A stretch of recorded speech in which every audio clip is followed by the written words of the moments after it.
It's time to take control of your journey towards chess mastery. Magnus Carlsen introduces Chessable, the definitive solution for studying chess. Move Trainer uses the science of spaced repetition to identify your strengths and eliminate your weaknesses. There's no need to set up a board, remember which page you're on, or keep track of all the moves you miss. Get started now and join our growing community of over 100,000 chess enthusiasts. Chessable. Take control of your journey towards chess mastery. Welcome everybody! My name is Jan Nepomniachtchi, former World Chess Champion. Are starting a new course here for Chessable. A very special Chessable course. Master your chess with Judith Polgar. You know what? I learned a lot.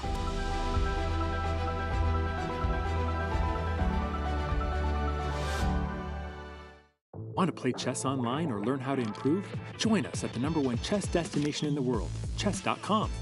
With thousands of people playing at any moment, you'll quickly find a game with someone at your level, whether you're a beginner or a grandmaster. Chess.com makes learning fun and easy. Sharpen your tactics with puzzles and enhance your strategy with our lessons by top masters. Learn from your own games with our easy-to-use analysis tool. Chess.com has everything you need to take your game to the next level. Signing up is free and easy. Join Chess.com today.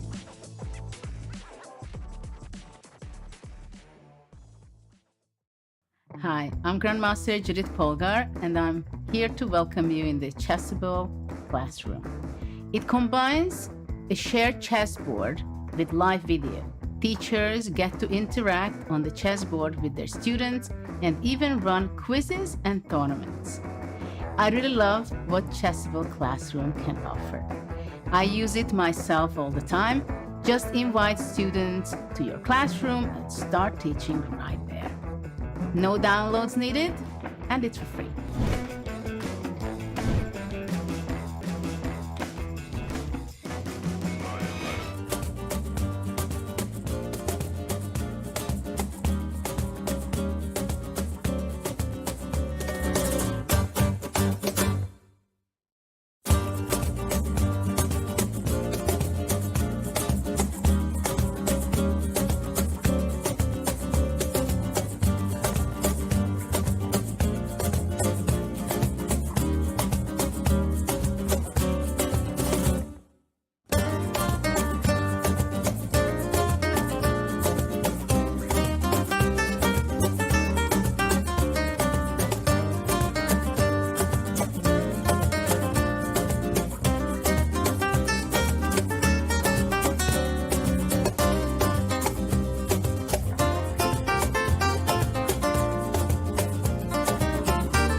Madrid. Civilization here is almost as old as the game of chess. Some claim the queen was given her powers to honor Queen Isabella. That, my friends, is a chess legacy. Passion for chess continues to thrive in Madrid. For the first time in 30 years, Spain's capital plays host to the Candidates, the most important tournament in chess. At the Palace of Santona, the stakes are high. And he definitely knows that he hasn't made his 40. Oh no! Oh my goodness. 8 of the world's best players competing for the right to challenge for the most coveted title in chess, the World Chess Championship.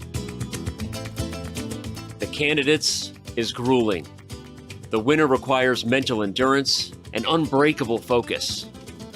There are those familiar with the biggest stages in chess, yet still chasing unfinished business. We know what that means. Hikaru puts the jacket on, the game is over. Mis amigos, the next challenger to the world champion of chess must come through Madrid. That is the genius of Jan's performance, the fact that he really did make it look easy. Like Queen Isabella before them, the Candidates is all about leaving a legacy. Mis amigos, welcome to the 14th and final round here at the 2022 FIDE Candidates Tournament live from the Palacio de Santonia. You see the fans coming in. There were so many yesterday as round 13 concluded and Jan Nepomniachtchi was crowned the champion of these very Candidates Tournament. The Chess.com Spanish team does a great job. There, the players will be seated here eventually when they make their way into the playing hall. Hey, what's up, Chandler? That's our videographer. And, mis amigos, welcome to the broadcast room. This is a very uncomfortable close-up of my shirt, but it is great to be joined once again by International Master Almira Skripchenko, Grandmaster Daniel Naroditsky. I am Grandmaster Robert Hess, and Almira, Jan Nepomniachtchi, what a historic event he's had. Well, first of all, this is his second win, second consecutive win at the Candidates. And I wanted to say that if you make a tennis analogy, I think that he has converted all of his break points and saved his as well. That's a really good point that when he's had the advantage, he's made the most of it. When he's been worse, he's survived those games. And Daniel, Magnus Carlsen did a brief interview yesterday where he called Jan criminally underrated. I think that's pretty promising in the sense of trying to figure out whether Magnus was telling the truth. So maybe now that Jan's rating is a little bit closer to where it belongs, Magnus will be more inclined to play him a second time. But we see the standings there. That essentially tells the whole story. That's all you really need to know. Yes, 5 wins, 8 draws, 0 losses. Perhaps the most important category. No defeats for Jan Nepomniachtchi. And Jan, he was much more lighthearted yesterday. We were able to catch up with him here in the studio. So we'll replay that interview and hear his thoughts about if he would, in fact, play in a World Championship match. Can you confirm right here and now that you will play in the 2023 World Chess Championship? So you are organizing it, yeah? Or why are you asking, yeah? Well, I mean, if I'll be given a chance, yeah. Okay, and so second part of that question, who do you want to play in the World Chess Championship? As they say, literally I don't care, yeah? But no, but of course it will be quite challenging to play Magnus again. Yeah, and well, I guess, do you think that impacted yourself during the tournament, or did you actually you literally didn't care and you were just playing for first no matter what? No, of course I was playing for second, yeah. I knew, okay, I should take an eye. So Firouzja won't do that brilliantly, yeah. So then, then I fight for second place and then I somehow, qualify. I mean, I think these faults could be quite destructive, yeah. So you just start to, dividing the cake too early, yeah. So it shouldn't be like this, yeah. I mean, it's very strict. It's very it's very tough tournament, and you basically you make one mistake and everything goes wrong. If you start thinking, calculating, okay, how many points and so on and so on. I mean, that's probably what you're forced to do when you're trying to catch up someone. But that's also the tough part of the tournament. Well, Jan Nepomniachtchi, he's been our leader from start to finish here in Madrid and Almira. He was just much more emotional. You could see how happy he was. He finally let himself express himself. Well, finally we see the true Jan, if I may say, because he's such an interesting person. He's very well read and erudited, and he has such a great sense of humor. And he still has a game tomorrow. Today, I think, yes, tomorrow. Might have some blitz games yes, tomorrow. No, but what I wanted to say, the good news about this interview, that at least we have one player confirmed for the World Championship match. Well, the intrigue is still on in this tournament, but we are probably waiting also for the official statement from the World Champion.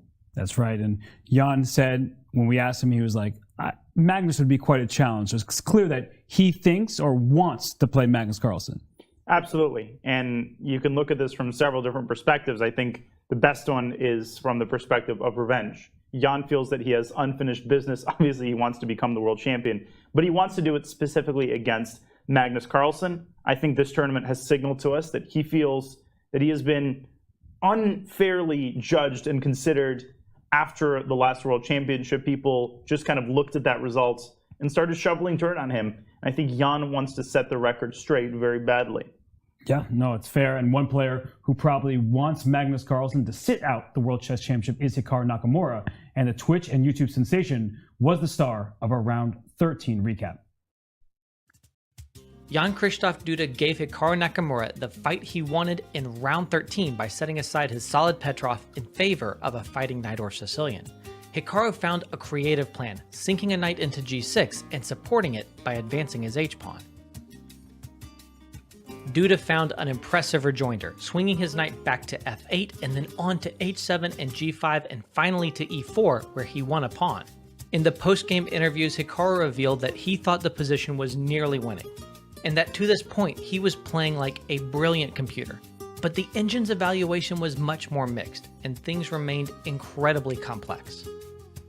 Okay, that's fairly surprising then. So maybe I just actually I misevaluated everything that's going on here. So I thought I was just playing like a brilliant computer with this knight on g6. Then Duda got a chance, and he took it, striking out with b5. Had Duda followed up with the positional b4, he would have clearly had the better game. But Hikaru read Duda's mind, foreseeing that he would go for the tactical pawn to d5 and then rook to c2, which allowed Hikaru to play the incredible resource bishop to d6. I mean, I thought he would play b4, and when he didn't, I was shocked. And then once he played d5, I mean, that's just a bit of a lucky break that I have bishop d6 here. And the game turned just as Duda's time was low. Hikaru offered a scary exchange sacrifice that had to be accepted. When Duda declined, Hikaru seized a winning advantage with near-perfect play, including the striking king to h2. By the time the final winning combination arrived, Hikaru had already put his coat back on. But look at the chair. There's no jacket on the chair, which means Hikaru's wearing it. What jacket might be? Yeah, we know what that means. Hikaru puts the jacket on, the game is over. Once Hikaru's powerful passed pawn reached d7, protected by a pretty knight fork, a dejected Duda resigned.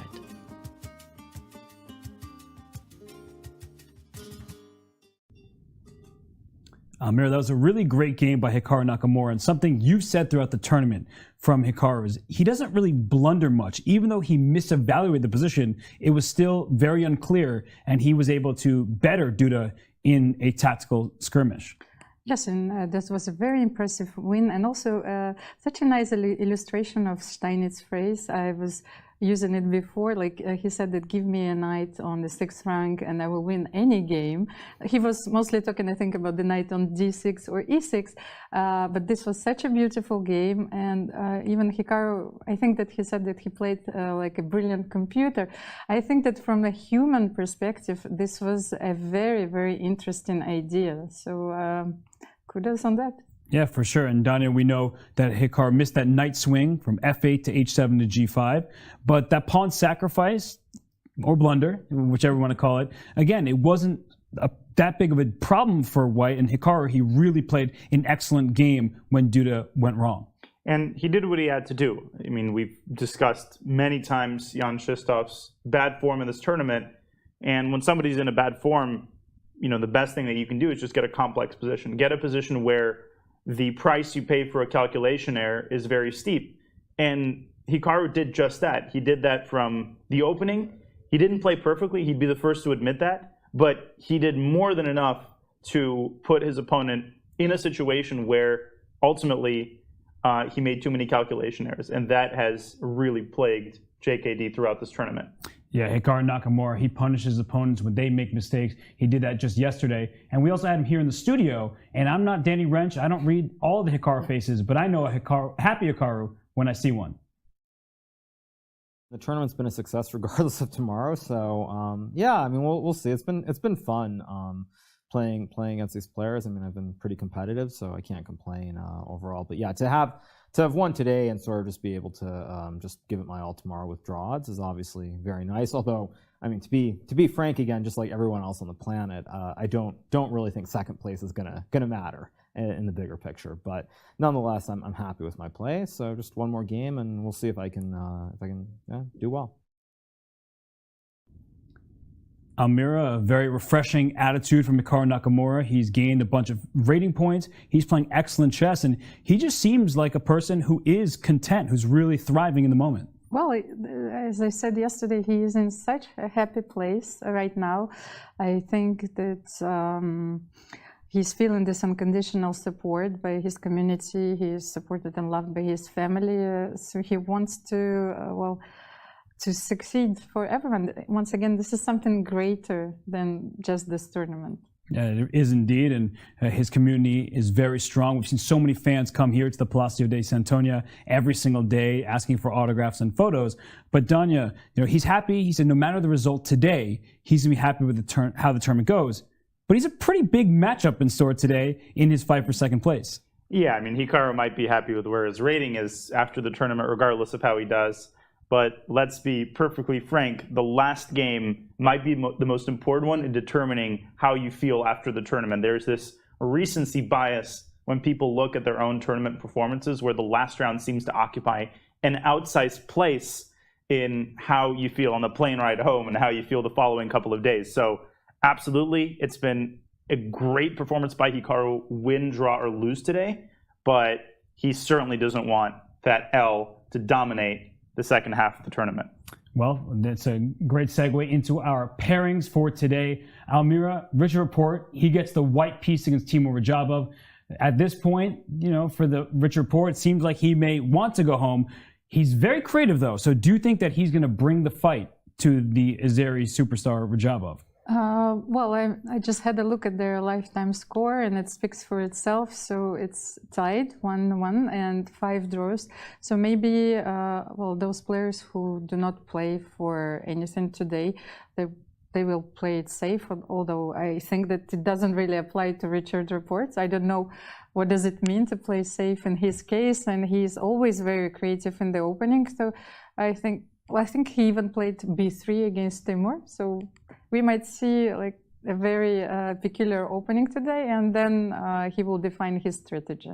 Yeah, when you're looking at Richard Rapport's games, you can never know what to predict. So there are no surprises, and they're all surprises with him. And Danya, in the matchup between Fabiano Caruana with the white pieces and a great lifetime score against Alireza Firouzja, how motivated do you think Fabiano will be? He does have a chance at third place, which gives extra prize money as well. Yeah, extremely motivated. I think when you have a bad tournament, and you can't really say Fabi's had 2 tournaments. One of them was excellent. The second one was the second half of this tournament. It was really, really miserable. And when that happens, like I said, you want to end the tournament with a bang. You want to end it with a win. It's easier to analyze the games afterward. You feel better about it. So I think Fabi's going to be tremendously motivated. He's got the white pieces against a Firouzja who has been struggling essentially all 13 rounds so far. And Fabi's definitely going to consider himself the favorite. He has put a little bit too much pressure on himself throughout this tournament, taken a few too many risks, but maybe with first place and second place out of the discussion, maybe that feeling of relief is going to bring out the best in Fabi. We'll see.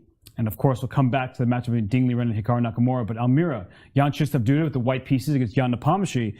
Jan locked up the tournament, second candidate in a row with 1 round to spare. He's very superstitious, so he probably doesn't want to lose the final game because that's what happened in the last candidates, and then he lost to Magnus Carlsen. Well, first of all, he is playing against Jan-Krzysztof Duda, who has not been performing well in this tournament. But what is very interesting about this game that Jan told us himself yesterday that it's very important for him not to lose this game. And while this is his second win in the candidates, if he makes a draw today, his result will be even more historic. It's the best result ever in the candidates. And I think what happened last time, actually, that he was so overwhelmed by his victory, he knew that he's going to play Magnus Carlsen, so they partied straight away, like right away after the game. So I think that they're going to party today. Well, I hope I get invited to that party. And of course, we will talk about Ding Liren versus Hikaru Nakamura all throughout the round. But let's remind everybody of the standings. If you're just joining us here for the 14th round, here are the standings. Jan Nepomniachtchi has already won the tournament. The battle for second is between Hikaru Nakamura and Ding Liren. So that undoubtedly will be a great one. As you see the playing hall, the players are joining the media and everyone who wants to take their photos. So it's a very interesting last round with Ding Liren and Hikaru Nakamura playing for first, Danya. Yeah, that's going to be a huge game. And Ding might have a bad taste in his mouth given what happened against Teimour Radjabov. A very similar situation. A game that Ding Liren was putting tremendous pressure on himself to win.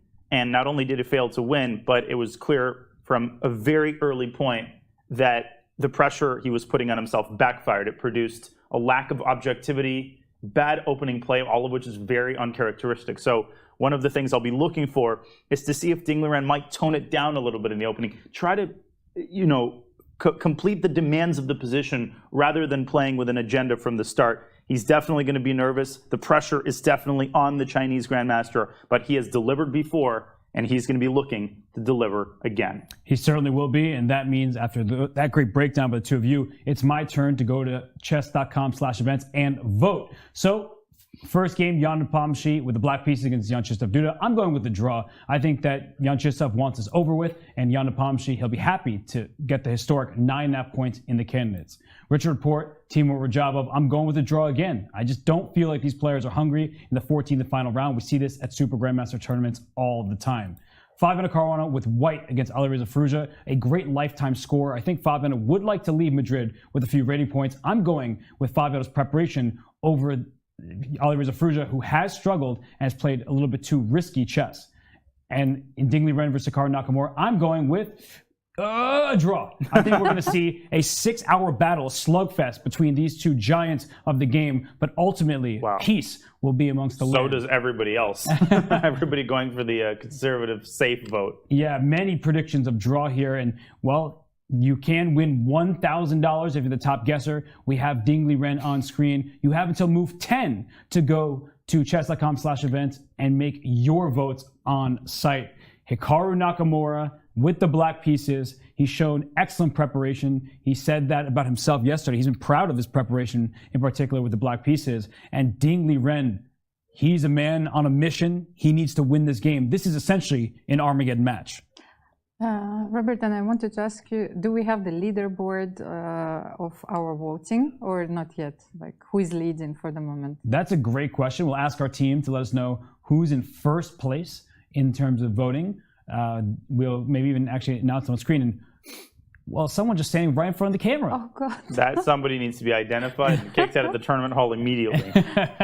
Don't do that to us. Not when we're watching Ding Liren and Hikaru Nakamura. And, well, this is Richard Rapport with the white piece against Teimour Radjabov. This is Ding Liren versus Hikaru Nakamura. And this game is where our eyes will be. That's Maria Emelianova, the photographer extraordinaire for chess.com. She's been giving so many great photographs to the news reports, and she always does an excellent job. But Teimour Radjabov, he's playing an instrument on his nose there. Right. I think that, with the black pieces, he doesn't even know what he's going to be facing today against Richard Rapport. Very. And a ceremonial first move played there in the matchup between Duda and Nepomniachtchi. And here we see FIDE president Arkady Dvorkovich. He's probably going to make the move, I would guess, maybe c4 for Ding Liren, but it's a big question mark as to how Ding will play here against Hikaru. Or maybe, Ding doesn't strike me as a first move troll. That honor, I think, belongs to Jan Nepomniachtchi. So perhaps Dvorkovich's first move is going to correspond with what Ding will actually play. And the moment of truth, I think it is in fact D4. 1d4. Both players betraying a smile, but those smiles will be quickly wiped off of their faces as the game is going to begin. And wow, Duda in an uncharacteristically good mood this tournament. That's good to see. Yeah. None of us like to see players feeling miserable and suffering. So good mood all around as the last round begins. Oh, and Vishwanathan. Who is that? Oh, okay. Vishwanathan Anand, the five-time World Chess Champion. It's always an honor to be visited by the legend Vishy Anand. So great to see him make the move. I bet you he makes that move and then he tries to sit down. He's like, right. I'll play this game. Yeah, he's used to people making the ceremonial first move for him, not the other way around. But he has been a great ambassador for the game. He also is running for FIDE Vice President along with Arkady Dvorkovich. So he is on that ticket. And D4 played by Ding Liren. Knight of 6, the choice of Hikaru. Nimzo Indian. C4. So we'll get that Nimzo unless, of course not. The King's Indian defense is a Hikaru Nakamura specialty. But when you need to draw a game, that would not be a good opening choice. And another big decision here for Hikaru. Well, that question was answered quickly. Transposition to the Queen's Gambit declined. You could play the Ragozin with Bishop B4, but no, the Semi-Tarash C7, C5, and the first small surprise of the day. But this is such a surprise because, you know, as I remember, they've played numerous games in the Slav defense where Ding almost always went for Bishop B4 and the line with C5 where he had so much space. So Hikaru at that time, I think, was feeling okay with this, you know, like I just want to make a draw. But here he goes for a more dynamic approach. Yeah, the C5 move is one that's kind of all the rage these days at the top level. And Ding Liren clearly not expecting it. Just by his facial reaction, he makes the move E3. Ooh. And we should bring this game up because there's a lot to analyze out of the opening. So we'll bring up an analysis board to go through some of the possibilities that did not just happen. E3, a very calm move, but typically, you know, E3 is a very popular choice, but you can take on D5, and nowadays, knight takes D5, white plays E4, and after knight takes C3, pawn takes, pawn takes, pawn takes, long sequence of takes, bishop B4 check is played, the bishop blocks, and after bishop D2, queen takes D2, well, white has maybe a small advantage. You can see the win percentages off on the left-hand side of your screen, where white does in fact have a good score in this line. But Danya, there's very likely a reason that Ding Liren didn't want this. Probably too many pieces traded off. Too many pieces traded off, and after C takes D5, there's also C takes D4, which has been very popular recently. Narrow forcing line. Ding wants a position, and I think that's what his main mistake was against Teimour. He tried to do too much at once. He tried to get an advantage and a complicated position. He tried to do all of that in 3 moves. Right now, he's got to be very careful because this is what happened against Teimour. He played that move knight A6, and Ding's response to that was inadequate. So maybe taking a little bit longer here to remember his preparation, making sure that he's not playing anything overambitious. That's what Ding has to do here. But maybe a little surprise for Hikaru as he retracts his bishop to D3.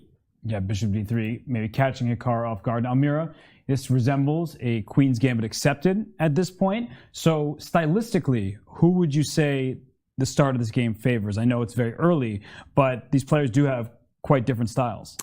Well, they do have quite different styles, but I don't think this position caught Hikaru off guard because he plays so many openings, and once again, I've studied quite a few of his games. He uses the Queen's Gambit accepted from time to time, and I also play this opening played for many, many years with blacks. So the typical move here would be simply to take on D4,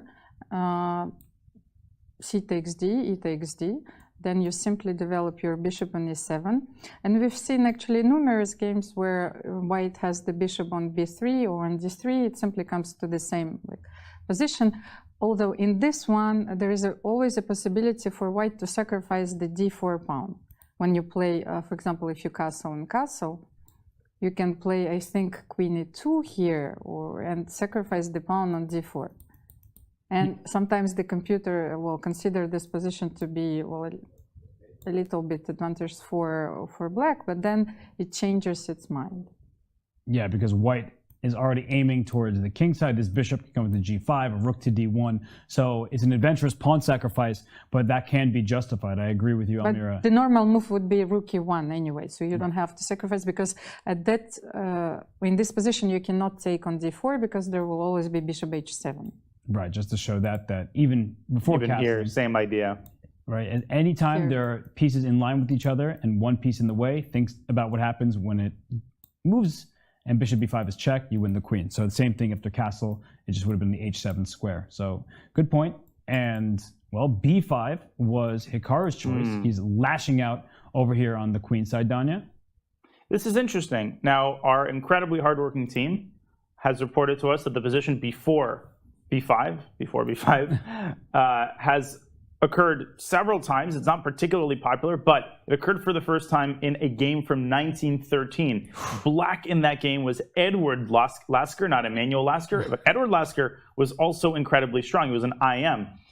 Now, Hikaru seemed to be taken aback by by bishop d3, but responded pretty quickly. And Ding now changes the structure once again. So we won't get an IQP. Instead, we'll get a symmetrical structure on the queen side after b2, b4, which I think is going to follow, followed by bishop b2.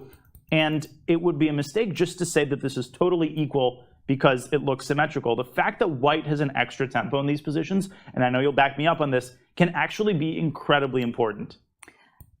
And also sometimes you want to have the knight on d7 and the bishop on b7 in this position, so you could follow up with knight b6 and rook c8 and knight c4.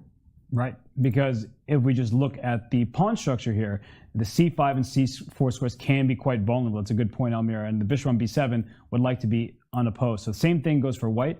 This knight would like to be on b3 in many positions, so that when you play rook c1, you put a knight on c5.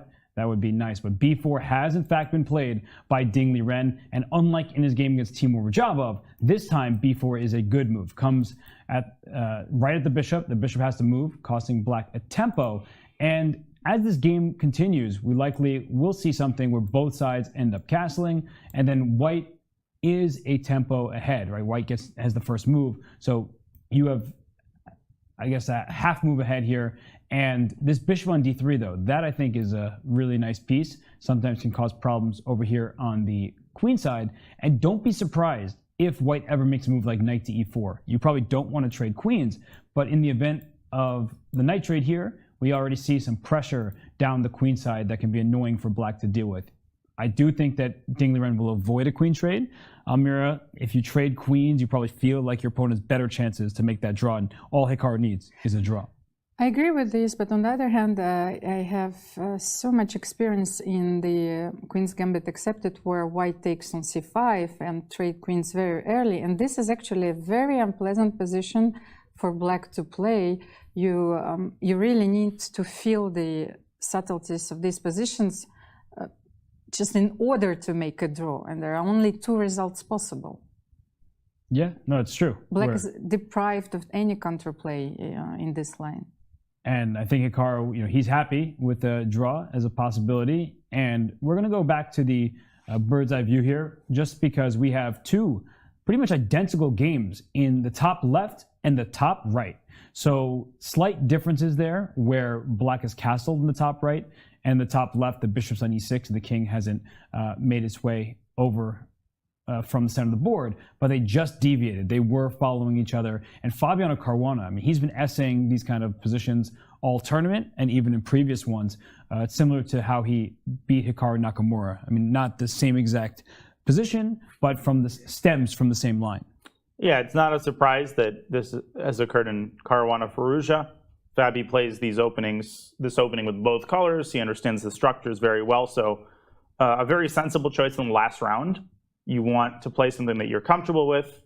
And Firouzja, he's definitely a lot less experienced on the black side of the Berlin than Fabi is with both colors. So he better have done his research in these positions, because otherwise you can easily slip into a bad position. On the top left, Radjabov Rapport, they're following a very similar line. But for now, we can focus on the Fabi game. Yeah, and I was actually going to ask you, Almira, that I think that sometimes players can assume that equality is easy to achieve, because you look at the engine, it says 3 different moves leave the position equal for black. you're like, okay, I can figure this out.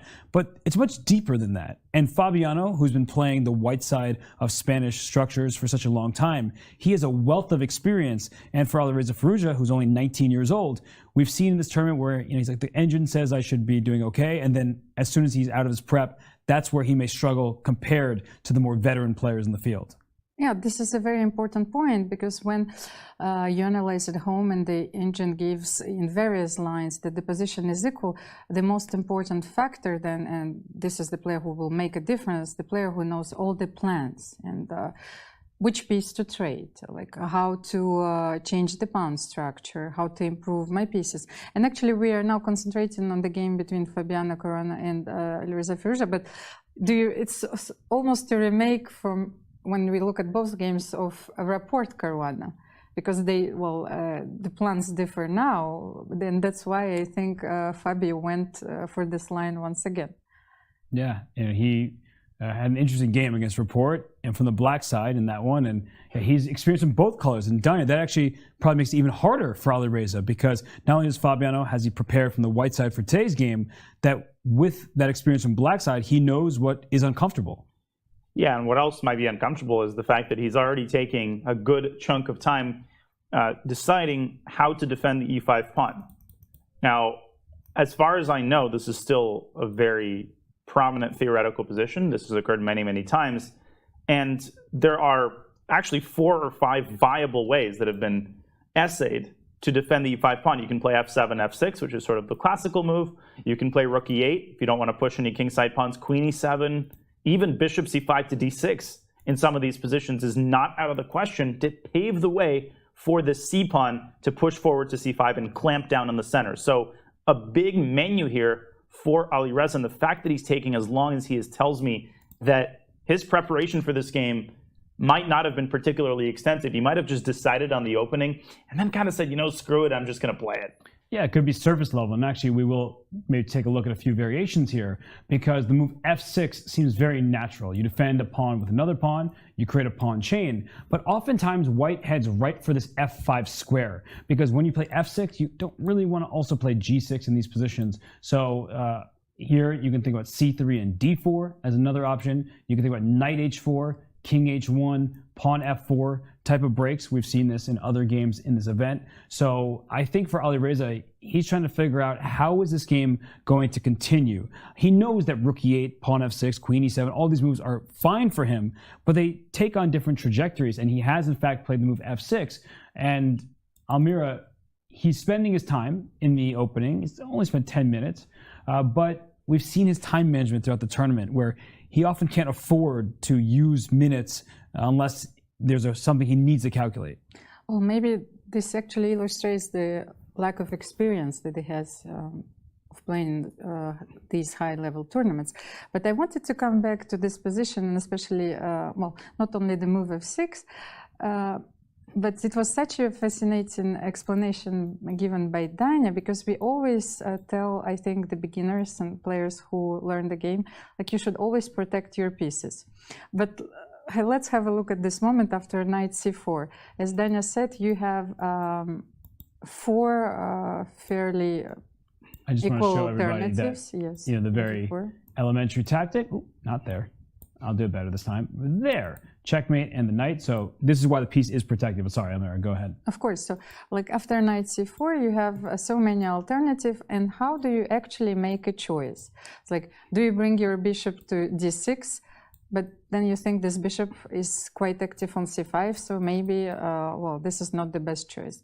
If you play f6, you should always ask yourself a question, but this move f6, in the long term, weaken my king, and, well, I worry about the king safety. Is it better to make rook e8, which is probably more flexible, so you can go knight f8, knight g6, knight e6, or bring your bishop f8 to f8, back to the defense, and you also have queen e7, but you ask yourself, should I use the queen at this moment, the most valuable, the most dangerous piece, and to defend the pawn?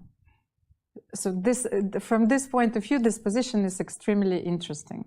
Yeah, it's really not an easy choice when you're sort of looking at this with fresh eyes. You haven't prepared it super deeply, and they all take a different course. So it's true.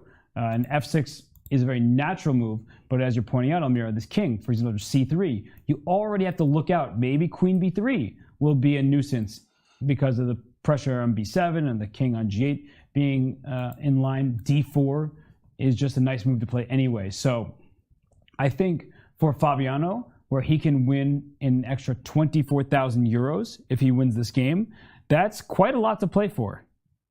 Yeah, I mean, that's crazy actually for one game.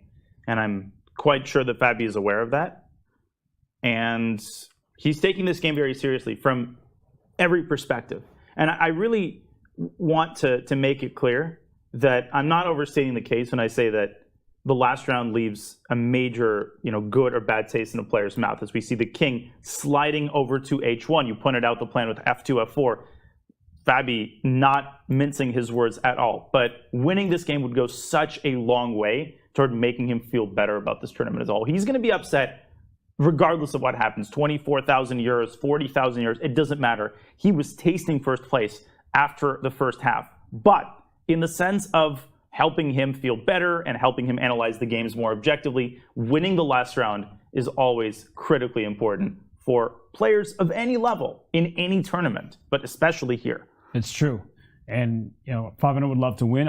Alireza would love to do the same. But when you're met with this move, king h1, which you know exactly what Fabiano is doing. He wants to play this move f4 at some point, but instead of moving his knight to h4, which looks very logical to get the knight over here and maybe to f5, perhaps Fabiano is saying, I'm not quite certain where the knight should go yet. In fact, based on what you do, Alireza, I might choose a different direction for my knight. Maybe the knight will come to d2 or somewhere else. So king h1, it's not exactly hiding his intentions, but he can't play f4 next move, so it's kind of a funny decision. Well, he is not revealing them at the same time. As you said, king h1 is a very flexible move. So he's not cross-examining, I think, Alireza Firouzja yet. But once again, if the rook was on e8, then it would be possible for black to play knight g6 and knight f8 and knight g6, right, and to control the f4 square. Yeah, your point is knight e6 or g6 would be very nice, trying to take control of f4. Also, there would be a possibility to bring the bishop in e6 and to take on c4, change the white structure. Yeah, black needs to figure out this development. And I mean, just the way we see Alireza thinking here, Danya, it does kind of feel like Fabiano, he hasn't won the opening battle in the sense that he's much better, but it does seem like Alireza is truly thinking, not recalling preparation, but really trying to work hard to figure out what he should do here. Whereas Fabiano, you don't make the move like king h1 unless you studied this before. Yeah, and I'd point out two things. First of all, unrelated, but we know that Firouzja has had this position before in an online Title Tuesday game against Hikaru, which was over a year ago, back when Alireza played online chess. I don't know if he remembers this. I think it's a move. I don't think he remembers that this exact position has occurred in his games before. And that's exactly the point. He's just not experienced in this type of position. And remembering your preparation in the anti-Berlin is about as hard as remembering it in the Italian. What's the problem, you might ask? Well, unlike, let's say, a Najdorf, there are 1,000 move orders. You can play king h1 on moves 6, 7, 8, or 9. You can play bishop e3.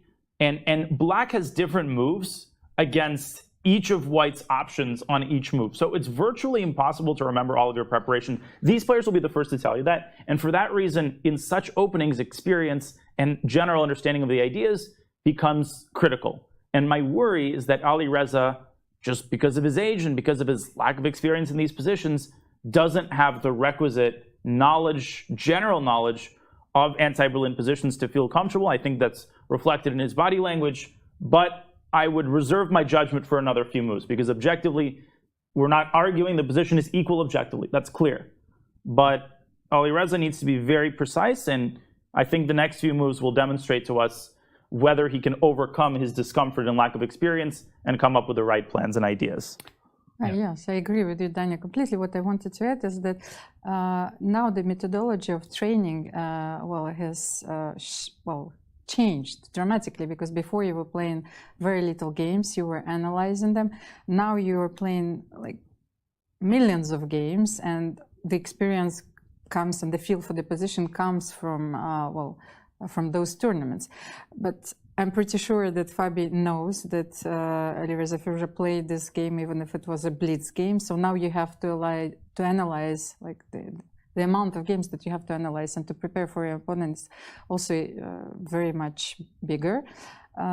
But that's where Fabi actually makes his difference. He spots exactly the position where he thinks that his opponent doesn't master or doesn't have a feel for it, and he goes exactly for this line.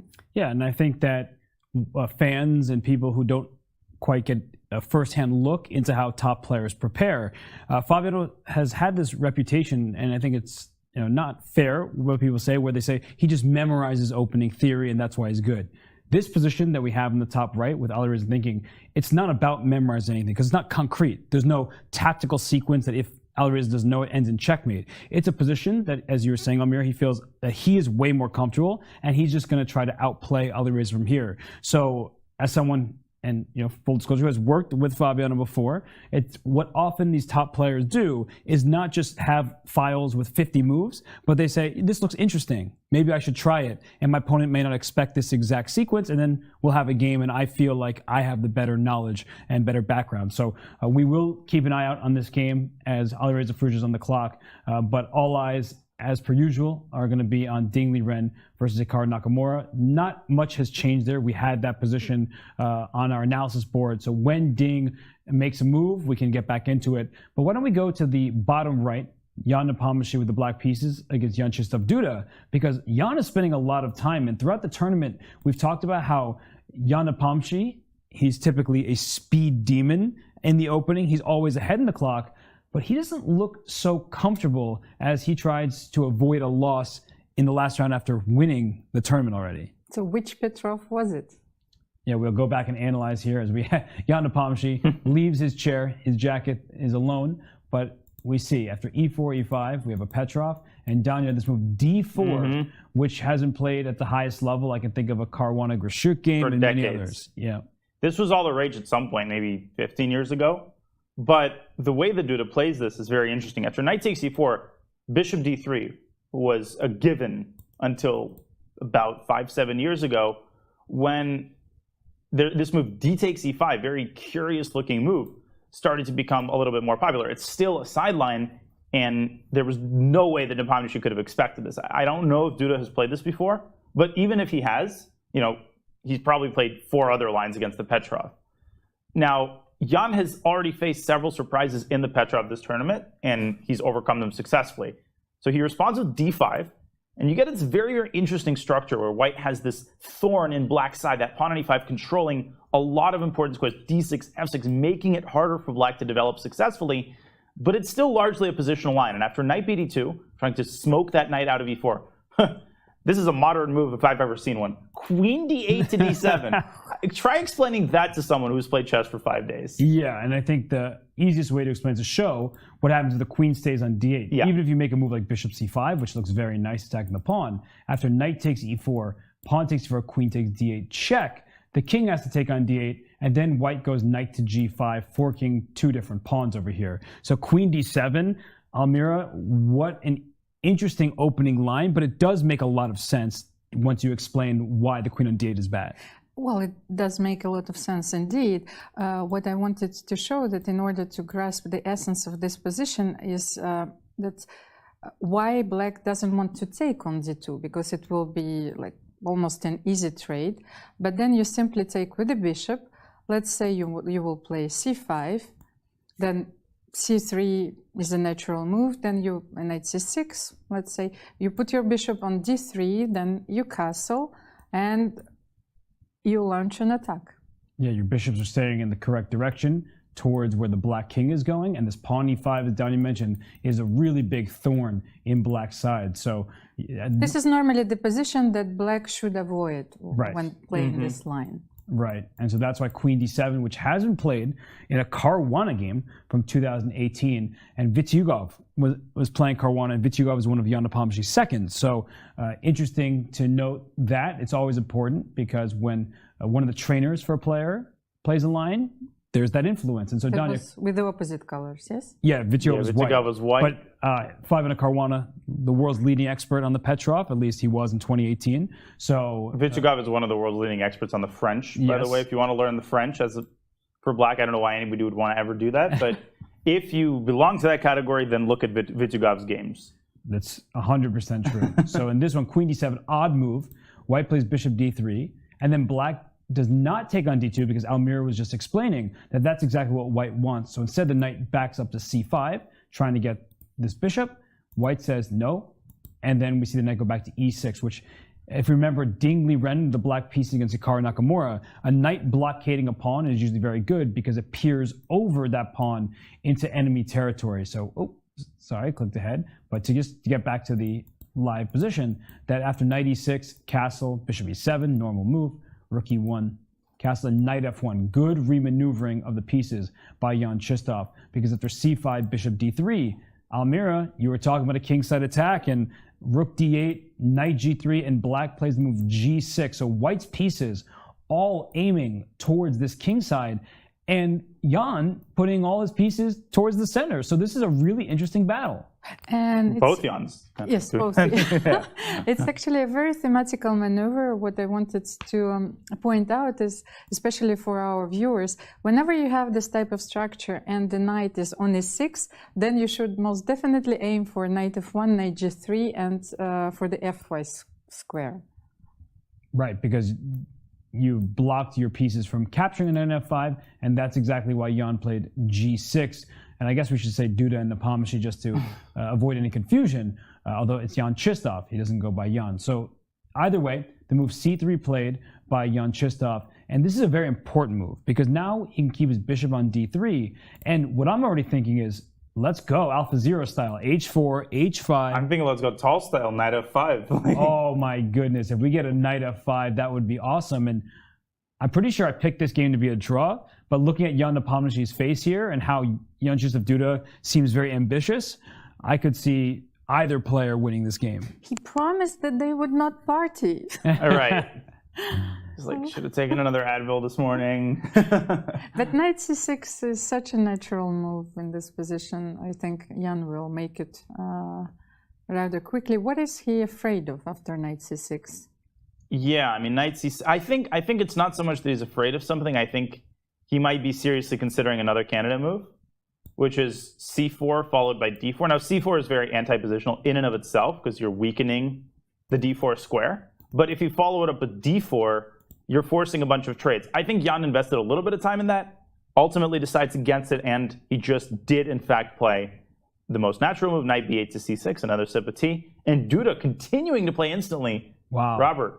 Alpha0, Hess 0, Duda 0, but we have a pawn on h4 again. Yeah. How many times this tournament has white played h2, h4 before move 20? It's been a lot, and I just wanted to point out that this idea by black, I think, does equalize the game because you're going to force some trades, and then white doesn't have as many attackers. And if the bishop instead had gone to f1 to make the move d4 less possible, because if you move the d-pawn, c4 hangs, well, your bishop isn't staring at the black king, so these h4, h5 ideas don't have as much power behind it.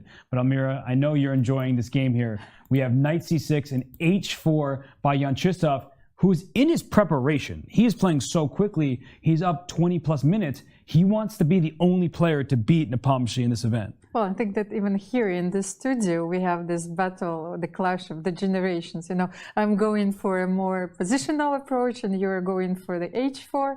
But I think that here, Jan should definitely take into consideration Dania's move c4, especially after knight c6 and h4, because this move h4 is not very useful in the endgame, would not be very useful, unless it's on h6 already.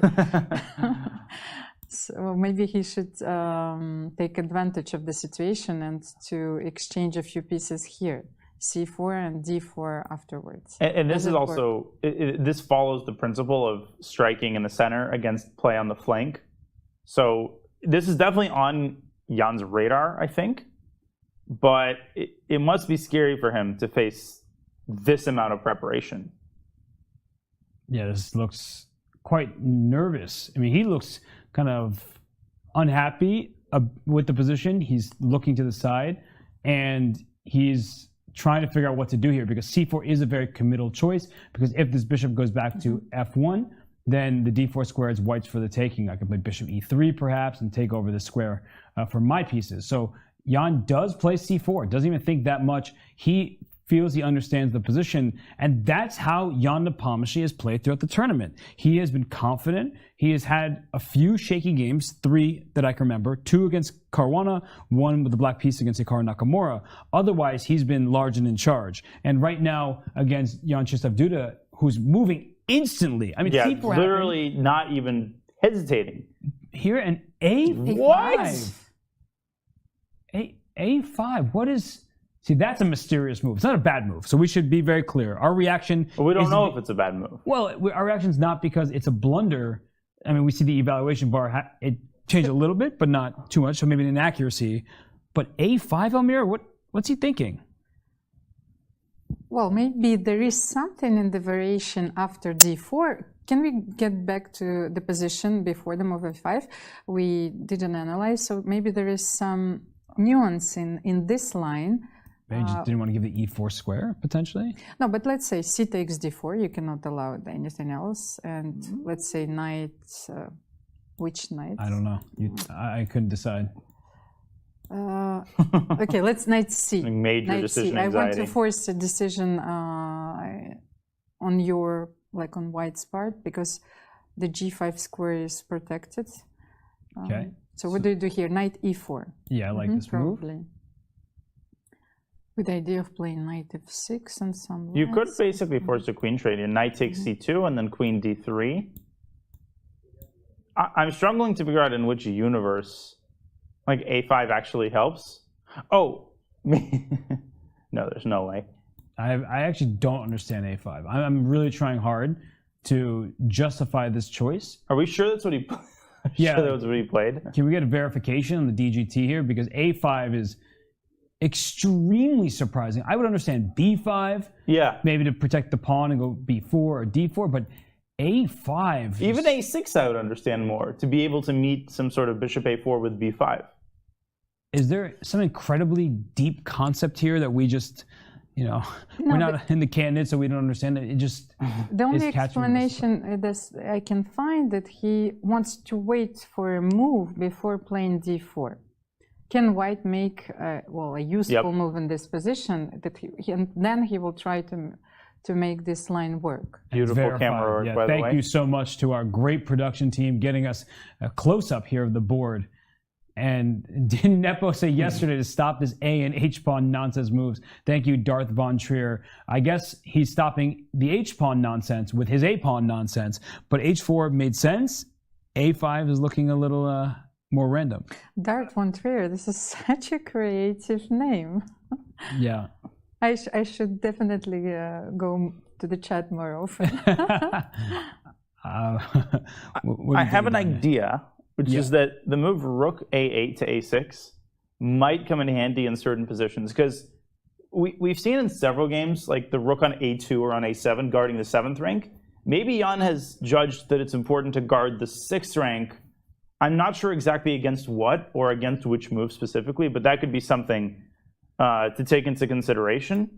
I'm kind of buying it because h5 is such a clear idea that at some point g6 can be soft. Some sort of sacrifice on g6. The thing is, black also has 2 knights on the 6th rank, so for the rook to actually, bear some weight, the knights would have to move away.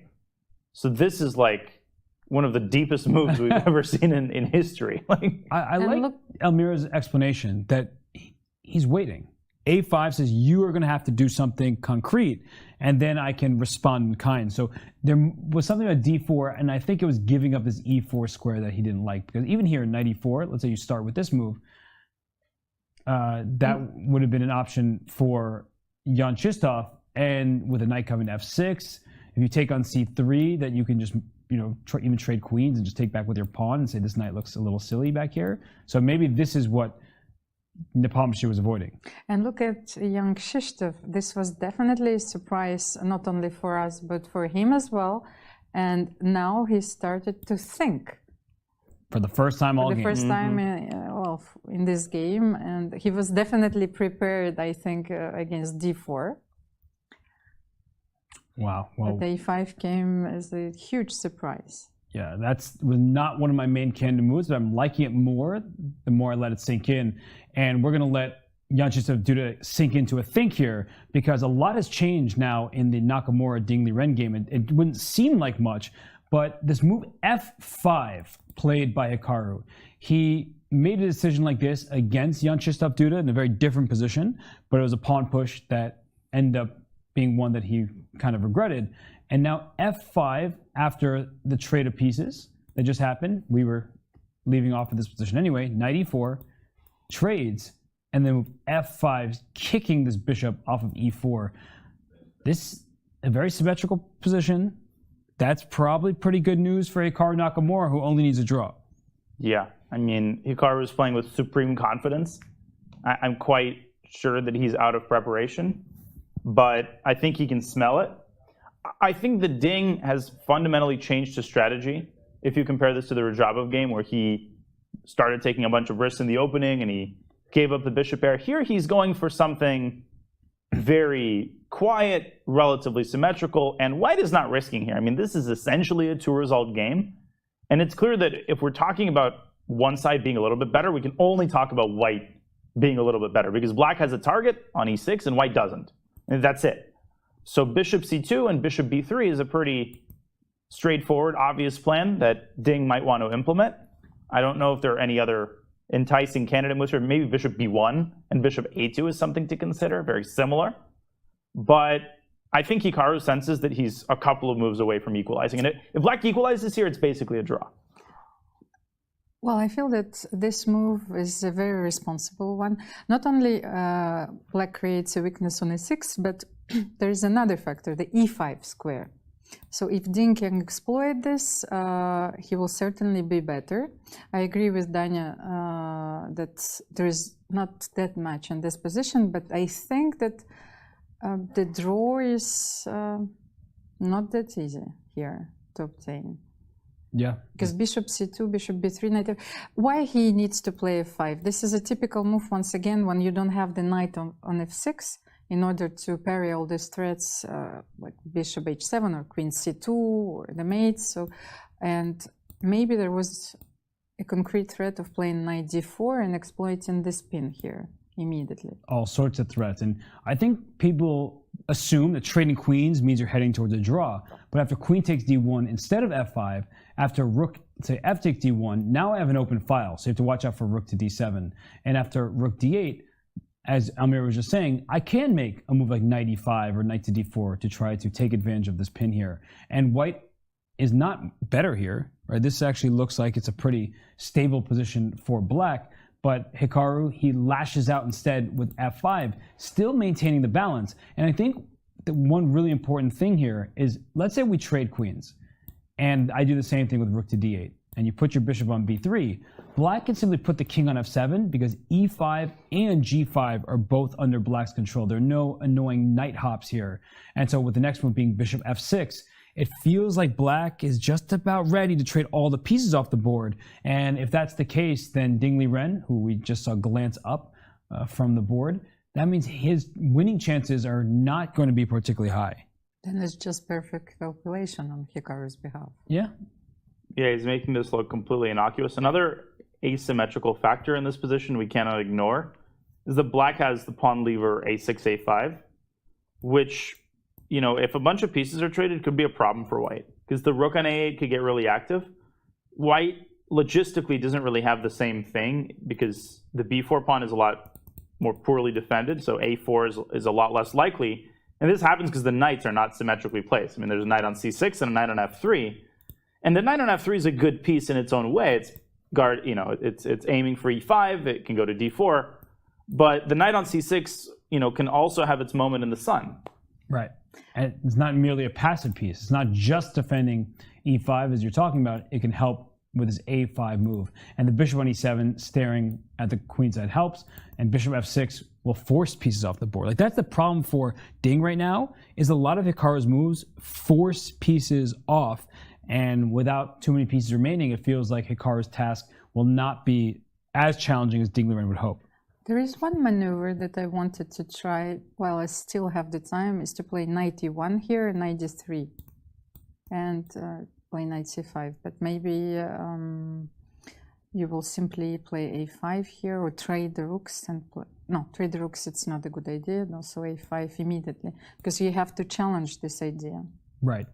Almira was making a broader point here that if in one move this knight could just go right to d3 and try to get to c5, that's how white plays for advantage, or to f4, right? This e6 pawn is such a target. So the knight on f3 is actually misplaced. Let's get it here or over here. I know that second arrow seems to make no sense, but that's how you have to think about knight maneuvers. You're like, where's my realistic dream square? c5 looks good. Let's get the knight to d3 and up and over. But a5 happens so quickly. And I mean, I'm looking at this, and for Ding Liren, maybe he's looking at that third place prize money, and that's important to him because you would think that it's win or go home time. He has to win this game to have a chance at a World Championship match if, in fact, Magnus declines. So the game against Radjabov was very bad, but maybe he needed to play something riskier than he's doing now. It's just too symmetrical. Hikaru's opening preparation has been stunning this tournament. I think we cannot ignore that. Like, he's taken people out. It's not easy just to, take Ding Liren out like this with black. And in particular, I think the very astute decision Hikaru made was on move 8. Like, bishop d3 was maybe a move that he had seen before in passing, but probably a little bit surprising. And I think the Chinese grandmaster was hoping for an IQP structure, because at least that would have guaranteed some sort of asymmetry, some sort of intrigue. And I can almost guarantee that b5 was very annoying. It was a very annoying move to see for Ding, because now you can't avoid a symmetrical structure. Now you have to aim for a very small advantage with precise moves. And Hikaru has shown virtually flawless play in simple positions and in slightly worse positions this tournament. And maybe here was the big moment for Ding Liren, because queen e2, something to get the queen off the d file so you can slide your rook over. We're not claiming that white is much better, but with the white king already castled, and you're just up that half move because you've gone first in this game. But what happened here after bishop b2? Queen e2 even here was an option. Queen e2 as well. So maybe knight e4 was hasty. But even it was hasty, but it just feels like a position that is too symmetrical. Like, you need to play for a win. And Ding Liren did beat Jan-Krzysztof Duda from a pretty quiet position. We know how capable Ding Liren is of playing precise chess while his opponent flounders. But Hikaru, throughout this event, we keep talking about this, he hasn't made blunders. Inaccuracy, sure, everyone does that. But Hikaru's losses, his loss to Fabiano Caruana in the first round, castling was an inaccuracy, and then Fabiano played a pretty flawless game to win. And then against Teimour Radjabov, Radjabov deserves a lot of credit for picking an opening that Hikaru didn't quite feel comfortable with. And then when Radjabov stole that a5 pawn, Hikaru couldn't quite get back in the game. But there were no huge blunders, like not just a tremendous oversight that changed the evaluation from even to like +3 or something like that. So Hikaru, he's not blunder prone. He's playing a position, as we get back to the game, that is entirely symmetrical, only difference being the pawn f5. But when the queens come off the board, this king safely walks out to f7, and I'm just not even seeing how Ding Liren can hope to play for a win. Maybe he'll play bishop takes c6 here. Not a move you want to play, but you need to win. So at least let's get a material imbalance of sorts. Well, what impresses me the most is that I think that in the beginning of his career, this would be the position that he would dismiss immediately, because it's symmetrical, you create a small weakness, you don't control the e5 square, but it also shows how strong Hikaru is right now, that he understands the range of the positions that he could play actually is very broad, and he's also very confident, and he thinks that I will hold it easily. And he looks to be doing just that. This is our marquee matchup of the round. And these two players, well, they are absolute superstars in the world of chess. Ding Liren, currently the number 2 rated player in the world, number 1 from China. And as we look from top to bottom, whereas Ding Liren's never beaten Hikaru, but I'm looking at that last column because wins against Jan Nepomniachtchi. Now, that used to say wins against Magnus, but because neither of these two players can possibly play Magnus for the World Championship, Jan Nepomniachtchi will either play Magnus or one of these two. They both have beaten Jan a couple of times, and a bigger question, maybe a more important question, and Almira, I'll start with you. If Magnus Carlsen declines his participation in the World Championship match, who's a tougher opponent for Jan Nepomniachtchi? Who is the tougher, more interesting than, well, I think that Hikaru Nakamura is a very tough opponent right now, especially that Jan has beaten Ding in this tournament with black, and I think he understands him better now as a player. But Hikaru, he's fearless. Dina, would you say the same? I actually completely agree. I would say, if I answered in a vacuum, without factoring in recent tournaments, I would say Ding. He is 2,800 plus for a reason. He's a terrifying opponent for anybody. Anish, he said that Ding might be the toughest opponent for Magnus out of anybody right now. But I agree with Almira. I mean, Hikaru at this level of confidence, Hikaru's 2,850, and I think tons of people forget that. He was well over 2,800. And this was the kind of Hikaru that we saw in 2011, 2012. The kind of Hikaru who just swept people off the board with black. Yeah, his opening repertoire was different back then. He played the King's Indian. That was a little bit more possible, although certain commentators still trying to survive in that opening. Now, he's a little bit more positional. He maybe takes a little bit less risk, but the confidence is back. The unbelievably sharp calculation is back, and nobody wants to face him right now. Yeah, Hikaru Nakamura, he is in A-plus form. He went to the FIDE Grand Prix, where he was a nominee. He won the events. He was earning his right here based on that performance. In the candidates, he's +2 right now. Great showing, gaining a bunch of rating points. His performance rating in the year 2022, which now includes 14 games here and I believe 20 or so games in the FIDE Grand Prix, it's like 2,800, 2,850. I don't know exactly what it is, but he is performing absurdly well. So Ding Liren is a superstar, and we heard from plenty of super grandmasters in Ishigiri, chief amongst them, saying that he felt Ding Liren, Fabiano Caruana may be the toughest match for Magnus. But for Jan Nepomniachtchi, playing either of these two would be very difficult. But I do think that Hikaru fears nobody. Not that Ding is scared, right? Ding is a fantastic player. But Ding, unfortunately, at least in Madrid, he's had 2 very bad games, the ones that he lost, and then he's had some great games where he pressed for a win. But we keep highlighting this. Hikaru he doesn't blunder. Like right now, this version of Hikaru is really scary for the opposition. And also, if this match will happen or could happen, Nepomniachtchi Nakamura reminds me of heavyweight boxers, of how difficult it is, or some of the MMA matchups. The media interest also will be huge. Right.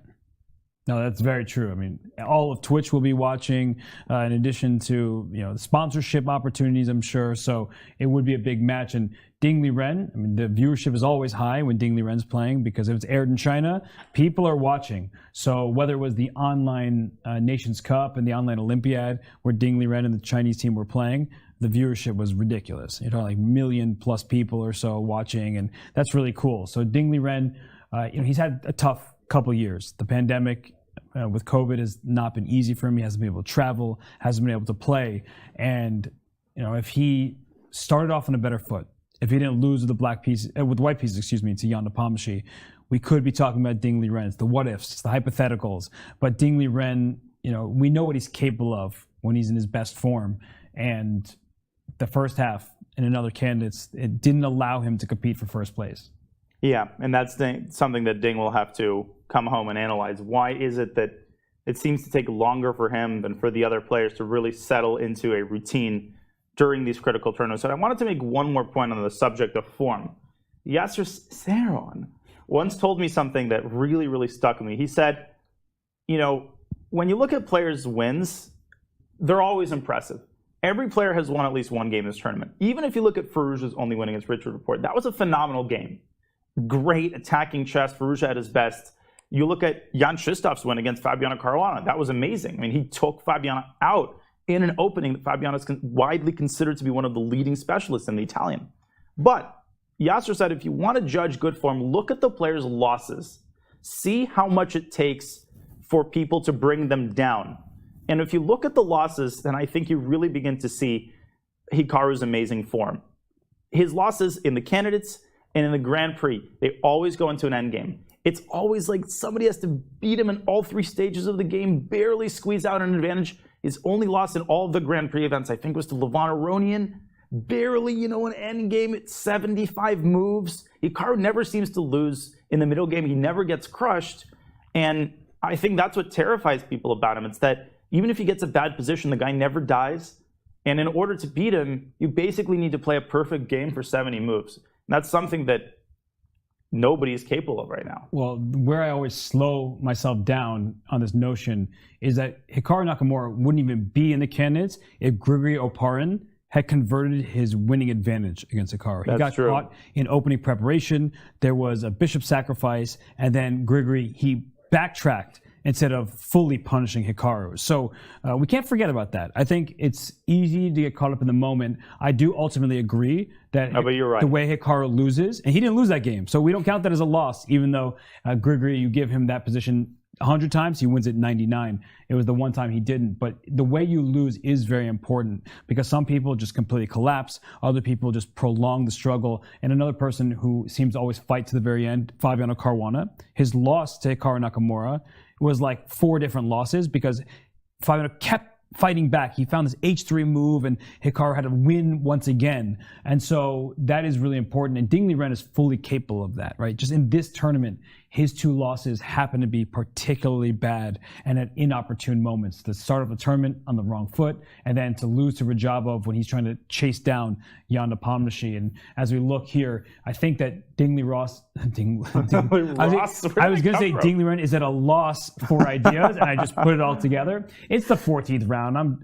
I can make a mistake every here, but Ding Liren is at a loss for ideas because he's spending nearly 20 minutes and he's looking at this position as like, how in the world do I keep this game going where I have realistic winning chances? And at this point, I think it's like a bridge too far. He just can't play something that makes it challenging for Hikaru. I think that Hikaru's going to hold this game easily.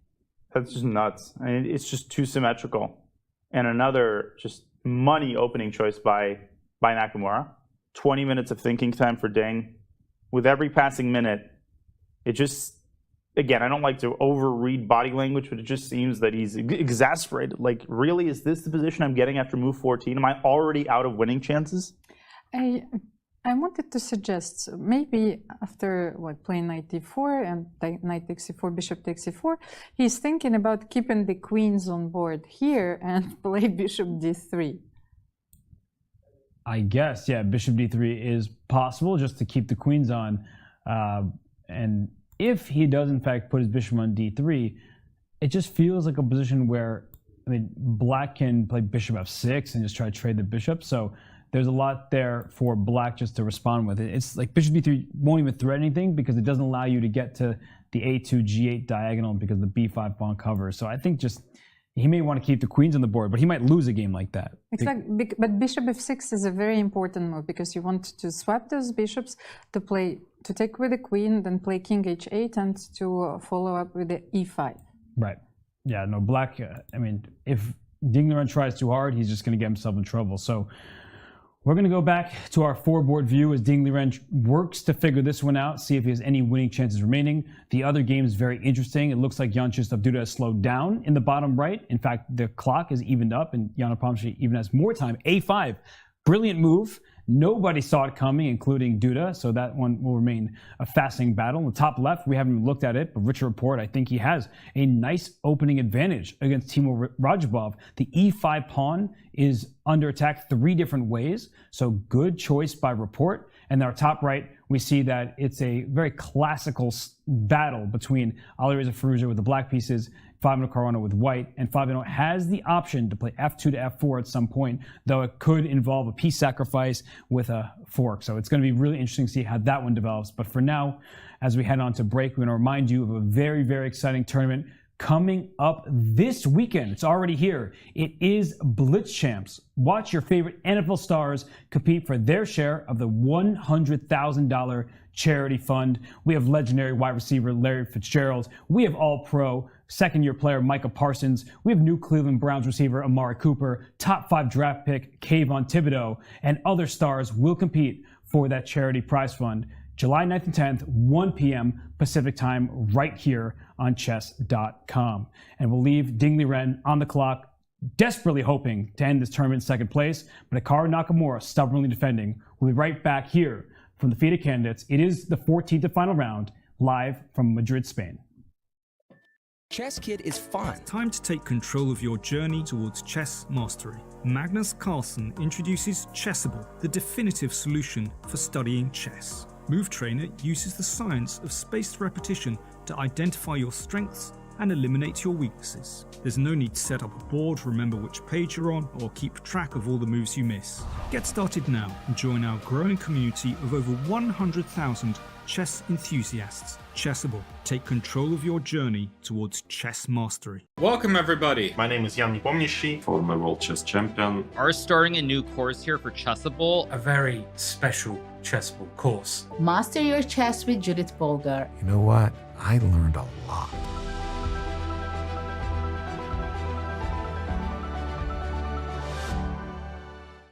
Want to play chess online or learn how to improve? Join us at the #1 chess destination in the world, chess.com. With thousands of people playing at any moment, you'll quickly find a game with someone at your level, whether you're a beginner or a grandmaster. Chess.com makes learning fun and easy. Sharpen your tactics with puzzles and enhance your strategy with our lessons by top masters. Learn from your own games with our easy-to-use analysis tool. Chess.com has everything you need to take your game to the next level. Signing up is free and easy. Join Chess.com today.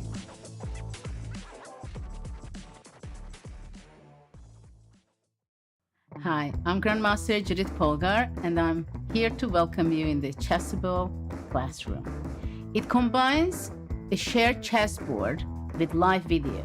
Teachers get to interact on the chessboard with their students and even run quizzes and tournaments. I really love what Chessable Classroom can offer. I use it myself all the time. Just invite students to your classroom and start teaching right there. No downloads needed, and it's for free.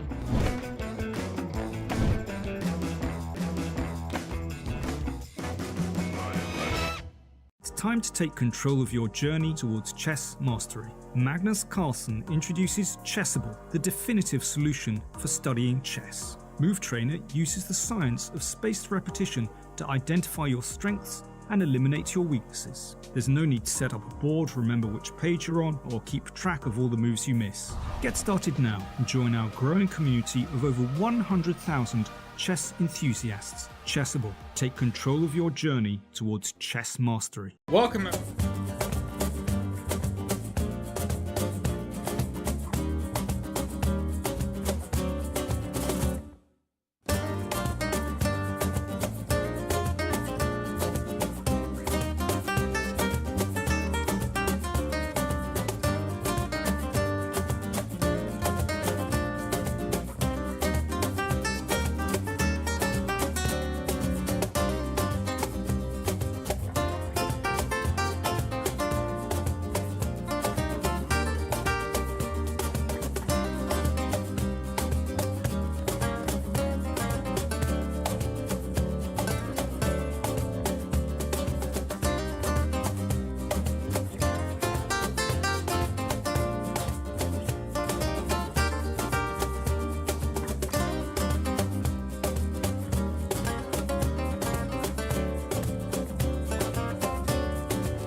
Madrid. Civilization here is almost as old as the game of chess. Some claim the queen was given her powers to honor Queen Isabella. That, my friends, is a chess legacy. Passion for chess continues to thrive in Madrid. For the first time in 30 years, Spain's capital plays host to the Candidates, the most important tournament in chess. At the Palace of Santona, the stakes are high. And he definitely knows that he hasn't made his 40. Oh no! Oh my goodness. 8 of the world's best players competing for the right to challenge for the most coveted title in chess, the World Chess Championship. The Candidates is grueling. The winner requires mental endurance and unbreakable focus. There are those familiar with the biggest stages in chess, yet still chasing unfinished business.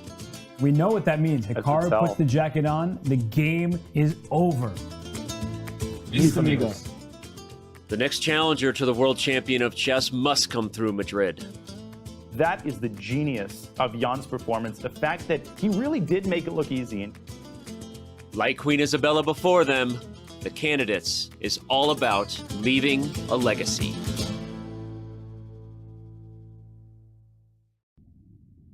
And we are pleased to be joined by Grandmaster and FIDE Director General Emil Sutovsky.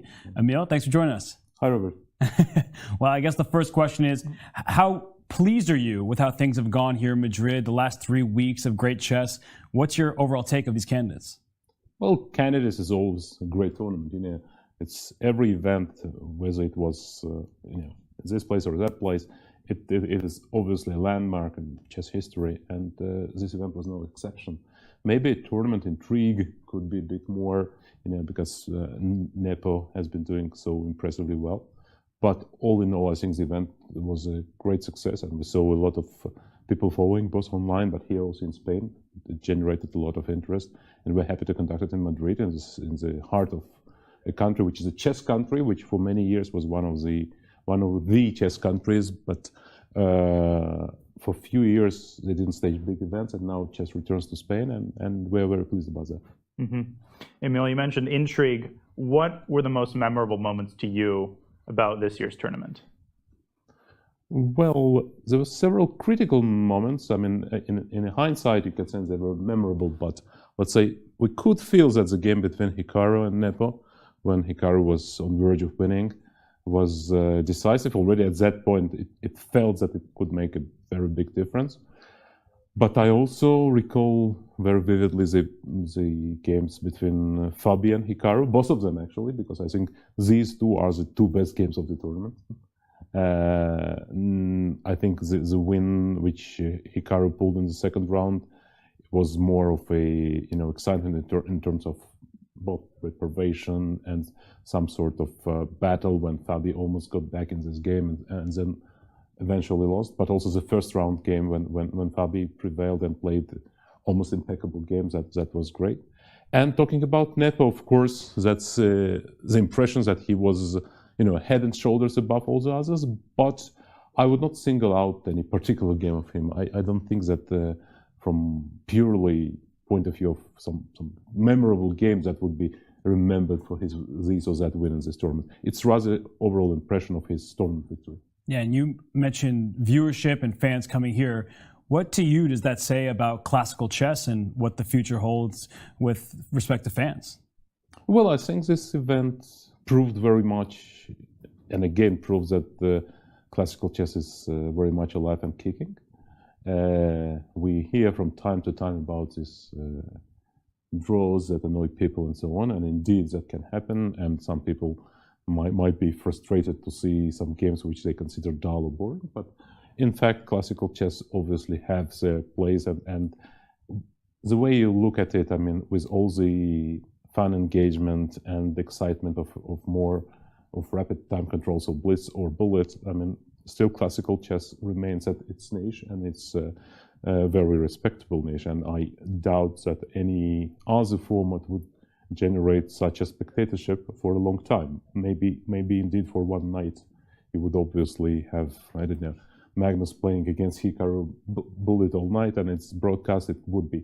But to have it like a competition running for 3 weeks, I have my doubts. At the same time, we at FIDE fully realize that we do not here not only to be guardians of classical chess, but also to to feel the trends, to feel what the audience is looking for, what kind of new ideas could be introduced, and indeed we are experimenting with those, and we are talking with players about all that, because for us it's also very important that we are not imposing some time control without checking or asking opinions of top players or sometimes a broader audience to see what's their reaction. So I think in general, like in every management decision, the decision of FIDE here is always to not to change necessarily, but to slightly adjust, to introduce new ideas, to test it sometimes. Sometimes maybe your experiments would not bring anything good, and then you should assume that, okay, didn't work, nothing happened, so you try something else. It's all right, but in general, we need to preserve the balance between what chess is about with its tradition, with the modern way the chess develops itself, as an online audience is huge, as e-sports factor slowly becoming a factor. So I think we are fairly okay with preserving that balance, but we are constantly looking for improvement. Mm-hmm. Emil, tournaments like the Candidates are remembered not only by who won, but also by the city in which they were held. Could you talk a little bit about the city of Madrid and its role in making the 2022 Candidates a success? Yeah, I think it's very important where the event is held. And when we started negotiating with sponsors about the actual venue, immediately the idea came to mind that it should be some city where the event would resonate, that it would make a difference to have an event in this city. And Madrid came as a very strong option, and also I'm thankful to Scheinberg family who supported the idea to have it here. I think the atmosphere, and we could see the Minister of Sport coming, but also national newspapers covering it every day, and we have a lot of chess fans here waiting at the door to meet players to get. We remember all well how popular chess was here when the Linares was taking place, and Spain. Let's not forget, is also a part of being capital of Spain. I mean, there is a strong connection to Latin American countries. So we see it gets very popular, the event, and I'm really hopeful, and I have all the reasons even to plan for having big events to take place both in Spain and in Latin American countries. That would certainly be lovely, and this event has been a great success, but I think a lot of people are wondering about what this event qualifies the players for, because Magnus Carlsen, he remains non-committal about whether or not he'll play in the World Chess Championship. So what have you learned? I know he had a meeting with Arkady Dvorkovich for 40 minutes. That was reported yesterday. So what can you say about Magnus Carlsen potentially playing in the World Championship match? Yeah, that's an important question, and probably the main reason you asked me to be here. Actually, I was also a part of this meeting. It was Magnus, Mr. President, and myself, because I'm in charge basically for all FIDE major events, including the Candidates and the World Championship match, the formats and the venues and everything. So of course, it was important to talk and to understand. There is a certain misconception about Magnus' attitude towards that. Some say it is a balloony, like we know, that he wouldn't play, that he would play anyways, and no matter what he's saying. That no, but if you knew Magnus, you would take his word seriously, and we did. And our conversation yesterday also proved it that he literally means what he's saying. And we are looking for the ways to, let's say, to have him stay within a World Championship cycle. There's one clear point I want to clarify, because there's been a bit of misconception that FIDE is going to change the format or adopt new regulations. In fact, there are no regulations for the match 2023 so far. We have been non-committal ourselves because the talks about Magnus possibly not playing came right after Dubai, so we felt it would be wrong now to adopt and then to try to talk to hear what Magnus has in mind, and then maybe to change. We didn't actually approve it, and we are still having quite a bit of time to decide and to finalize. Magnus was quite reasonable in his ideas. I'm not probably I cannot disclose details here. It would be unfair, but I can tell that we have started discussing it internally at FIDE, what could be done to let's say to preserve balance between what we feel is right, maybe to also to hear some ideas of Magnus being implemented. At the same time, we don't have a lot of time to waste, because imagine today we know Nepo is playing Magnus, but we can't carry on for 3 months or something to not know, and then suddenly to start finding for venue and sponsor for the match with Hikaru or with Dina. I mean, it would be absolutely different match, absolutely probably different venue and so on. So that's why we agreed that we are going to intensify both internal consultations and also talking to Magnus. And I believe that the decision on the format would be within maybe 2 or 3 weeks' time. With Jan Nepomniachtchi's input as well, or? No, so far we have to develop the format. Okay. Which we would believe that it would be. It's not the negotiations between the players, or it's not the negotiations with Magnus. What is? It's FIDE that pulling a set of regulations we believe should be in place. Of course, we would not be happy if Magnus skips it. It's obviously not the end of the world, but he's not just a world champion, but a dominant world champion, and you don't want a player who is clearly number one in all ratings to be, I mean, all ratings, all classical ratings, for all the time, I mean. You don't want him to skip the cycle. At the same time, we also don't believe that world champion can just say, it would be this way or I don't play. So we have to find this balanced solution, and we'll be working on it. For Magnus, once again, I was very, very appreciative and am appreciative of the way we spoke yesterday. He was very candid and he was very positive, actually. It was never in a sort of ultimatum or conversations that would impose a pressure on the president or myself. It was rather that he was telling his story, his vision, and it's fair. And I think it was, I didn't know how it will end up, but I think it was both very constructive and it left a hope that it can indeed work. If I were Magnus, I would once again think twice about, okay, I'll leave the World Championship title, but it's difficult to come back. And the chess history is strange. I mean, who would think in 1972, when Fischer dropped in 1975, that 3 years after you would have absolutely different heroes? Everybody would only think about Karpov and Korchnoi. Fischer drama would not be even on newspapers anymore. Everybody would concentrate and so on. And with the world rapidly changing, with the war, and with everything, so you don't know what kind of developments it could be. I think for Magnus' legacy, losing a title like that would be missed. But once again, he's the one to decide, and we can only be, let's say, reasonable, but not necessarily following everything that he has in mind. Mm-hmm. We avoided it this year, and the the Dina Nakamura game is unfolding as we speak, but there is currently no tiebreaker procedure for second place. Now, we interviewed some of the players. Most, if not all of them, expressed a desire to have an actual playoff for second place in case the world champion declines to play. What is your take on the tiebreaker system as it exists currently, and what is your take on the idea of moving toward playoffs rather than the SB or any other tiebreak system for deciding second place in tournaments? Yes, that's a very good point. We thought about it. I believe it's a bit weird that you sort of preconditions that because world champion alleged that he might not play, you suddenly have a tiebreak for the second place. So what if Russian players, God forbid, Russia does something even worse, and then Russian players are not allowed to play at all. So you do also a tiebreak for third place to determine who would replace Russian winner. I mean, it's a bit getting far stretched, I think. Having a tiebreak for first place is reasonable.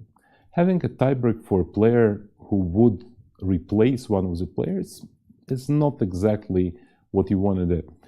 I understand those who claim that maybe it's the way to go. For this event, we decided that it shouldn't be. I think the only person who, I don't know, who was in the studio are part of Hikaru airing this thought. I remember discussing it with Fabi during Warsaw, and he said, well, having tiebreaks for second place would be too much. And I remember it very well. But it's not like we were relying solely on his opinion. We also believe that where do you stop? That's the question. Where do you stop? With this, the same like with the tiebreak system for the Rapid and Blitz Championship. You remember the discussions there. So currently, actually, we have sent a questionnaire to players about the best system to determine about the World Rapid and Blitz if players share first place, what to do. Whether we should go all players playoff, 10 players shared place, so play another 5 hours playoff and determine who is going to be, or we cut it somewhere. I mean, at the end of the day, it's you have to find the way which would be also fair, because if talking about the Rapid and Blitz, it's not a topic here, but it could be very possible that the guy who shared first place simply played much stronger field than the guy who was 10th by the tiebreak. And whether now the number one should prove that in one Blitz game that he can continue fighting for a gold medal, and the guy who came all the way from down in the Swiss Gambit should not. I don't know. As for the playoff in general, whether to have matches or to have a candidates tournament, that's a good question. Let's take a brief look backwards. Entire playoff or matches system was introduced in 1960s. And you remember after the infamous tournament, both famous and infamous tournament, Curacao 1962, the system was introduced, the matches were introduced, and they were played. Now, we have to ask ourselves what actually left a big memory for the chess spectators. Do you really remember many matches that would be really leaving you like in history? Apart of Fischer like crushing everyone, would you name Spassky's opponents in 1960s? Would you name, I don't know, who advances there? I mean, even for Kasparov, these matches didn't leave much of a trace, because although Kasparov in 98 is moving up, and then he beat Belyavsky, then Korchnoi, and then Smyslov, and so on.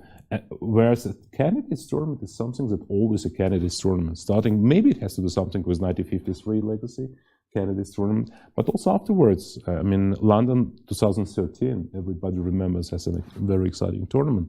We remember a lot of games, you see a lot of players. So there are pros and cons, and one more thing, very often we forget about the practicality of things. How you practically make these matches. You make them of 4 games. It's possible, and actually we switch the women's system now for the 4 games matches, but there the percentage of draws is much lower. Now, if you make 4 games like tried once in Kazan, 4, 4, and 6, that's the only probably practical way you can have it all together. Then another problem arises that basically nearly all of the matches will be decided in Rapid and Blitz, which we still are reluctant to do, because, I mean, it's a classical world championship, and to determine it this way, I don't know. If you try and divide it, let's say making quarterfinals of 8 games, then another quarterfinals of 8 games, and then a final of 12 games, whatever, that could work, but it's practically, if you start thinking of it, it's very difficult. So there are several sides to it. I understand the cons of the candidates as well, because the main con, in my opinion, is that a player who does not have a good tournament has an impact, basically, and by his poor play, or even if he simply doesn't care in the last round anymore, so he can impact, and there is a problem with that. But we thought about various ways to do it, whether to have some incentive for players to occupy. Okay, in this tournament you have incentive for second place, but actually the incentive for second place or for third place, thus the players continue fighting. We even altered the system of prize awards. You know, it's now points and so on. course, for these players, another 10 or 20 grand would not make a huge difference. We raised prize fund. It's 500 grand for the second time. Okay, first time was last year. We altered the system. We constantly look for an improvements, but I'm not sure if tournaments should be replaced by the matches. Although matches arguably are more exciting. Yeah, and some of the things you mentioned. I guess there's been a call for consistency, where some events have increments, some events don't. And as you just mentioned, that the women's cycle now is different from this open cycle. So what's the thinking behind changing the formats, changing the time controls, and why is there not just one for all of the events? That's a very good question. First of all, for the women's cycle, we actually were striving for several years to have it consistent with open cycle, and it was fair, and we basically achieved it. We introduced Grand Sweeps both for men and women. We have a Grand Prix for men and women. We have a World Cup for men and women. We introduced the Women's Candidates Tournament, the same format. It took place in 2019. But this year, for the reasons of ongoing war, we simply didn't have a solution. You have 2 Ukrainian players, and you have 3 Russian players, one of which, Kostenyuk, now moved under FIDE. So what you do, you have Ukrainian players who are not allowed to compete with Russians by their government. So do you feel it would be right to kick out Russian players just for being Russian? We don't think so. Do you feel it would be okay to impose on Ukrainians to either you play violating the regulations of your own country, or you quit the tournament? Would be also unfair. So we found a compromise, and I think it's reasonable. It comes at a cost to us, actually, because for us it would be simpler to organize it at one venue and so on. We're going to have 2 pools in 2 various places. One would be in West, one probably in the East. But that's how it works. Now, it's always a question when you say, to have some sort of standardized solutions. It's easier it would be easier for us. The problem is that it does not exactly connect with the reality. Many times you have absolutely different type of event. I'll give you an example with having increment or not having an increment. Not having an increment came actually an idea that came in connection to the match. The match is the most exciting thing, and there, you have a broadest possible audience. Now, for broadest possible audience, it's clear you play 2 hours. This increment of 30 seconds is very difficult to understand and to grasp. You have to add, you remember you had all this long draw series and so on, so you bring an element of, call it more excitement. Some player in time trouble, he has only half a minute to complete his 6 moves and so on. So it counts in. Now, then logically came a consequence that the candidates, as a qualifier for the match, does have it as well. Now, would it be logical to go one step down and to have, let's say, in the World Cup, the event without an increment, or to have rapid chess without an increment?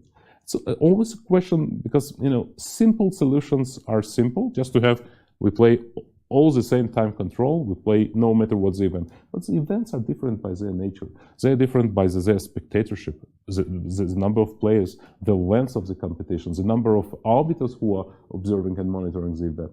Imagine you have a tournament without increment in an event where not every board is monitored by the arbiter.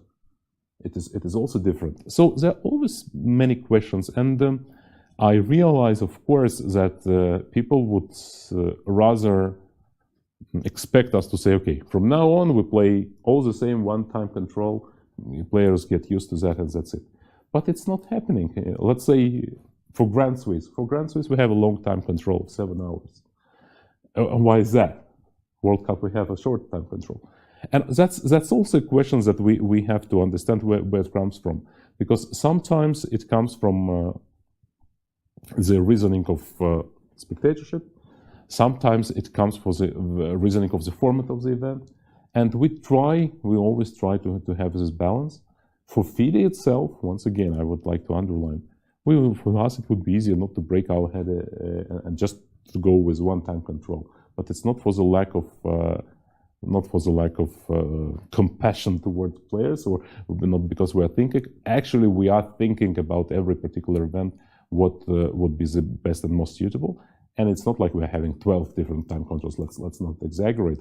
In classics, we have like 3. So it's or basically 2, the longer one and the shorter one. So and in Rapid you have basically 1 used now, 15 plus 10.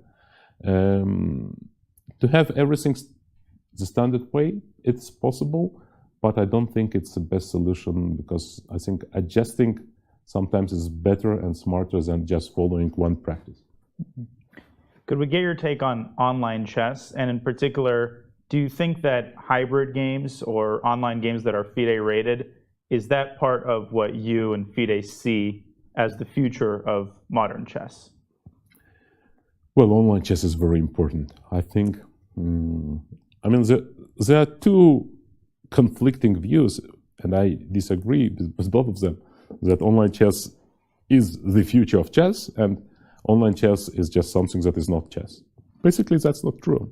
I mean, there are obvious problems with online chess, but there is no other way to engage as many people as it does.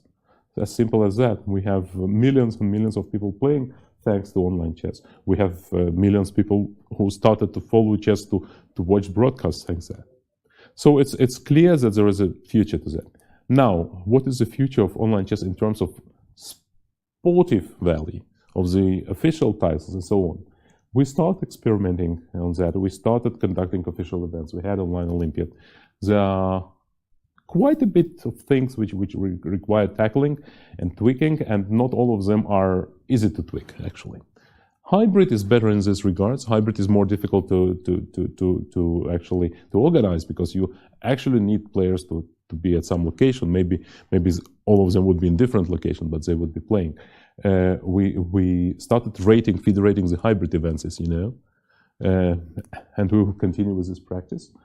Of course, for rating the hybrid event, you need some preconditions to be followed, especially in regards to the arbiters. Not easy, but I believe that's the future, because more and more things are done online. But I would tell you that talking to many governments, sponsors, big companies, and so on, I realize that for many of them, the moment that you switch your official event from OTB to online, it loses a bit of its, let's say, prestigiousness or value or status, because too many things which are happening online are not serious or not considered serious. So here you have people coming in, competing, and so on, which provides for special atmosphere for journalists, for TV, for broadcast, and still with all the modern technologies, we are nowhere close to do the same for the online. Let's say Magnus Online Tour, exceptional, great players, and so on. Still, you cannot you still cannot compare it with official event like Candidates. No way. I mean, it's still a long way to go. So we will be slowly moving and developing it. I believe that it's still a future, but chess is more than just a game, because in online you lose this factor of a, I don't know, cultural event taking place, socializing, kids coming, playing, facing grandmaster, taking master class, playing simul, taking photos, and so on. All this is still missing in an online event. Said that, once again, I cannot see any better way to popularize chess than to promote online. Yeah, though that makes perfect sense. And Emil, this is, for everyone watching, this is Emil Sutovsky, the FIDE Director General and a chess grandmaster himself. And I have one fun question as we let you go. What do you have in store for the closing ceremony? Because the opening ceremony seemed extravagant. Any fun surprises for tomorrow's closing ceremony? Yeah, we are working on it. I think the opening ceremony was quite special, and many people still recall it. We are working on it, and of course, closing ceremony, which will be tomorrow at 9 p.m., is planned to be special, but what exactly extravaganza or something memorable moments, we are still polishing it, and we tried not to disappoint. Well, we look forward to it, and I guess before I do let you go, just that one last question that everyone wants to know. When is Magnus Carlsen's deadline? Because you said you're in discussions. At some point, a decision has to be made whether or not to move on from Magnus playing Jan Nepomniachtchi. So when is his deadline? We haven't set a formal deadline, But let's say, I would say July 20, which is also an international chess day, is about the time when we'll have a decision. Okay, well, we look forward to learning more then. We've learned a lot from you today, so thank you so much, Emil, for joining us. Thank you. Thank you. Thank you, Dini. And Hikaru Nakamura, Liren still competing for second place here in the FIDE Candidates. Liren did not get the desired outcome of the opening. He is looking for any possible advantage against the sturdy American player, Hikaru Nakamura. Hikaru has a half-point lead over Liren heading into today, as you can see on the screen in front of you.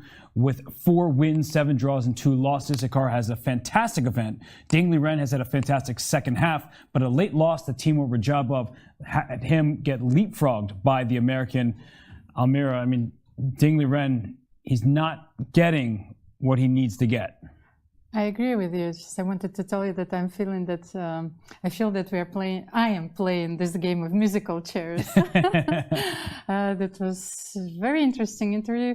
I've learned a few things, especially that we finally have a deadline for this very important official statement and announcement. But I was trying to analyze this game, and I thought that Liren tried almost everything here, and it might backfire very soon if he's not very careful. I think bishop f6 is black next move. It is very important to trade the dark square bishops, and first of all to unpin the king. Yeah, bishop f6. Yeah, bishop f6. Let's say bishop f6. King will take on f6. Just no, if you play rook c1, then I have to reconsider, because I also have to keep control of the c5 square. So let's see, rook a c1. Let me think. I have to adapt myself. Maybe I will swap on d1 and first play rook d8. What do you think about this? Looks like perfect defense, right? Because swapping off the rooks doesn't leave white with much remaining. My mama told me that if there's only kings left on the board, then the game ends in a draw. So that is still accurate, despite the many changes and alterations FIDE I think we should ask Emil. He's still in the room. Yeah, FIDE considering a draw is still the case when all the pieces go off and just kings remain. No, this is a position where it seems very difficult for Hikaru to go wrong. While we had Emil on the show, several moves had been played, but I feel like Liren, he's just pushing pieces, hoping for some mistake. But look at the clock, right? Hikaru Nakamura still has 1 hour, 37 minutes remaining. It's Liren who's desperately trying to find something, and if he really tries to win, he might be trying to lose, because he just doesn't have a plan. Well, this is true, but on the other hand, even Emil's interview underlined the ambivalence of the situation that the players has been in since the beginning of the tournament. They don't know what they're playing for. It would be much easier for them to play and not force on the position in this situation if they knew that, for example, the second place is not on stake. But for the moment, we don't know, and we should emphasize on this. And that's why Liren's making moves like rook d1 to c1, keeping more pieces on the board. And there is a direct threat. Rook takes c6 would be a problem for black, with knight e5 check coming. That would be a fork. So Hikaru, he has to watch out for little things here and there. But Liren, if this were a game at the first round of some tournament, he would just trade rooks, trade another pair of rooks, just agree this one should be a draw. But because the onus is on him, he doesn't know what he's playing for. Hikaru, a draw with black is a great result, no matter if a world championship match is at stake. So all the pressure was on Ding from move one, and I just can't get over how the opening is gone and how well Hikaru has been able to stabilize. Yeah, and I think this is another thing that makes Hikaru scary to play against. Of course, he wants to play for a world championship match. He wanted to win the candidates. I'm not claiming that he doesn't, but he's also enjoying his experience here in Madrid. He likes the fact that he's here, that he qualified, that he's playing, that he's making recap videos. He's just living in the moment. And it seems like some of the other players, Hikaru even talked about Fabiano Caruana in this context, may have just overthought it. They may have expected too much of themselves. They may have painted the situation as either I get second place or the world falls apart. And that's not how Hikaru has treated the candidates. And I think that's largely what has opened the doors for him and why he's able to play so confidently and at times so quickly and accurately. But I do like Rook DC1. I think that's a measured attempt to unbalance the position and keep pieces on the board. Yeah, and I think it also goes to show that Black shouldn't just play with his hand rather with his brain, because sometimes our opponent puts a rook on c1, we play rook c8 without even thinking. But you need to think in a position like this, because you never know when some kind of tactic aiming at the e6 square could be very good for white. So you just need to be on the lookout at all turns. It does seem to be a very stable position, but as we know, Jan Nepomniachtchi won the tournament already.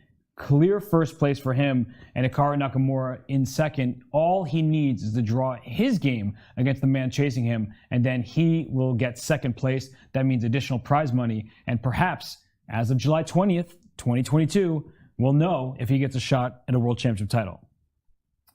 Yes, we will. It's been an incredible performance. 5 wins. Not only the only person without any losses, but everybody else has lost at least 2 games. I think that stat really demonstrates the extent of Jan's dominance, but we remind you that he did lose his last round game, I think, to Liren at the 2020 Yekaterinburg Candidates. He mentioned that that game really stung at him, even though the celebration was on, and he doesn't want to repeat that loss.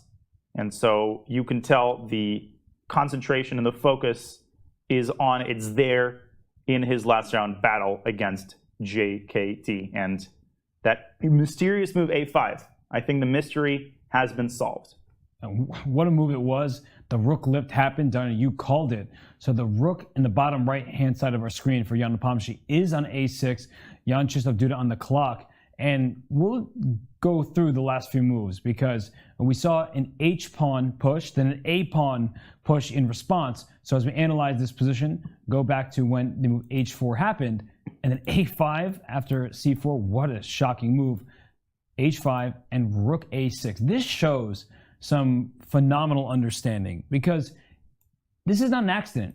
He didn't push a pawn and get his rook, but he must have seen variations where his rook is needed to cover the 6th rank. But it's not a natural plan, Almira. Well, but let's have a look at the opening. It started all in a bit artificial manner as well. When you play queen d7 and your bishop is still on c8, maybe you have to rethink your strategies and to look for well, a way to dismantle your pieces. And this might be the plan with a5, rook a6. You need to bring this rook into play, and probably the lines that they have analyzed with d4 directly, they might be equal, but there are some positions which might occur where your rook is stuck on a8 and your bishop is still on c8, and you have problems developing those 2 pieces. It's a good point. And queen d7 was already thinking outside the box in the opening, and then a5, rook a6, creativity galore in this last round matchup. So we saw bishop developing the e3, trying to secure the d4 square, and Jan said, I don't want you to plant a piece there, because if you can keep the position closed, then white can play on the king side with a free hand. So that's why Jan, understanding his king might be in some danger, you often play your best defense when you distract your opponent and play a different part of the board. So Dina, d4, and after pawn takes, knight c takes d4, knight e4 was played. The one big downside of pushing your d-pawn was giving white this e4 square. So whose chances do you favor here? Jan Nepomniachtchi, who has more time, been playing a great tournament, or Jan-Krzysztof Duda, who has some aggressive intentions on the king side, chose this pretty random seeming opening, and wants a last round victory? Yeah, the complexity has reached a zenith here with, massive tension in the center, big decisions for both players. I can't really evaluate this position. The old school, Russian schoolboy in me prefers white, just because the f6 square is a permanent weakness, and white's got this pawn on h5 that's exerting more pressure on black's king side. Keeping that in mind, you might say, well, I see a way for black to force a queen trade. And I mentioned this previously, knight takes c2 and queen d3. I think there's a non-zero chance that Jan goes for this. Now, white does not have to take on d3. White can trade on his own terms, and white can go rook a c1.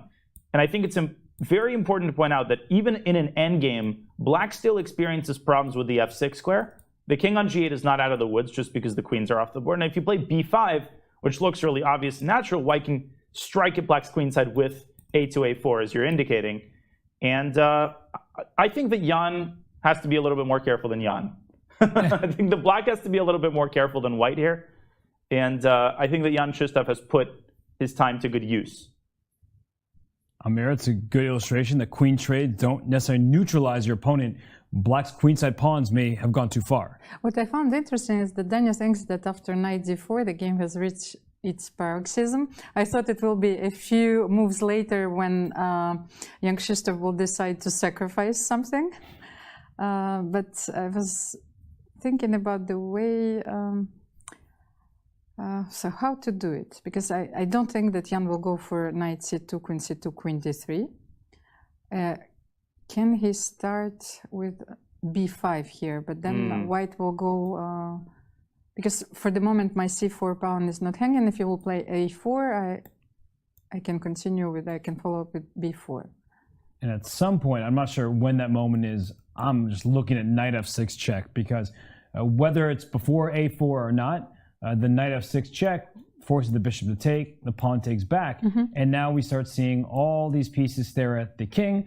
This queen needs to get to h6. And back rank problems. That's why I hate playing these positions. Always back rank problems. King can't get out this way. You can't really push this pawn ever because the g6 pawn and, well, the h6 square is under white's control. So can I take on c2 here, and now that I can also develop my bishop, play queen d3 in this position? I guess Dania would say, let's just go rook c1, trade on our own terms, and go for this pawn. And it's a problem because black's king does not find shelter. Even when the queens come off, even if material stays even, white just continues to have this pressure. And with the presence of opposite colored bishops, we don't just assume it's going to be equal because of what you hear, that all opposite colored bishop endings are drawn.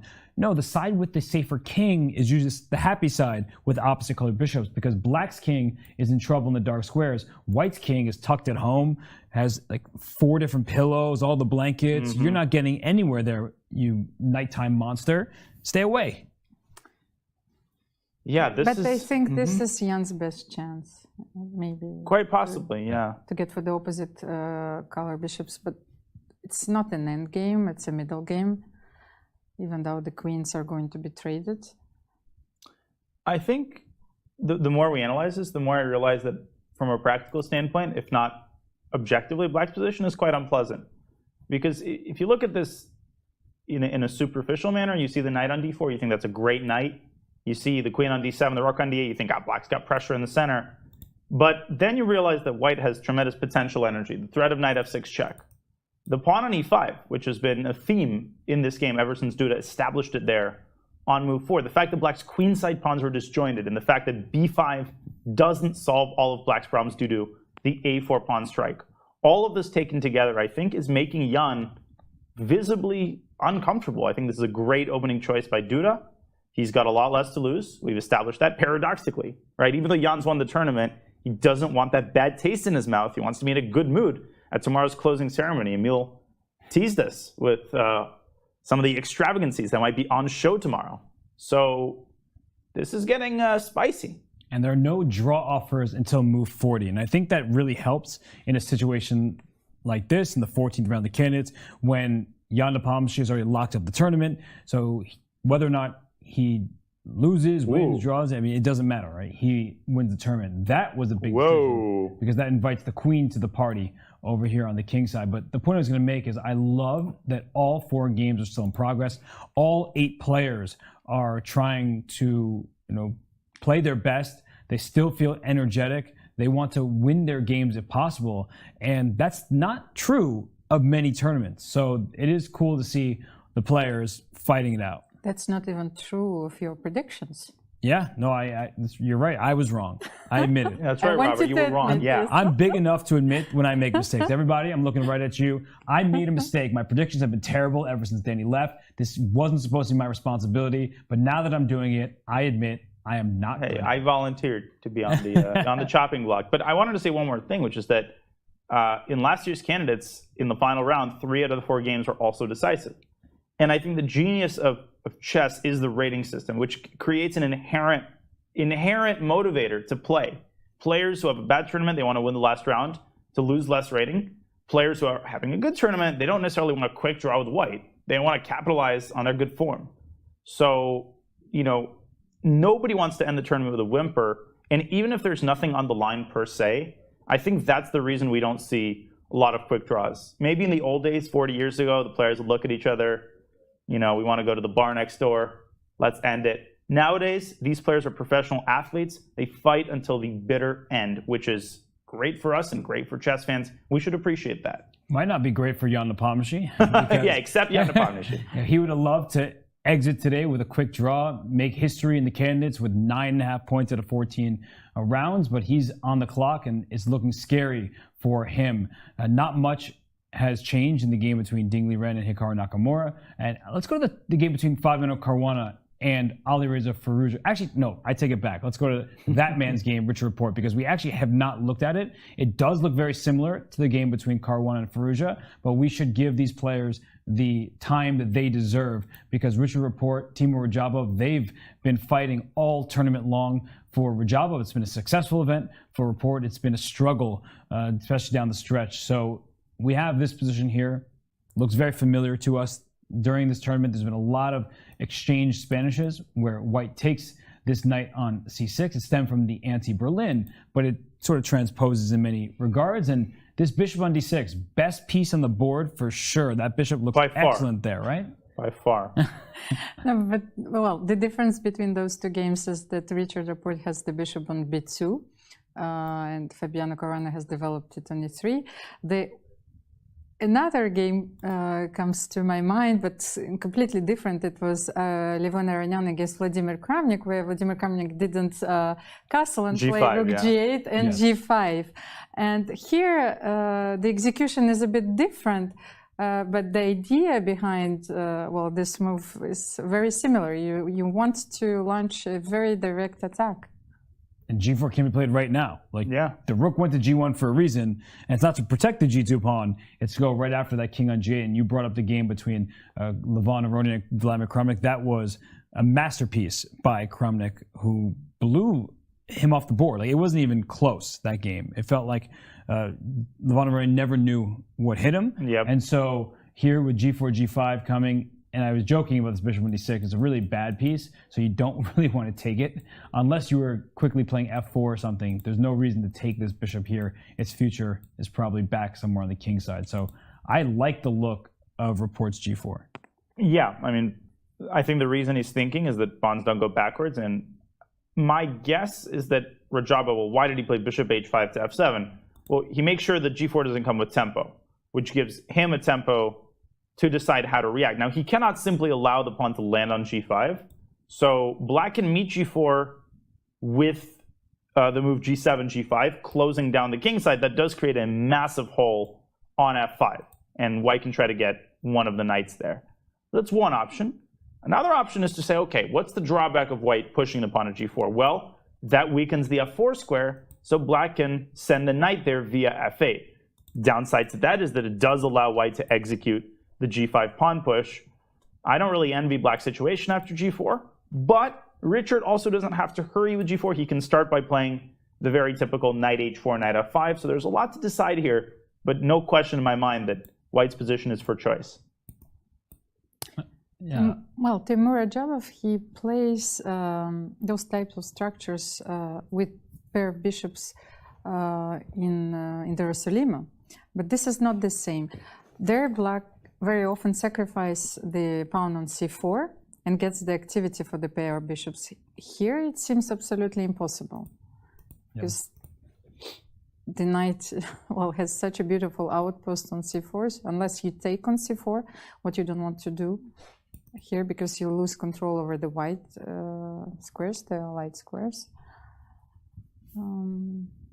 I think it's really important, though, that as soon as the move g4 is played, and I say this often, pawns are 2 squares away, look at the square in between. So g4 is a move that, of course, Rapport wants to make, but then it gives black this very clear plan to bring the knight in. So I wonder if there's an improving move One of the ideas we've been talking about is knight h4 first. That makes a lot of sense.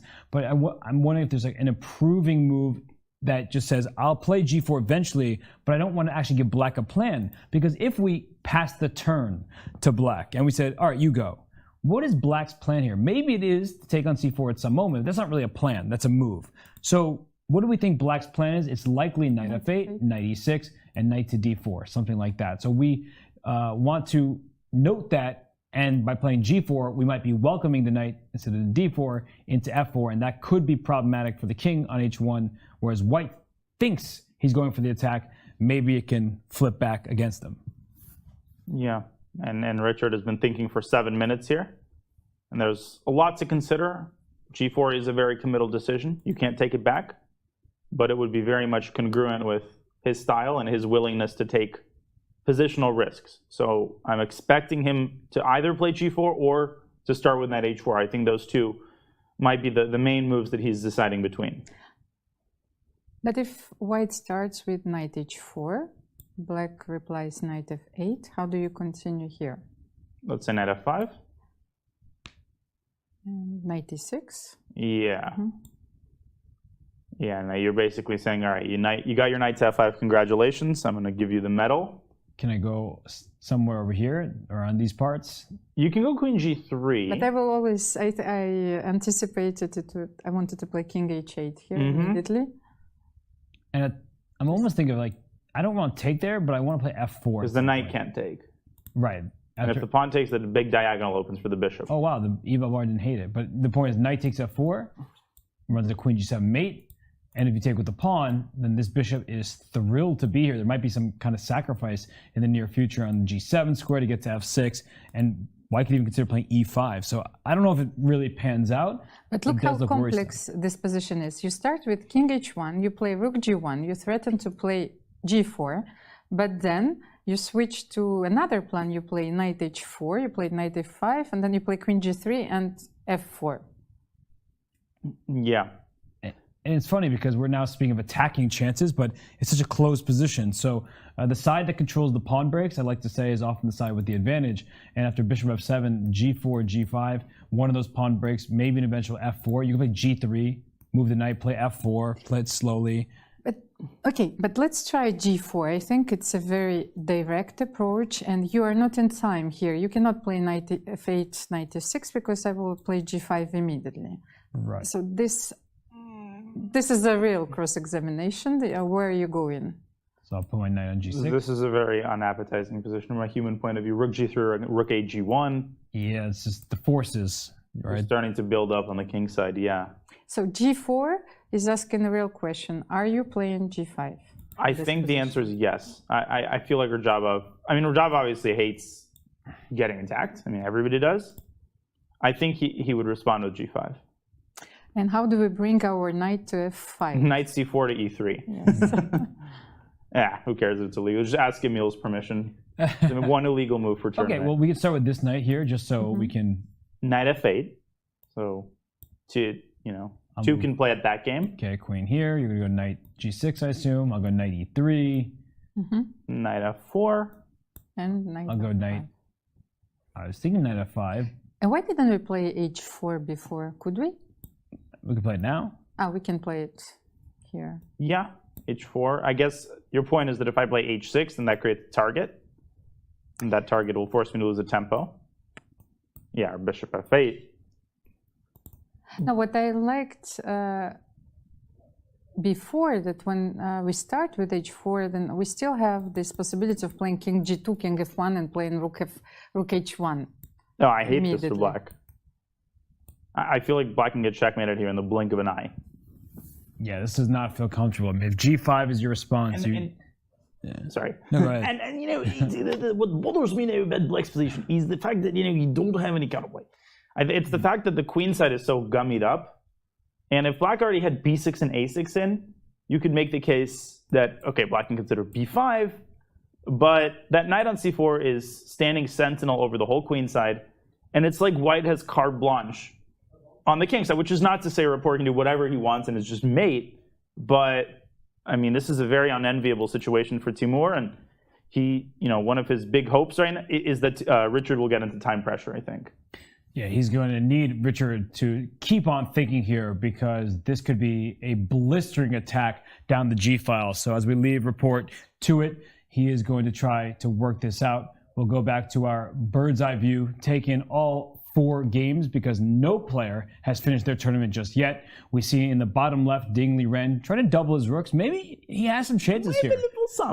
Yeah, it's a slow, methodical approach from Ding Liren, but he is going to try to work his endgame magic. In the top right, we see a position that's in many ways similar to the one in the top left. So Rapport Radjabov, Caruana Firouzja, they're maneuvering their pieces, not quite a tactical affair yet. And that's not the case in the bottom right, where Jan Nepomniachtchi, he decided to take this knight on f3, the queen took back, and we'll see how those players continue because Jan has made a move to put Duda back on the clock. But for now, we are going to head towards a break.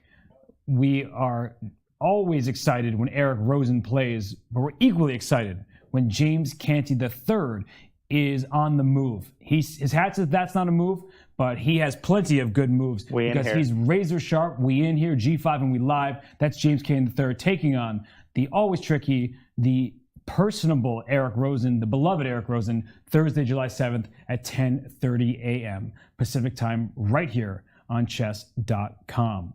So the players in the playing hall, Richard Rapport, still thinking, trying to make this attack work. He would love to end his turn with victory, and we love to see this. Madrid in all its glory and all its beauty. This is where the Candidates is taking place. We'll be right back. Did you know you can watch top chess events right on your phone? Time to take control of your journey towards chess mastery. Magnus Carlsen introduces Chessable, the definitive solution for studying chess. Move Trainer uses the science of spaced repetition to identify your strengths and eliminate your weaknesses. There's no need to set up a board, remember which page you're on, or keep track of all the moves you miss. Get started now and join our growing community of over 100,000 chess enthusiasts. Chessable. Take control of your journey towards chess mastery. Welcome everybody. My name is Jan-Krzysztof, former World Chess Champion. Are starting a new course here for Chessable. A very special Chessable course. Master your chess with Judith Polgar. You know what? I learned a lot.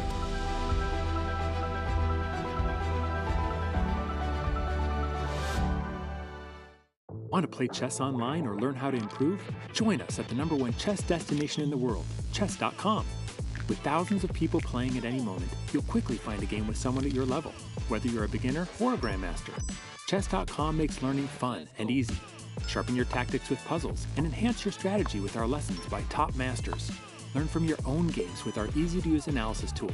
Chess.com has everything you need to take your game to the next level. Signing up is free and easy. Join chess.com today.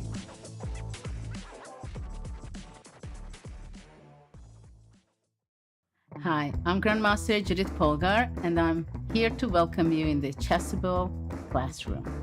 It combines a shared chessboard with live video.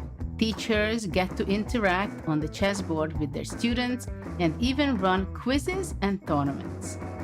I really love what Chessable Classroom can offer. I use it myself all the time. Just invite students to your classroom and start teaching right there. No downloads needed, and it's for free.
game of chess. Some claim the queen was given her powers to honor Queen Isabella. That, my friends, is a chess legacy. Passion for chess continues to thrive in Madrid. For the first time in 30 years, Spain's capital plays host to the Candidates, the most important tournament in chess. At the Palace of Santona, the stakes are high. And he definitely knows that he hasn't made his 40. Oh no! Oh my goodness. 8 of the world's best players competing for the right to challenge for the most coveted title in chess, the World Chess Championship. The Candidates is grueling. The winner requires mental endurance and unbreakable focus. There are those familiar with the biggest stages in chess, yet still chasing unfinished business. We know what that means. Hikaru puts the jacket on. The game is over. Mis amigos. The next challenger to the world champion of chess must come through Madrid. That is the genius of Jan's performance, the fact that he really did make it look easy. Like Queen Isabella before them, the Candidates is all about leaving a legacy. I don't even just say it. You can just read it. Mis amigos. Oh, and that's my amigo Dina waving to you all. Can we say it all together? Oh, should we say it all together? Yes, Let's do it. Let's do it. 1, 2, 3. Mis amigos. This is International Master Almira Skripchenko, Grandmaster Dana Naroditsky. I'm Grandmaster Robert Hess. And just like the players in the candidates, we have to have our fun saying Mis amigos too. It's our shot at the glory, yes? Yes. Our last. That reminds me of my biggest pet peeve, which is those old school assemblies where the speaker is like, it's like 7 a.m. Good morning, everybody. And then everybody says, good morning. Yeah. I didn't hear you. I hated that. But, you know, I love the shirt. Oh, thanks. Well, you know, I just came today. I was told I could wear it. I wasn't sure if I should.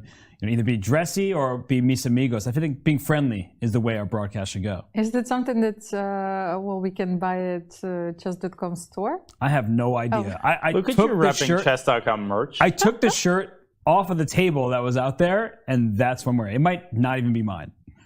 Okay. Oh, so you We'll have a look. commentator steals shirt. I mean, very professional. Uh-oh. Here they come. Oh.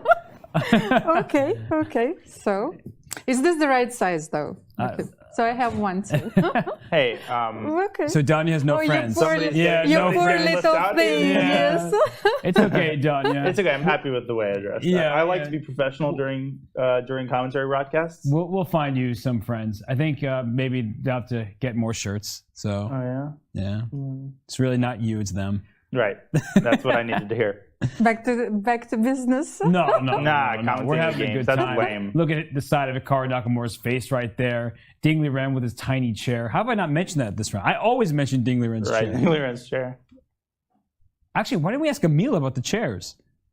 How were the chairs selected? Yeah. What was the process like? Yeah. You were asking about online over the board chess, you know, the difficulties. That's not the important question. The important question. It's very important though, because I like his answer about how important it is to preserve the over-the-board tournaments. Especially, like I've read a lot of studies that even now our brain is perceiving like what is happening online is still it's not real. Like so. It's important for us to be here. Before I get into discussion of what is reality, I'm going to reset. I'm going to remind everybody of where we are, what we're looking at. You know who you're looking at. That's Hikaru Nakamura. But in this event, it has been Jan Nepomniachtchi. That has been the storyline.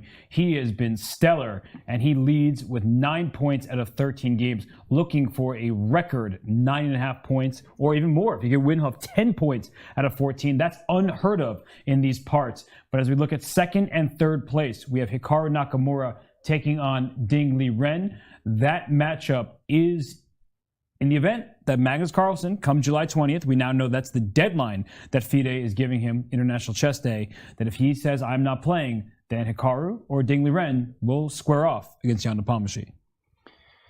Yeah, and that makes the second place game more critical than a second place game has ever been at the Candidates. You can sense the intensity on Ding Liren and Hikaru Nakamura's faces. Hikaru needs a draw to clinch second place. He's half a point ahead of Ding Liren with that win in the penultimate round against Jan-Krzysztof Duda. And they're in an endgame. The endgame looks completely equal, but Ding Liren, we talked about it. He played rook dc1. We liked that move. And maybe, just maybe, he's starting to find and squeeze some water from the stone. Almira, I'm starting to like Ding Liren's position. And in the last bunch of moves, the bishop went to d6. I think this was a really important moment. Hikaru brings his bishop to d6 rather than trading off the bishops on f6. So there must have been something here he didn't like.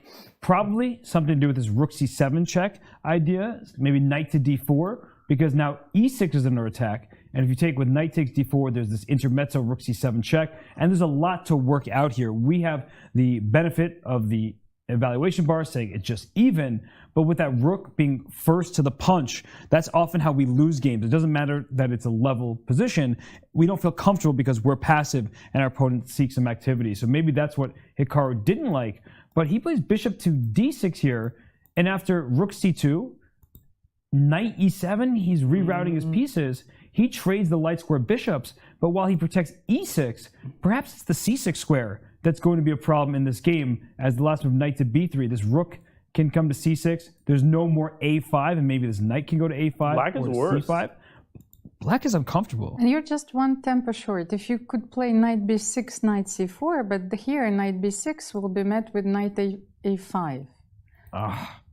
That's really annoying. And here is the difference between f2 and a3 and f5, e6. It's in the end game, you can really feel it. And that's why I think, well, humans feel that how unpleasant this position is. While the computer might defend stubbornly, I think that Hikaru doesn't like his position that much right now, and he's looking for the ways to, well, to simplify it. Yeah, I mean, to piggyback off of Almira's point, we talked about this yesterday in Alireza's game. It's not just the fact that white is 0.4, 0.5 better. In and of itself, that's not a particularly daunting evaluation for Hikaru. It's the fact that he suddenly has to deal with a worse position when 2 seconds ago he could taste the sweet nectar of second place. And the life seemed to be inevitably getting sucked out of the position. All of a sudden, white has the c file, a great square for the knight, the d4 square for the bishop. Black's knight doesn't have too many prospects. This could get really ugly if white gets a rook to c6 and black no longer has that a6, a5 pawn break at all. So Hikaru, I think, just needs to take a couple of minutes here to readapt himself to this new set of circumstances. He made it a serious inaccuracy. I'm not sure exactly where. Maybe it was more than one. But he's got a new set of challenges that, you know, that he needs to adapt himself to right now. And you mentioned how in the game he's not going to be able to play a5. This might have been his last opportunity to do so. He had brought his knight to e7. He was so concerned about this pawn e6, which I understand. It's uncomfortable, bishop staring down at a king. But a5, But what if I don't want to take? I was calculating rook c1, rook to c1. Here. I think I can. I think that was Ding's idea. Yeah, undoubtedly. A takes b4, you have to calculate rook c6, bishop c6, rook takes, and then this pawn on a3 is captured. And bishop e5. Bishop e5. Similar to what Duda rejected yesterday, kind of position with 2 pieces for a rook and a very weak king. It's hard to make yourself go for this. And the king, that's what's really important. If this king were already on h7, you'd be like, no, black, I'm doing this in a heartbeat because I have 2 passed pawns, I'll get my rook in. But because the king is where it is over here on f7, you see the first check.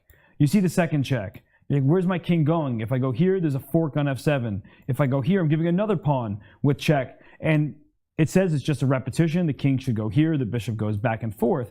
That is so difficult to not only visualize, but to properly assess from this far away. And it's a great example from yesterday's game. When Hikaru was playing against Jan-Krzysztof Duda, there was that position with a rook and a passed pawn for 2 minor pieces. And actually, I'm just going to bring it up. I'm going to bring up that position if I can, because I think it's really instructive to show some of these similarities. But it's hard to make it work because I don't forget them side by side. I'm going to try to pull up the game from yesterday with Jan-Krzysztof Duda and Hikaru Nakamura. So if you don't mind, there was that moment right around, where was it? Right around here. Yep. Wow. You literally clicked on a random moment and it happened to be right. This is yesterday's game, where what we would have seen was after this sequence, right? D7, Hikaru came in here and talked about everything. And he also thought that his winning chances were great because after A4 takes, rook to D7, you see bishop C7, bishop takes E5, this rook takes G7 would be mate. So even though the engine says zeros, it's just equal, it's not the case. But it's very, very, very difficult to see this from a mile away. Yeah. Uncanny similarity, really. Exact same material imbalance, very similar situation. And the consequences are not as severe for Hikaru, who rejected this line. Duda playing knight c7 basically meant he was lost. Here, Hikaru obviously still has excellent chance. I mean, I don't even want to say drawing chances. That implies the position is lost. You know, he's worse. He still has a very solid position, but I think he's doing the right thing and taking a long time to figure out how he wants to arrange his pieces, what defensive formation is going to be most solid. Maybe the pressure did get to him. It's very possible. Maybe just Ding Liren's maneuvering was a bit seemingly innocuous, but also confusing. What's he going for? It seems like he's just making moves. And then suddenly, with the pressure heading towards the e6 pawn, Hikaru felt he had to trade light square bishops. And one idea I'm thinking about for him right now is his move g5. It's very committal, though, making a move like this. And it opens up the bishop, staring into empty air. But after the move g5, if you trade on g5, I could see a future where black moves the king, brings this rook over here, and there could be a party down the h-file. It's very far away, especially with the rook landing on c6. But this kind of play with pawns pushing on the king side, it could give black the necessary counterplay, because right now white is having all the fun. But here, the white king has this refuge. He can play king f1 and king e2. Right. But Hikaru, he's made a different move. Brought his bishop to e7, very clearly aiming for this pawn. I think g3 is automatic. Yeah, you don't want to go h5 here. I mean, maybe you do. It's good from a positional standpoint, but it creates an additional target. So I think Ding is going to play g3. It's a lot more congruent to his style. And this is more forcing, right? Knight f6, you probably have to take on f6. And this still is going to be better for white, of course, but you've allowed some trades. You need to be certain, because eventually this king can come up to g5 and start going after this pawn. That's an overextended pawn in the endgame, which becomes a target rather than a strength. We saw yesterday that Hikaru's knight landed on g6. That's where it's useful. If this knight for Ding Liren could get to g6, we might be having a similar That's easy. Knight situation. c5, d3, f4, g6. Exactly. What's stopping you? Just wrap around this way. All right. But the point is, this pawn on h5 now becomes a clear target that black will go after. So, and especially in this position, as strange as it could be, the knight is much better than the bishop on f6. Yes, it's true. And this knight is such a nuisance over on the queen side. You want to trade these pieces, because the knight on d5 is very, very strong here. And he played h5.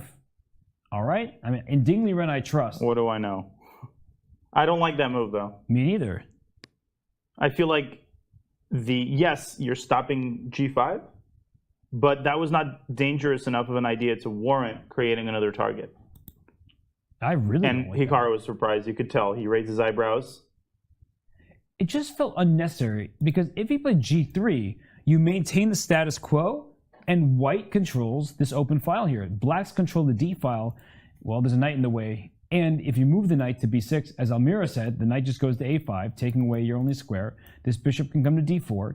If you try to trade off bishops, thinking that bishop d4 is annoying, once we get a position like this, and the rook comes to c6, black is completely frozen. My knight is going to wrap right back around to b3 and to d4, c5. This a6 pawn is a target in addition to e6. So I think that Ding Liren would have been better served sitting on the position, showing some more patience here. And Hikaru made a quick move, bishop f6, and got up, because he wants to take back on f6 with his knight, and this h5 pawn is immediate target. I think that Ding wanted to play the position with the pawn on g2 if black plays g5, but not with the g3.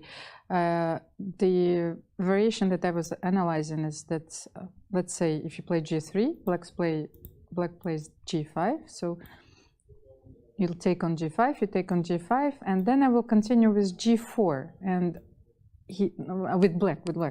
Yes, on the next move. So I think he didn't like this setup, and he didn't want to weaken the f3 square. Yeah, there becomes a bit of a bind there, especially when black's rooks end up on the h-file. And the king is perfectly safe for white, so you don't have to worry about that. And will this amount to anything more than an optically pleasing position? Because we look at this, we love white's rooks, we feel very good about it, but at some point you actually pinpoint a target and then start hammering away at it. And it's not easy to do that. You get one rook to c6, but you can't get another rook on the 6th rank. So you're right, Almira, maybe g3 was worrisome for Ding Liren, but considering how quickly Hikaru played bishop f6, he understands that this pawn on h5, it might not be long for this board.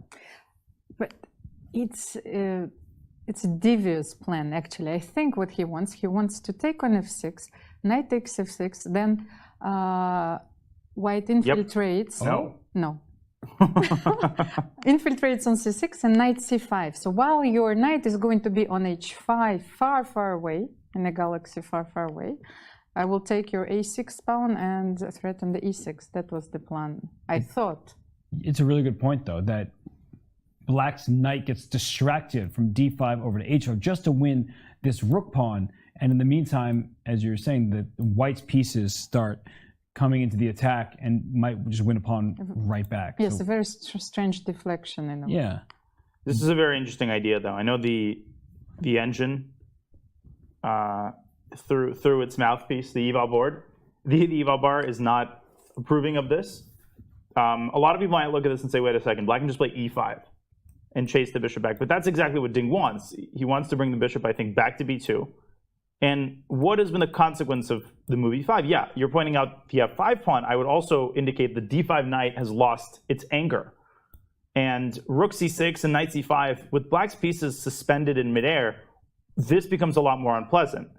The downside of white spending a bunch of tempi on this is that black does get a chance now to get the d5 knight around to c4. Knight b6 is possible here, but I can see why Hikaru would potentially reject this option. I mean, knight a5 prevents knight c4. So I wouldn't rush to criticize Ding's choice. I think it's creative, it's interesting.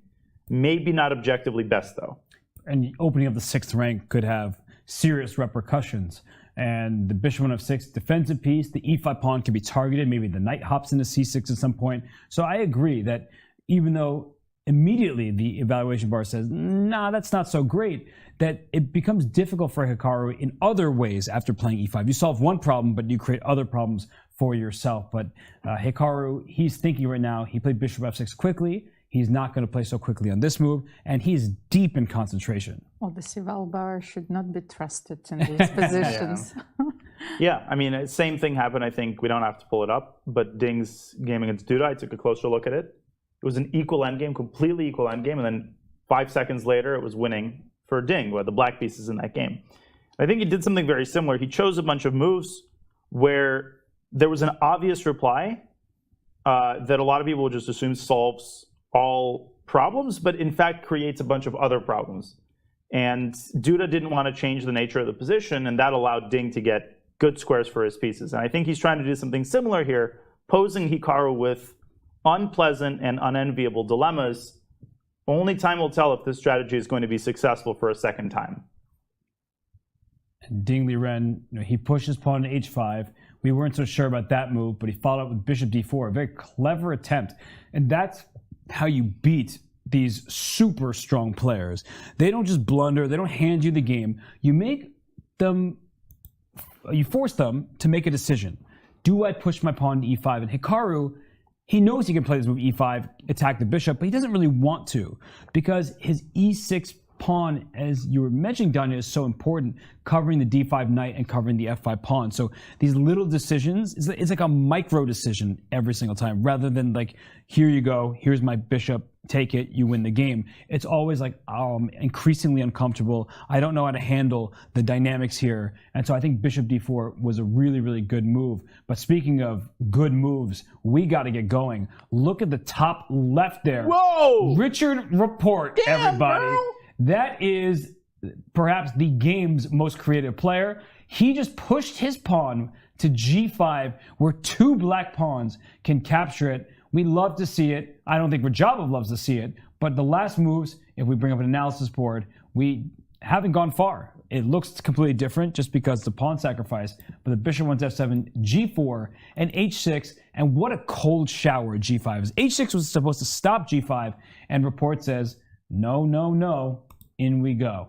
I think that Dina has to switch it to shuffle it up a little bit and start saying, damn boy. You know? That's just... Doesn't have the same ring to it, though. Wow. But g5. what happens after h takes g5? H4? I mean, at first I knight takes g5. Yeah, maybe. And then rook takes. But okay. Rook a g1. And it's not like it's mate immediately. It's just that white has a lot of pieces on the king side. I mean, how many arrows do you want me to draw? You want me to go full Hikaru? Yep. Like, this position looks really unpleasant. And knight e3, knight f5 also. Yeah, once the queen moves, knight e3, knight f5, everything comes to the party.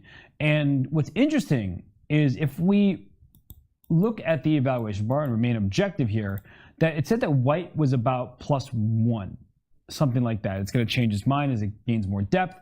And we know that white's position is better. But if the position remains closed, it's an advantage because you have more space, not because you can actually do anything concrete. So g5 is one of these forcing variations that will put Teimour Radjabov into the think tank, whereas a move like knight h4, knight f5, we understand that this is going to be pleasant for white, but black will play knight f8, knight e6, or knight g6, and do very much the same thing. So it's pleasant for white, but nothing special, as these top grandmasters like to say, whereas g5 is a shot out of nowhere, but a shot heard around the world, because this king on g8, it's going to fall directly under the rook's fire. I was thinking that, well, that was the word that I learned yesterday. So is this the right situation to say that he's not clinging on his g4 pawn?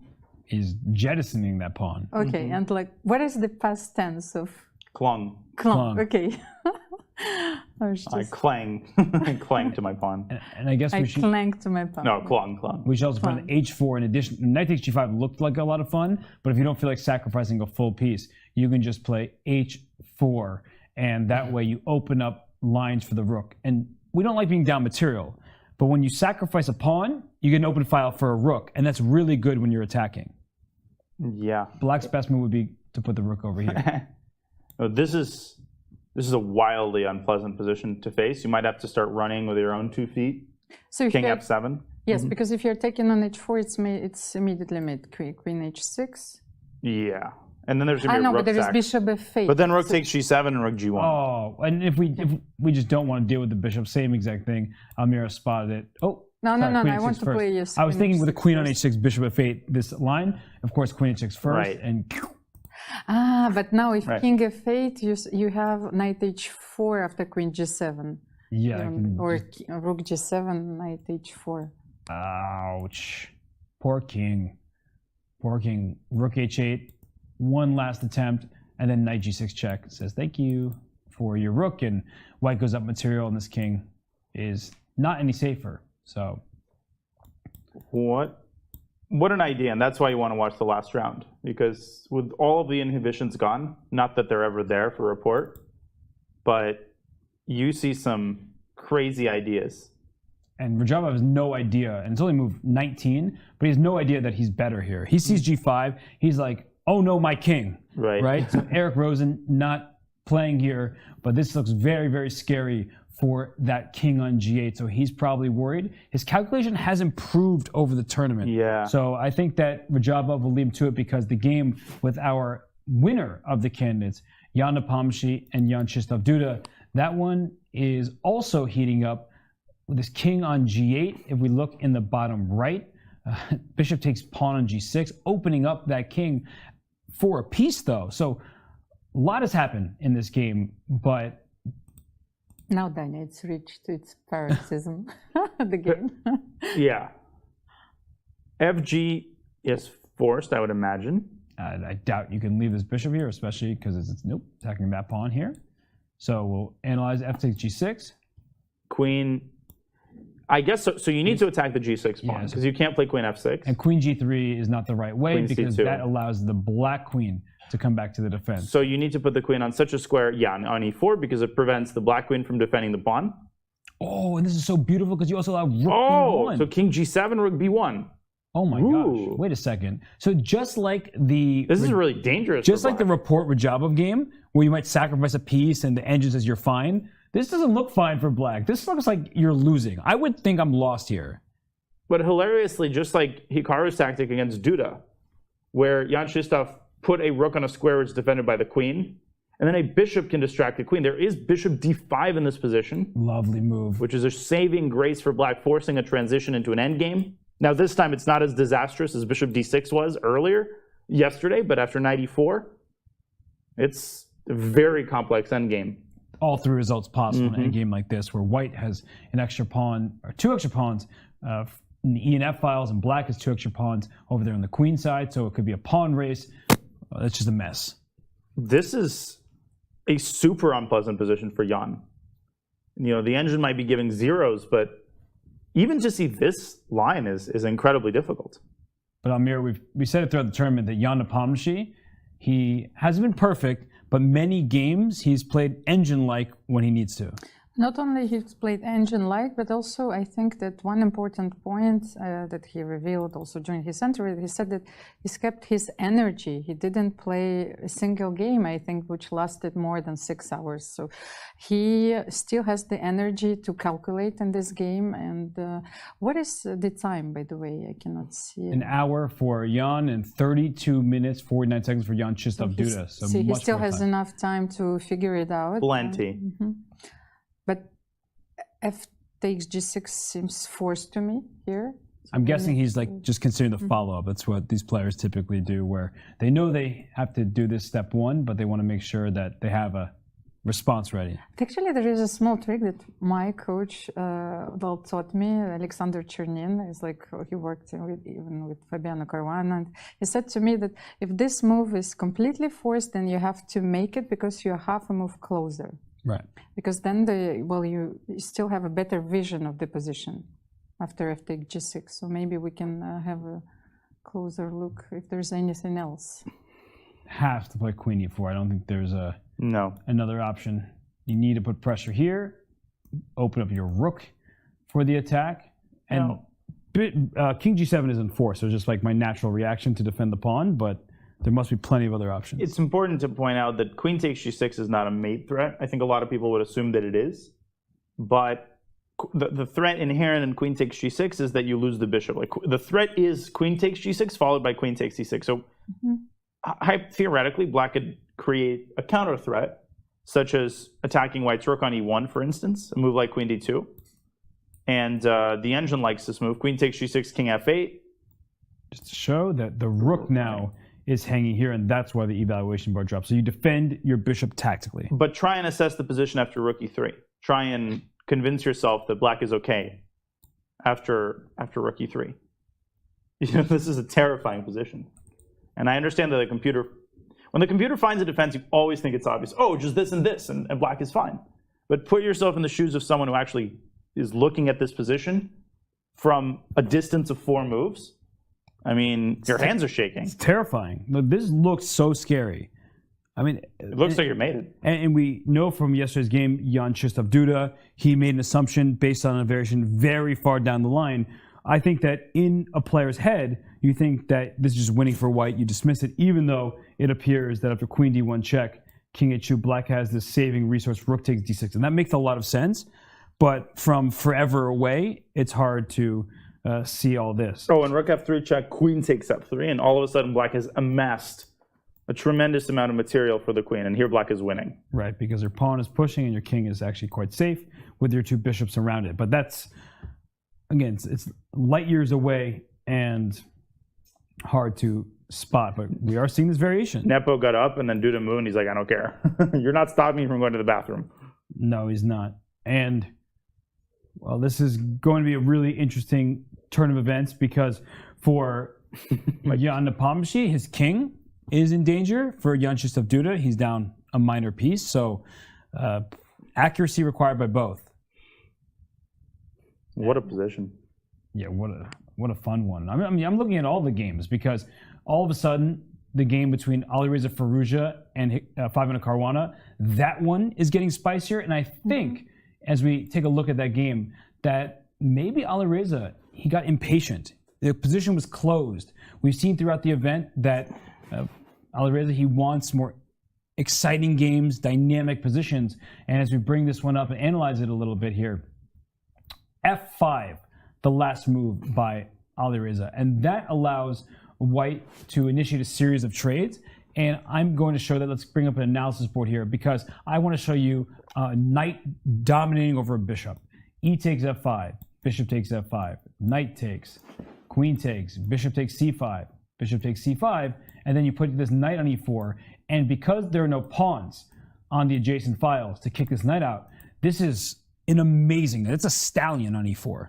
I was thinking with the king on h1, the rook on g1, and the similarities between the two games, he was simply feeling forced to play f5 because White had this move g4 at this position. Oh, so he's looking over at Richard Rapport's game? That's actually a really good call. Yeah. That's so uncomfortable. But, but what? But to me, the move g5 here was asking to be played.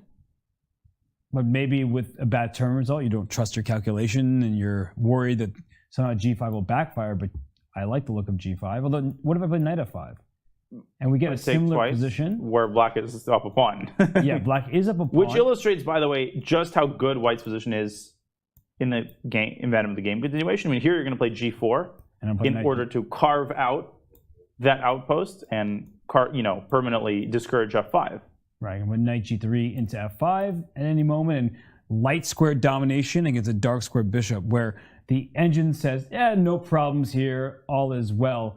But then the players, they're like, no, this looks really uncomfortable for black because only White can try to go for a win. And speaking of that other game where g4 happened, we're just spoiled in this round. I don't know what's happening. Jan Nepomniachtchi wins the event, and everybody decides it's a free-for-all. Because in the game between Richard Rapport and Teimour Radjabov, we see in the top left that Rapport actually sacrificed a piece, and the engine does not approve. So that was a big moment here. Instead of pushing pawns, knight takes g5 played. And the engine, not entirely certain, but does say black is slightly be preferred, but we were talking about this position. Yeah, but the engine is giving, first of all, such a position, the engine cannot be trusted in such a position at a low depth. I think a detail that we cannot overlook is that black can actually start by eliminating the knight on c4. Bishop takes c4 is a very nasty intermezzo. Now, this is a bishop you have to recapture. And after h takes g5, White doesn't have that many gallons, or since we're in Europe, liters left in the tank. I mean, you have your heavy pieces, but you only have one minor piece. And black can get the bishop around from d6 to f6 in order to lend maximum support to the g7 pawn. I could see this fizzling out really, really quickly for White. Can you? Although, at this moment here, the bishop takes c4, I was wondering, can I just go knight back to f3? I was thinking about knight f7, actually. That's why I was remaining silent. But I have queen d8 to f6 at the right moment. That knight on d7 comes in really handy. That's true. So bishop b6? And you can play queen f6 here. It's not over even here, like queen h5 and knight g5 is a possibility, but this seems to be very gimmicky. That's why knight f7 was more dangerous, but I had the feeling that it was losing by force because you don't have queen f6, I have knight h6. Oh, after knight f7, But I guess you can just take it, right? Yes, no, you can just take, yes, bishop f7 and queen h6. Well, yes, it's completely lost. Yeah, too many pieces given away. But knight takes g5. We love Rapport's creativity, but he probably could have just played h4 as well. So he was going for the direct assault, saying that I'm going to win by brute force. But with h4, the point is that now you're threatening to just take on g5, and of course, if gh4, queen takes h6, problems down the g file are going to win white the game. So maybe h4 was more prudent. Yeah, that seemed like a perfectly viable attacking option, with the main difference being that this doesn't sacrifice a piece. But I can also understand Rapport. He decided on what he was going to do, and he didn't want to separately calculate f takes g5. He believes in his attacking chances. He believes in the open g file, and it's going to be a treat to watch this unfold. And we'll see if Radjabov can put up the kind of stellar defense we've seen from him in games such as the one against Alireza Firouzja, where he played over 7 hours, 90 moves. He was always worse, not being attacked in terms of checkmate, but he did have to withstand a lot of positional pressure to hold that game. So Radjabov, he's thinking, imagine if he wins this game. He goes to a +1 score, and he had lost 2 games earlier in the event to Hikaru Nakamura and Fabiano Caruana. Everyone said, oh, this Radjabov guy, what's he doing here? Hasn't won a game of Classic Chess since 2019. And now he's won 2. And he could win his 3rd if he shows that he can fend off Richard Rapport's feisty kingside attack. But don't you have the feeling that those were the games that he won only because his opponents threw themselves at him? The game in Liren, yes, but the game in Hikaru, I would say that I just really liked Radjabov's opening, and I felt like he handled things pretty seamlessly. And he also declined an implicit draw offer. Right. Hikaru, there was that moment when even Hikaru expected Teimour to go for the draw, but very fearlessly he accepted a position with an open king and then conducted it impeccably. So I understand what you're saying, Almira. Like, I agree that there is this additional onus on the players, weirdly, because Radjabov was 27-53 to try to beat him, but he's really proven himself in this event in a big way. And we had him in the studio, and he was talking about how he felt it was unfair for people to criticize his lack of tournament victories, individual game victories, because he's like, I haven't played much since 2019. But as we see here, I mean, Radjabov is a legend. He beat Kasparov and Linares. He's helped Azerbaijan to 3 European Team Championships, gold medals. He's played in now his 3rd Candidates Tournament. He won the World Cup. And he's only 35. Yeah. What more can you ask from the guy, right? Like, he has done a ton in the chess world, and he didn't fight for first here, but he's made his mark on the competition. There's one detail which is always left out. I don't know why. When people talk about his winning with Garry Kasparov in 2003, which is that he played a French with black. Well, I remember reading that Gary and the rest of the tournament were very upset because that game won like the brilliancy prize, the game of the tournament. Gary off. But it wasn't. They were saying that it wasn't actually a great game. That Gary went wrong at some point, and then Radjabov capitalized. But because Radjabov was a teenager, regardless, how many people can say they beat Garry Kasparov? The number is not very high. So the fact that Radjabov could do that as a teenager and has been successful in so many other events, it speaks volumes about his level of chess. Well, especially here, I agree, because we always analyze the game from the perspective of the absolute truth, the aesthetical beauty. But I think that beating Garry Kasparov is such an achievement. It's stands for itself. Yeah, it doesn't matter how you do it, as long as you've done it. And it doesn't matter how Hikaru Nakamura makes a draw, as long as he does it, he will get 2nd place. And Liren just trades rooks down the D file. Pieces are coming off the board. That means that Hikaru is inching closer to a draw and 2nd place. The game is far from over. There's still a lot of life left here. But with Hikaru trading rooks, we'll just go back to see how it happened. He did, in fact, go e5. So wow, and another surprise. Not going back to b2 to reserve the parking spot on c5 for the knight. Can we have just a quick look at bishop f6? I still don't understand what happened here. Just before he played bishop d4, bishop f6, bishop f6. Okay. I don't understand what was wrong with this variation, and rook c6 I wanted to play here. No, I agree. I think this was the way to go. maybe he didn't see how this is winning. I mean, I don't see how the game is winning, but knight takes h5, you have knight c5. Yes, knight c5, you will... And rook a6, and you're going to get this 2-on-1 situation with black's pieces away, you know, lounging around on the beach. This is a really unpleasant position. Yeah, especially if you do this. I mean, this knight just goes to c7.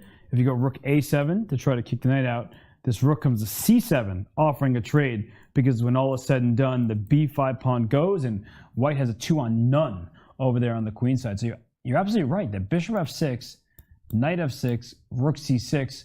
But you need to be really accurate as black. But what again, take this, I hold Ding in the highest regard in terms of his endgame play and his technique. I think he's one of the greatest technicians of our time in chess history. But this particular tournament, it seems like a couple of times he's gone for a certain position, and then at the last second, just when the gates of success are staring him in the face, he turns back. It's like that overstated joke about the three people who are stuck on an island. You know, two of them swim back and drown, and the third one swims 99% of the way there, and he's like, I'm tired, I'm going to go back to the island. Just something about Ding's decision-making has been strange. And like you said, in the current position, the game isn't over. I would still take white, but I think Hikaru is very, very close to pushing Ding's initiative back and neutralizing it once and for all. And I would almost argue that maybe Ding sees too much. That he's like so strong and calculates so well that he's always finding his opponent's best responses. And he sees in this position that his evaluation function is on point. He's like, okay, in this analysis board, maybe he just plays rook to e7, and now h5 is falling. And if I play knight c5, then black plays a5, which is a very useful move, because if you lose a pawn, you don't want to have more pawns remaining that might also fall, as we just showed in the variation, and down goes b4. But for me, it's all about h5. I still can't fully get behind his decision to play h5 here. g3 just keeps the position as is. It maintains his advantage. It's a nagging advantage. It's going like white is quite a bit better here. White is better for sure. And so I think h5 was too committal, and then he ventured in with his bishop out to c5 and stuff like this. And Hikaru, he's confident. Look at him.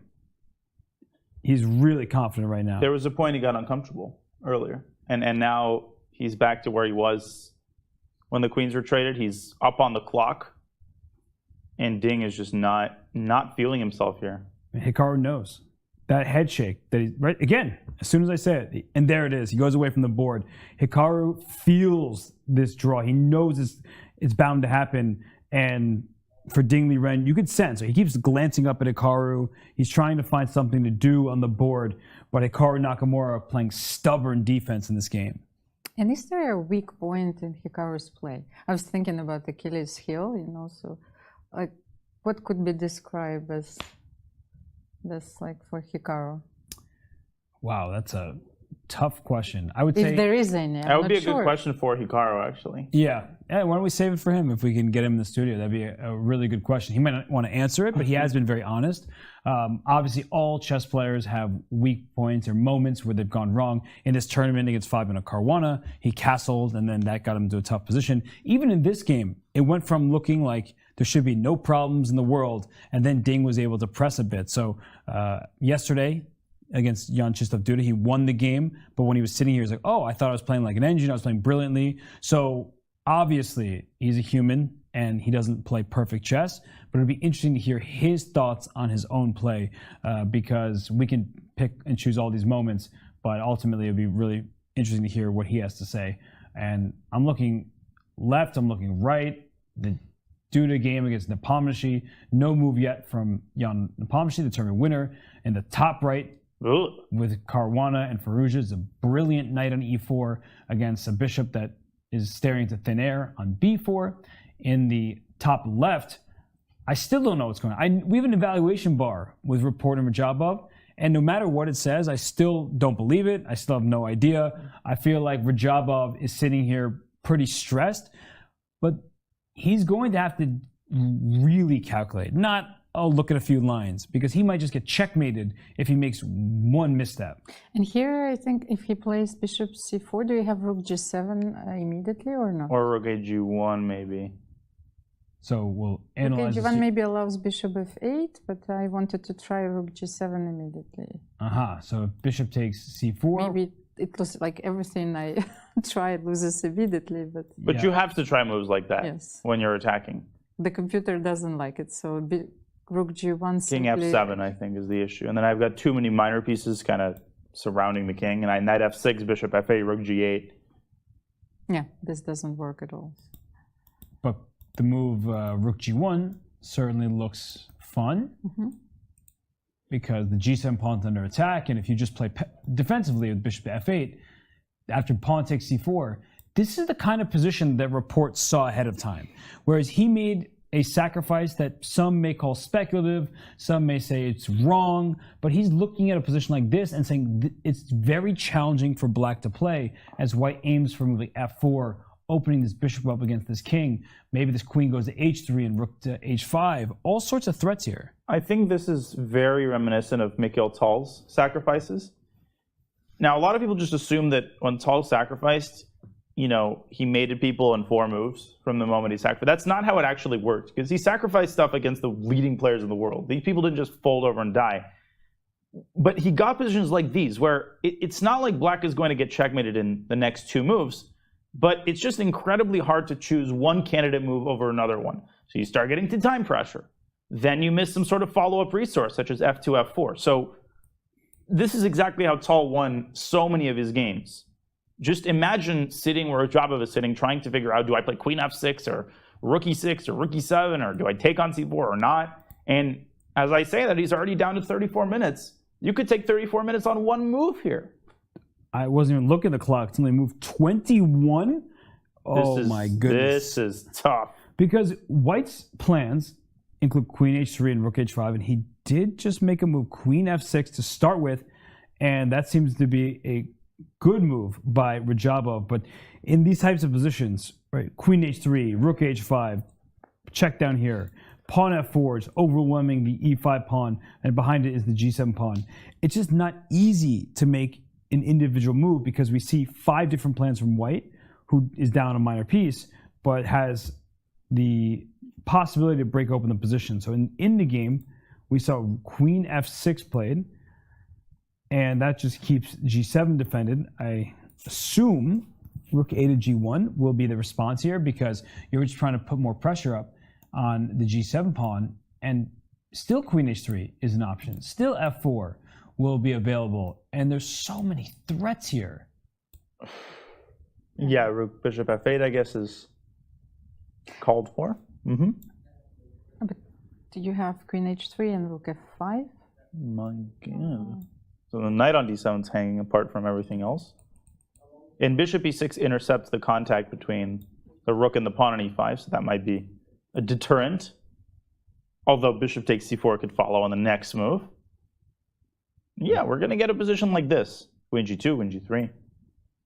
Just this king's never going to find shelter. So even if it says that black is doing well, you don't even know, do I take on c4 or do I leave that piece? I assume you probably have to take it at some point, like now because of e5, but these positions are never ever clear. And white has an attack. White has 1 pawn for a piece, but the king on g8, whether it's a rook g6 or rook f5 or queen back to h3, it just is a difficult position for black to handle. Very, very much so. I love this. I love this kind of play. I'm a sucker for these kinds of sacrifices.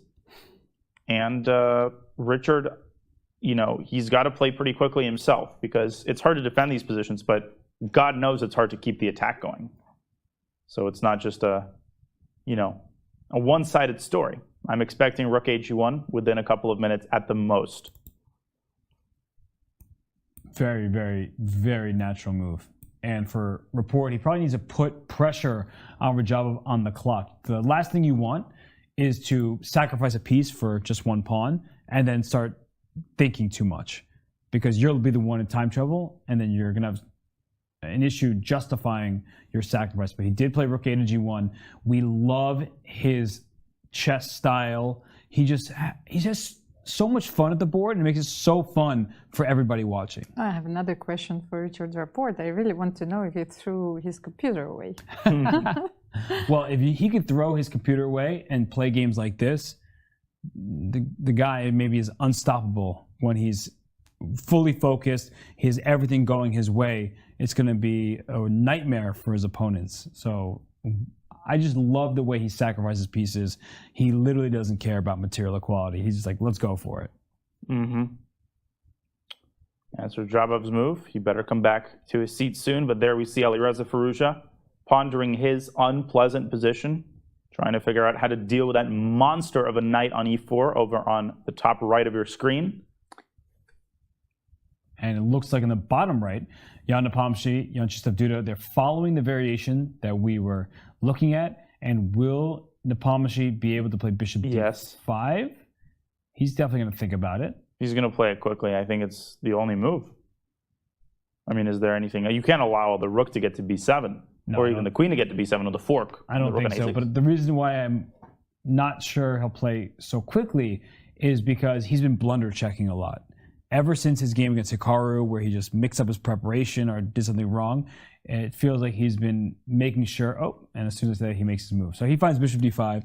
Doesn't need a blunder check because he's a baller right now, and someone stepped in front of the camera, as per usual. But Ding Liren back on screen, and oh my gosh, Alireza Firouzja played move h5 in the top right. Let's go to that one. Fabiano, he has this really pleasant position with a knight on e4, and the last move was pawn to h5. Almira, what do you make of it? I know nothing. Look, I felt that f5 was such a big positional mistake, but here I don't understand anything. I love White's position, right? It's risk-free. There's just nothing that Black can do. I agree with Dina that g5 was really necessary in the position, even though that knight f5 still obtains the same outpost on e4, but at least you have a pawn. No, Reza's gotten impatient just so many times this tournament and done something drastic. The most sort of illustrious example was his game against Nepo. Wrong word, but you get what I mean. Where he played g4 and h4, and he literally the same thing. f5 and then now h5, and I think he's trying to induce h4. I think he wants Fabi to go h4. I'm not exactly sure why h4 is bad, but I feel like Alireza wants to provoke this move for some reason. Should White do that? I don't think so. Then you have a clear target. Sorry, bishop b7. Oh, bishop b7, and there's a tactic. g3, bishop takes h4, and rook f4. Oh. And all of a sudden, it's a free-for-all. Yeah, that's what Alireza wants. And so if you're Fabiano, what you do is you don't push pawns like that. I would play f3. And if h4? H4 doesn't scare me. You can play even h3, or you can not do anything. If Black plays h3, White could even take that pawn and get an open g-file. Right, and h3, there's no infiltration squares because the g3 square is covered. But my bigger plan, and let's even not play, let's just go back here, is I was just going to improve my pieces one by one. Now I have the g5 square in my sights. And let's say you don't mind, and I play rook f2, and then I play king g1, and king f1, and king e2, and I move my rook over here, and I do the Petrosian king march, where I get my king to the queen side. Now, that's a long story, and actually I can just put my king on e2, because you cannot possibly get to the king over there on e2. It's really safe. But Fabiano instead chooses the move g3, taking a page out of your book, Danya. If h4, he might take it. Yeah, but the downside is that he's weakened the f3 square, so Alireza might double rooks on the f-file. Maybe Fabio also wants to play f3, but I don't know if, then the question arises, well, why did you play g3? Why didn't you just play f3 as you were indicating? Is Fabi being a little bit too cavalier with his kingside pawn moves? It's always very hard to assess exactly how you should arrange your pawns in such positions. So the jury's still out on whether this is a wise move. Yeah, he will do all this stuff. f3, king g2. We know what the near future holds for Fabiano, but from there, that's the big question. I love his position, though. I mean, it's just, I don't think it's stylistically matches Firouzja, and I think that you can do no wrong, essentially, from the white side. Yeah, but at the moment, I wouldn't go so far as to say that, Firouzja's position is still very solid. Fabi is going to have to do a tremendous amount of work to actually convert this into into something tangible, but Alireza is not going to enjoy the rest of the game, that's for sure. No, he will not. 30 minutes to make 14 moves. Not that easy in this position, but I think he's capable. And, oh, I see Jan-Krzysztof Duda on screen. Let's go to the bird's eye view because all 4 games are still in progress here in the 14th and final round. And Duda, what's he looking at? Ooh, Jan Nepomniachtchi brings his rook over to b6. So he was able to save his pawns on the queen side. And we were looking at a position just like that, right? Where it's an endgame, chances for both, 3 results possible. But Jan Nepomniachtchi played amazing defense so far in this game. Again. And he's just been doing that all tournament long. It's like it was never in doubt. Zero fear. I don't know if Jan saw bishop d5 or if he, hoped that Jan wouldn't find it or if he strove for this endgame all along. But it's a complete 3-result game. It's a wild position, and Jan could not ask for anything better, given what I think was quite an unpleasant position out of the opening. Almira, it's just the Nepomniachtchi show, right? Just all tournament. He's had 3 games where he probably really was in trouble. Now against Jan-Krzysztof Duda, it didn't look good, but the way he played a5, rook a6, striking with d4, finding his way through this maze of complications to give back the piece he was ahead and now enter an endgame with even material. I just, I feel like Jan Nepomniachtchi is playing unbelievable chess, the best chess of his career. And if he can end this game and this tournament without a loss, I think it really will do a lot for his confidence. Well, not only he's playing the best chess in his career, I wanted to say that he is back. Because no one expected him to be back, especially after this painful loss against Magnus Carlsen in the World Championship match. So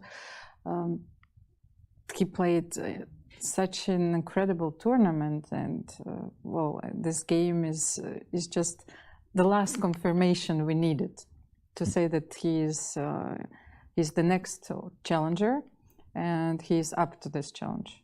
Seems like he certainly is, and while he's back, we'll also be back because we're going to take a quick break, get ourselves ready for time control, and after this tournament ends, one of the biggest events in chess, the 44th Chess Olympiad, takes place from July 29th to August 9th.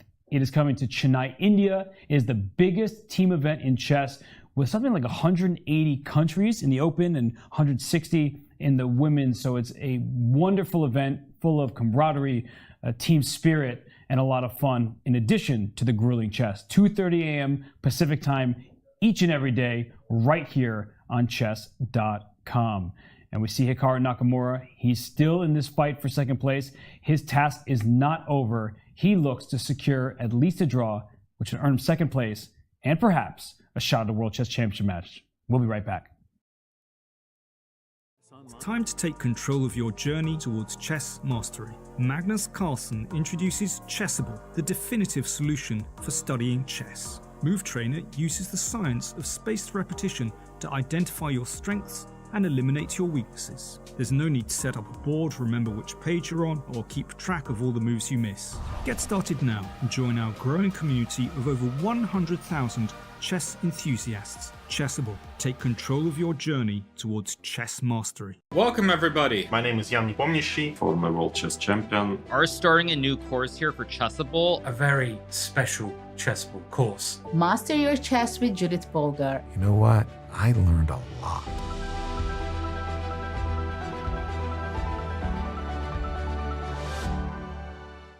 Want to play chess online or learn how to improve?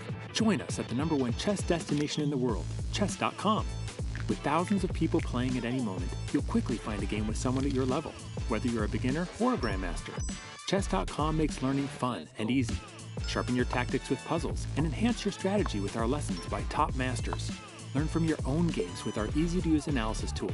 Chess.com has everything you need to take your game to the next level. Signing up is free and easy. Join Chess.com today.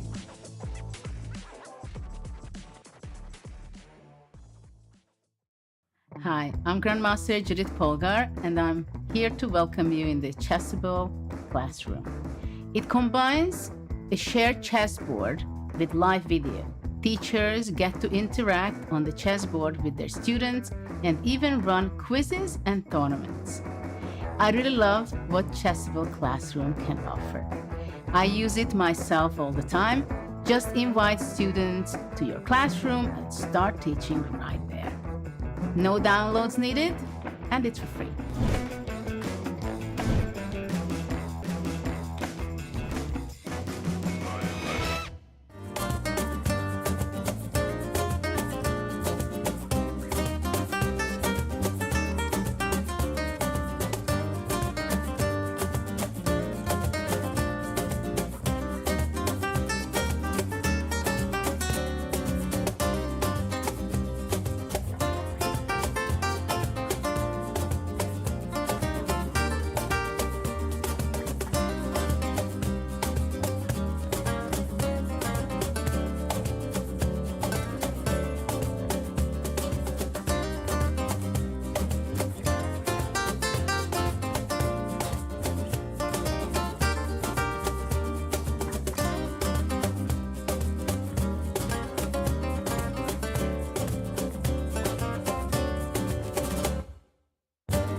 Time to take control of your journey towards chess mastery. Magnus Carlsen introduces Chessable, the definitive solution for studying chess. Move Trainer uses the science of spaced repetition to identify your strengths and eliminate your weaknesses. There's no need to set up a board, remember which page you're on, or keep track of all the moves you miss.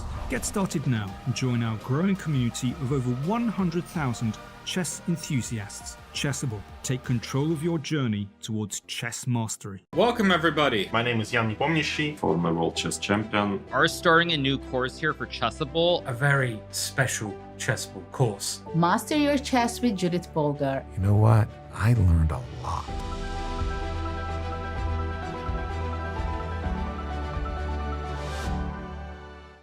Want to play chess online or learn how to improve? Join us at the #1 chess destination in the world, chess.com. With thousands of people playing at any moment, you'll quickly find a game with someone at your level, whether you're a beginner or a grandmaster. Chess.com makes learning fun and easy. Sharpen your tactics with puzzles and enhance your strategy with our lessons by top masters. Learn from your own games with our easy-to-use analysis tool. Chess.com has everything you need to take your game to the next level. Signing up is free and easy. Join Chess.com today.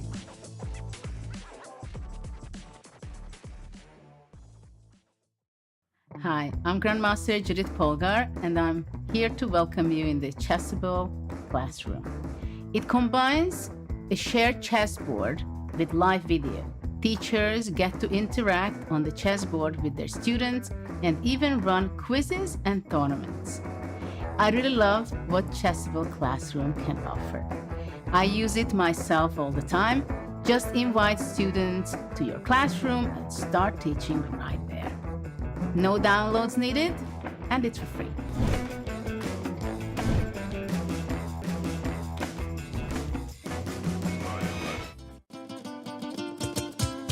Madrid. Civilization here is almost as old as the game of chess. Some claim the queen was given her powers to honor Queen Isabella. That, my friends, is a chess legacy. Passion for chess continues to thrive in Madrid. For the first time in 30 years, Spain's capital plays host to the candidates. the most important tournament in chess. At the Palace of Santona, the stakes are high. And he definitely knows that he hasn't made his 40. Oh no! Oh my goodness. 8 of the world's best players competing for the right to challenge for the most coveted title in chess, the World Chess Championship. The candidates is grueling. The winner requires mental endurance and unbreakable focus. There are those familiar with the biggest stages in chess, yet still chasing unfinished business. We know what that means. Hikaru puts the jacket on. The game is over. Mis amigos. The next challenger to the world champion of chess must come through Madrid. That is the genius of Jan's performance, the fact that he really did make it look easy. Like Queen Isabella before them, the candidates is all about leaving a legacy. And these players certainly have left a legacy here in Madrid. International Master Almira Skripchenko, Grandmaster Dina Naroditsky. I'm Grandmaster Robert Hess. I almost forgot my name for a second. Yeah, I'm Grandmaster. Who am I again? I told you that you will no longer know who you are. Then I don't know who I am because I have somebody else's face on my shirt. You know, mis amigos. I've been saying it every day. I've lost my sense of self. But these players, they're still fighting till the very end here. All 4 games, all 8 players still in session here. In the bottom right-hand side, we see that Jan Nepomniachtchi and Jan-Krzysztof Duda, they have an end game where we've been saying all 3 results are possible. In the top right, Fabiano Caruana still seems to be pressing with an advantage. He's got a good knight against a bishop that doesn't stare at anything and a better pawn structure for white. In the top left, nobody knows what's going on in Rapport against Teimour Radjabov because that game features a piece sacrifice from white for 1 pawn, but an exposed king for black. And then in the bottom left, Hikaru Nakamura trying to make that draw fully concentrated here as Ding Liren has infiltrated with his rook on the 7th rank. So really great games still in play here in the final round of the candidates. Yeah, I mean, this is mouthwatering. I don't know where to turn to. Nauseatingly complicated endgame in Nepomniachtchi Duda, middle game in Radjabov Rapport, Firouzja Caruana rather. Shocking development there with Fabi deciding to open up the center. You mentioned the good knight. That knight used to be titanically great. Now it's just good.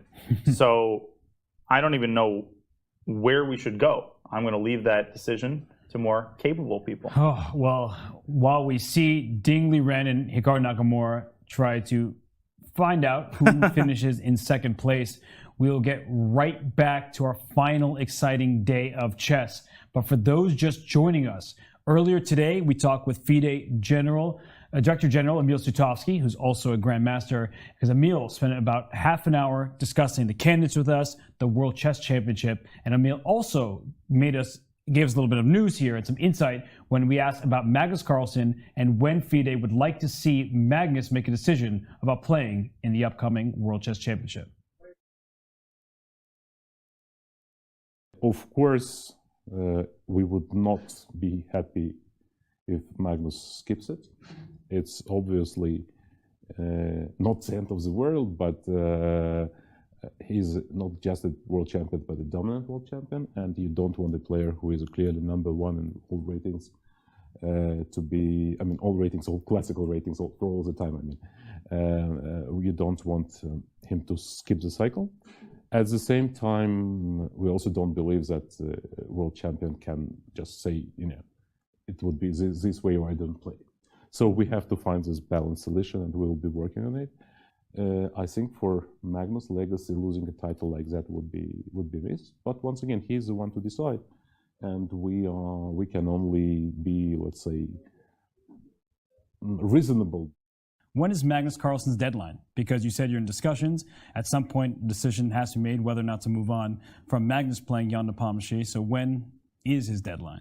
We haven't set a formal deadline, but let's say, I would say July 20, which is also an international chess day, is about the time when we'll have a decision.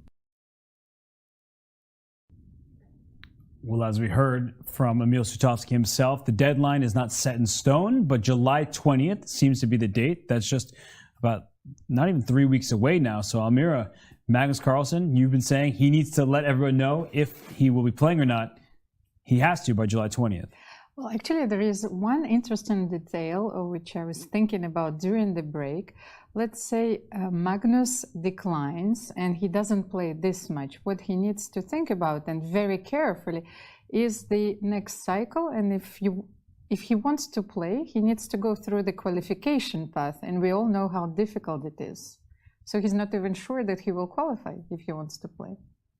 Whoa, and I mean, I really want to talk about this, but I just saw a move played in the game between Ding Liren and Hikaru Nakamura, and all of a sudden, Ding Liren has a sizable advantage, and we don't know if second place will be for a World Chess Championship match, but we have to go right here because this conversation has been revolved around Hikaru Nakamura entering the round in second place. But just at this moment, after Bishop G5, after King F1, instead of putting the Rook to D8, offering a Rook exchange, Hikaru plays Bishop D8, and the computer is not happy. Yeah, right square, but wrong piece. Apparently, Bishop D8 is, I think, a pretty clear indication that Hikaru is not comfortable with his position. What is the purpose of that move? Well, it might be to cover the B6 square, because White wanted to arrange his pieces, perhaps with Bishop B6 and Knight C5. What is the worst case scenario for Black? I think the worst case scenario is a situation where White wins A6 and creates a passer on the queen side, because Black's minor pieces are too passive to be able to handle a pawn on B4 that's surging forward and is supported by White's minors. So maybe Bishop D8 is an attempt to prevent that, or at least discourage it. But man, it's passive, and White's pieces are looking real good all of a sudden. Almira, pretty surprising development there, where the bishop retreats back to D8. Maybe it allows for A5 at some point, but such a passive position for Hikaru. Yeah, this is a very passive position, and I like Daniel's explanation because I want to play Bishop B6 and Knight C5, so it doesn't allow me to regroup my pieces and to put them on more harmonious squares. But on the other hand, I cannot find the next move for Black. So let's say if I play something like, okay, Rook B7. With the idea of Bishop B6, by the way, reinforcing that threat. Can't play A5. Knight F6. B5 is there. Knight F6. I'm guessing White's just going to play Bishop D6. Oh, now targeting this pawn. Remember when Hikaru played E5? Now Ding's idea looks genius. All this time later, the weakness of E5 finally bites Hikaru in the you-know-what. Oh my goodness, this is really getting out of hand. So E4, you continue with Knight D4. Knight D4. Yeah, this is getting really out of hand, and Ding immediately, after only a minute of thought, Rook B7, it's on the board. And so far we have to give Ding Liren so much credit because he decided to keep his rooks on the board. At one point he brought his rook from D1 to C1. I'll bring up that moment again. Not a maneuver you see every day, but with the rooks staring each other down, he doesn't want trades because liquidation would help secure a draw for Hikaru. Rook D to C1. Genius decision, by the way. Just amazing decision. And just to bring the rooks up to the C file, and Hikaru, he was so worried about E6, he gave up the C file. And then once again, it seemed like Hikaru was able to neutralize any advantage that Ding had hoped for. And the rooks were traded here, Rook D1, and then Bishop D6. So putting pressure on that E5 pawn. Ever since E5 was played, it's become a bit of a target. And then instead of repeating, am I not mistaken here? Bishop no, D6, you're not. Knight G4, Bishop C5. Knight F6 is the start of repetition. So Hikaru was clearly either A, afraid that Ding had a better move that he didn't play, or B, he thought that he could more effectively force the draw with Bishop H4. And the eval bar doesn't dislike this, but it did directly lead to the position in which Hikaru failed to play what seems to be the only correct move, and that's Rook D8 in this position. Yeah, Rook to D8, just offering the trade. Easier said when you don't have the responsibility of the game, because maybe this pawn could get in trouble if the rook comes to A7, things of that nature. But this rook is about to go to d3. This knight would have to move, and the rook comes down to d2. And white's king and pawns are not that safe. So we're going to show the standings here really quickly because Jan Nepomniachtchi has earned first place, no matter how he does. But second place is very important. If Ding Liren can convert his advantage in this game, as we have the live position, the last one was f5 to f4, then he will earn second place. Hikaru Nakamura will fall back to third. This is highly unpleasant, and f4 is a clear attempt at generating counterplay on the king side. He's trying to weaken white's pawn structure, and maybe ultimately Hikaru's trying to get a past h-pawn, because that knight from g4 can drop back to f6 and finally pick up that pawn on h5. So I really like f4. I think this is his best chance. This is clearly what he was relying on, but it doesn't solve the underlying problem of black's pieces essentially now being permanently confined to their passive squares. And Almira, what did Hikaru standing up, nodding his head, sitting back down, and he's still actually like nodding his head, bopping around a little bit. What does that tell you? Do you think he's trying to convince himself that his position is good, or do you think he truly believes that he has everything under control? Maybe it's the same situation as yesterday, where he truly believed that he was much better and he was playing for some positional concept. Whether here he truly believes that this f4 move will let him liberate his bishop. Let's say you take twice on f4, you have another resource of playing bishop h4. Unfortunately, you don't have rook f8. Otherwise, I think everything would be perfect in this variation. But here he created a few weaknesses, but somehow you don't have an extra rook.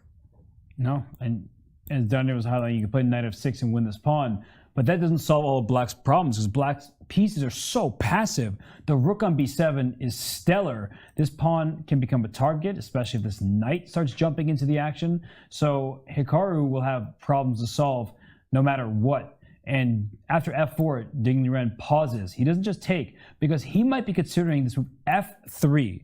It looks surprising, but if this knight were to take the pawn on e3, bishop takes, pawn takes, a bit similar to the game between Fabiano Caruana and Alireza Firouzja, we'll have a situation with a very strong knight against a bishop that won't exactly find the most promising squares. And if you play a5, you immediately drop the b5 pawn. This e3 pawn isn't exactly going anywhere. So this is probably the type of position that is really uncomfortable for Hikaru, because he's going to have to fend off threats, and he has nothing that he can do on his own. There is a plus side of taking twice on f4, which is that it approaches the time control. And Ding, he doesn't feel comfortable in time pressure. He's got 16 minutes. He's definitely not in acute time pressure. But after knight f6, you could play, for instance, king e2 or king g2 and king f3. Boom, you've made time control. You've preserved your underlying advantages, and now you can essentially torture Hikaru for the rest of the game. So my vote is with taking twice on f4. It looked like Ding is about to make a move. Now he's retracted his hand, and he continues to think. Big decision here as Hikaru trying to hold what is now a clearly worse position. And Ding Liren very concentrated right now because he senses it's his moment. He can take on f4, he can play f3, he has all sorts of options here. And every position, every resulting position is good for him. But he doesn't want to allow Hikaru an easier way to escape with a draw. So we are going to head back to this game in a moment. We're going to go to the game of Richard Rapport at Teimour Radjabov. There's so many weird things happening in all of the games right now, but this might take the cake. What in the world? Radjabov, he senses it though. He knows that he has the upper hand here, and we're in a position where Radjabov remains a piece ahead for just a pawn, and it kind of looks like black is the one who's about to attack the white king. Yeah, but I wouldn't be too influenced by the eval bar, and the engine is giving a completely decisive advantage for black. Where did it think white went wrong? Is it this last move, f2, f4? Let's analyze, but Radjabov? Let's not, I don't want to take away. He's not sure. And there he goes. He plays rook to g6. And that's a good move. Great move. Trading off this attacking piece. That's why the rook lifted in the first place, and it's a huge advantage for black. But after the piece sacrifice, we saw the queen come to f6, the rook came to g1, bishop back, good defense, and rook f5. The first step dubious. in the wrong direction. Lets the queen occupy prime real estate on h4, which severs a lot of the coordination between white's pieces. And following it up with f4 is the cherry on top. Yeah, knight d2 first. So he goes back. He doesn't want the bishop to capture, I guess, but you can take this pawn if you'd like. He probably figured that his initiative would fizzle out, and then he's just down a piece for a couple pawns. So he brings the knight back, maybe heading for f3, but after rook e6, he doesn't even play knight f3. He goes f4, and rook g6 is an excellent, excellent move by Radjabov. This rook is threatening the black king. Now it feels like white has zero attack. This is highly uncharacteristic from Richard, who I think has just completely run out of gas. It's a long tournament. It's a really, really long tournament. But it feels like in Radjabov's game against Ding that Richard lost his objectivity. Here he... Yeah. I wanted to give him the benefit of the doubt after he sacked the piece. I thought that h4 had the benefits of the piece sack without the negative, which is the fact that a piece sack, by definition, sacrifices a piece. But again, I try to give him the benefit of the doubt, but it just seems like he's not feeling confident in exactly the kind of position where he usually feels most confident. When he's attacking, it's complicated, and he's completely lost the thread here. A pair of rooks is going to come off the board. Black's king is the safest it's been in the last 15 moves, and white is still down a piece. And what a change in storyline this is for Teimour Radjabov. He's going to score his third win, if he can convert this, in the second half, right? People were saying, oh, he shouldn't even be here. He had the lowest odds, all that kind of thing. But Teimour Radjabov proving he belongs. He beat Ding Liren a couple rounds ago. And speaking of Ding Liren, the #1 player from China, as he takes on Hikaru Nakamura. More crazy developments here. Okay, we need to analyze this right away because this game can be very, very important, not just for the tournament, but for the future of the World Chess Championship. And instead of taking on f4, Ding plays e4. Allowing f3. Oh, to cement the pawns in place. Oh. Keep them away from each other. f3 is a really nice move, but knight d4? Knight e5, or knight, I would actually consider knight f6 here. And just go for... But the specific line, e5, knight takes h5, and then I get my knight around to e6. I don't know, my voice cracked when I said that. No, but that's really important. We've seen knights in e6 all throughout this tournament, how good they are at blockading a pass pawn, annoying pawn, and white would still be better here, that's clear, but at least black would feel like his defenses are coordinated. But you mentioned also this knight e5 move to keep this pawn in f3, and it's not easy to dislodge this knight because the knight isn't just protecting f3. It can go over to c4 and boop. That might be what Hikaru missed. Boop. Back rank checkmate. Thank you for this pawn. It's not backing up, and rook c1 would be mate. So the pawn f3 is actually used for attacking purposes. Nerves. I think nerves are coming into the equation as time control is being approached. With the players nervous for different reasons, Ding can sense that Hikaru is losing the thread, and Hikaru can sense that Hikaru is losing the thread. So this is an incredibly tense moment. Ding probably has to get his king up to e2 just to prevent this nasty idea of f4, f3. Make sure that his king doesn't experience problems so that he can focus on maximizing his piece activity. And that line with f3 to threaten back rank checkmate, you don't even think about checkmating the white king.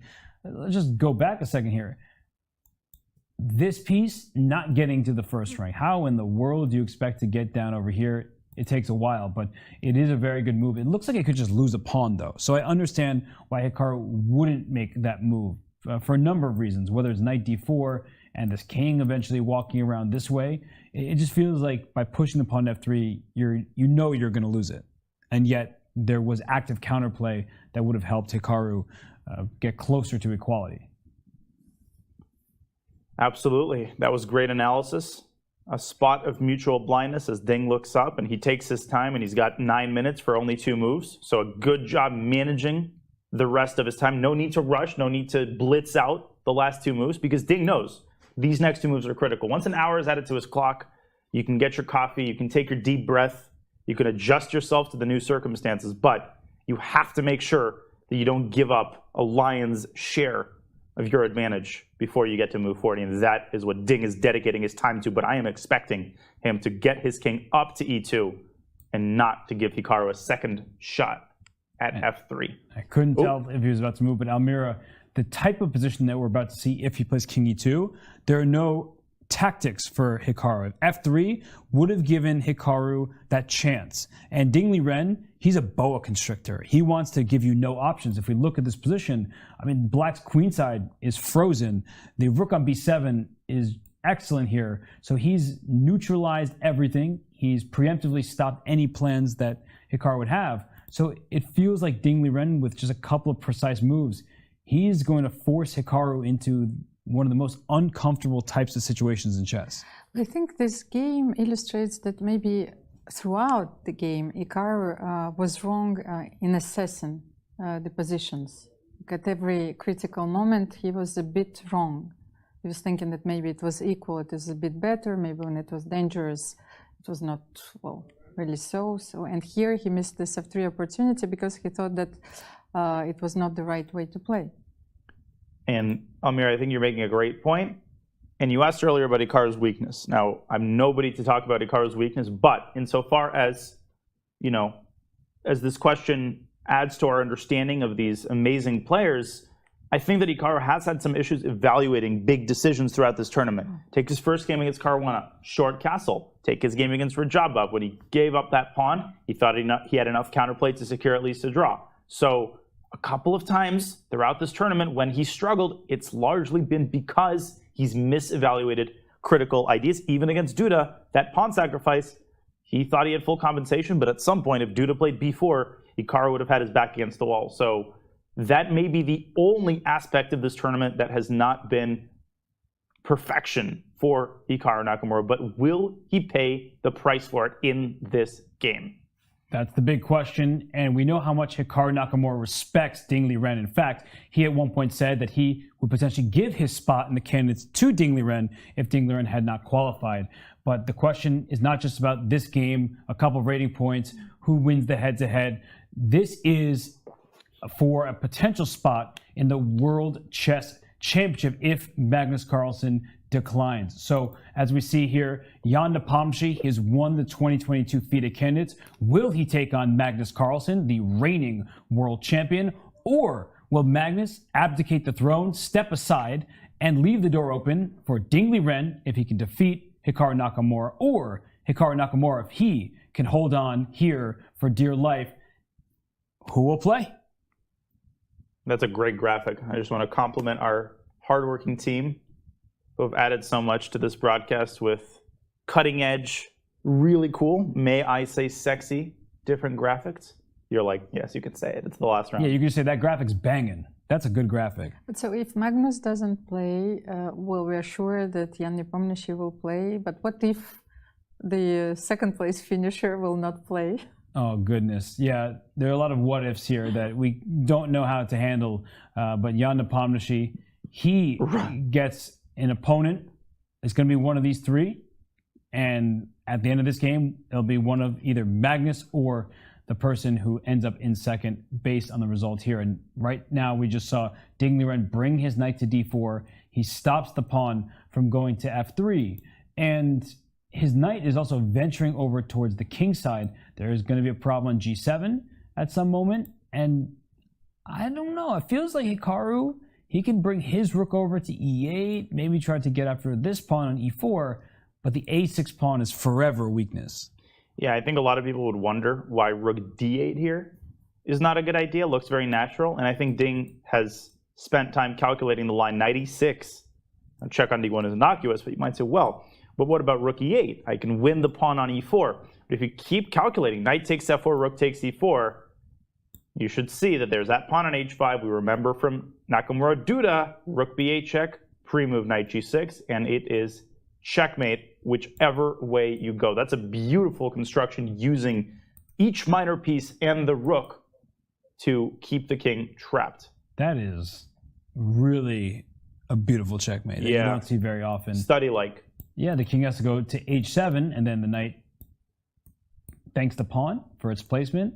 The rook thanks the knight, and well, no thanks to either of those pieces. This would be winning without the bishop, I think. Yeah, black is just checkmated on the spot. So, yikes. Yikes, yikes, yikes. So that's what Ding Liren is aiming for. His calculation has been very good throughout the majority of the tournament.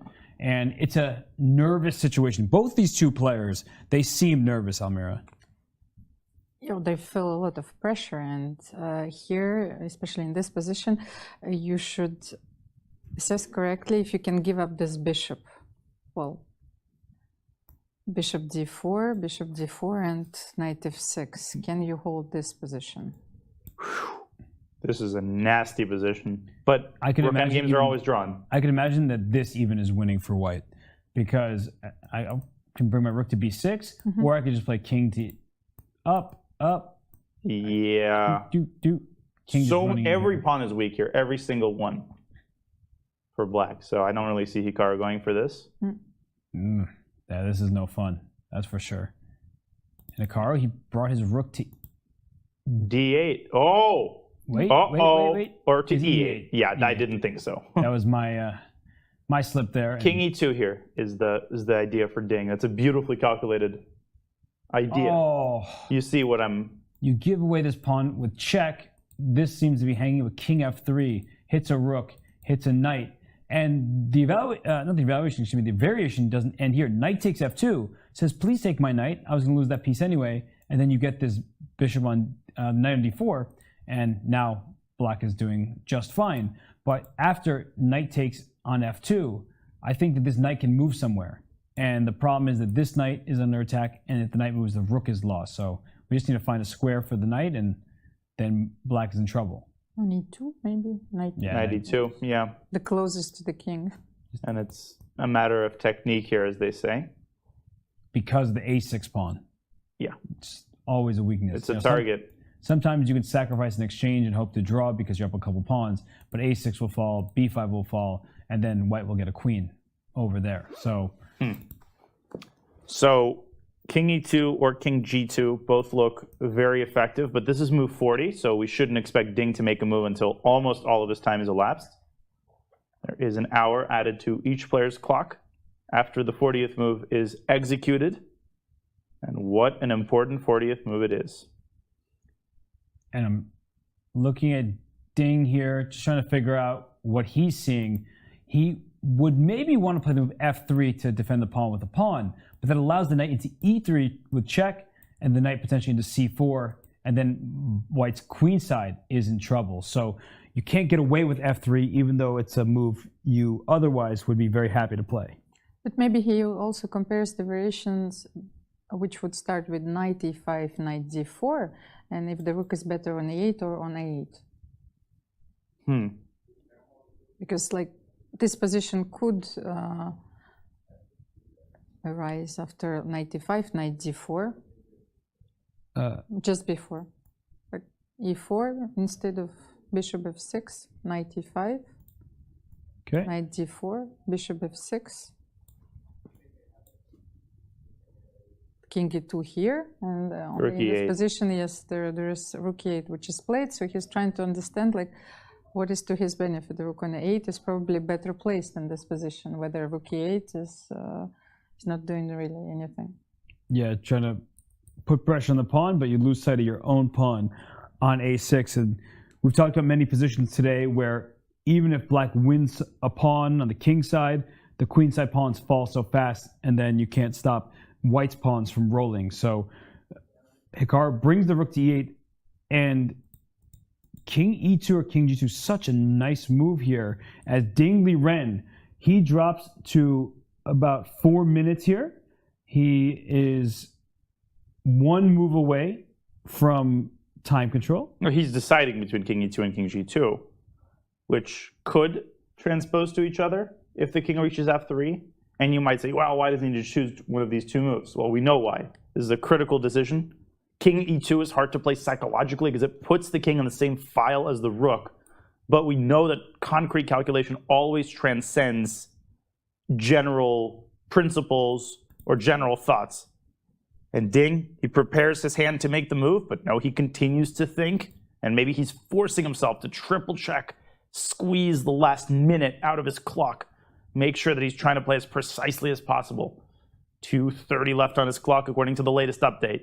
Yeah, and if with just one move, it's not too difficult for Ding Liren, but we've seen him struggle at move 40 in the past. When he played against Teimour Radjabov, the black pieces, he made his 39th move, a pawn capture, then on move 40. He spent all of his remaining time, and we've seen it in the opening video where we all were screaming, "Oh, what happened?" And it was just a shock. So Ding Liren, he needs to remain composed right now as he has just one move to make, and he does not want to throw away this advantage. Look at him. He does look nervous.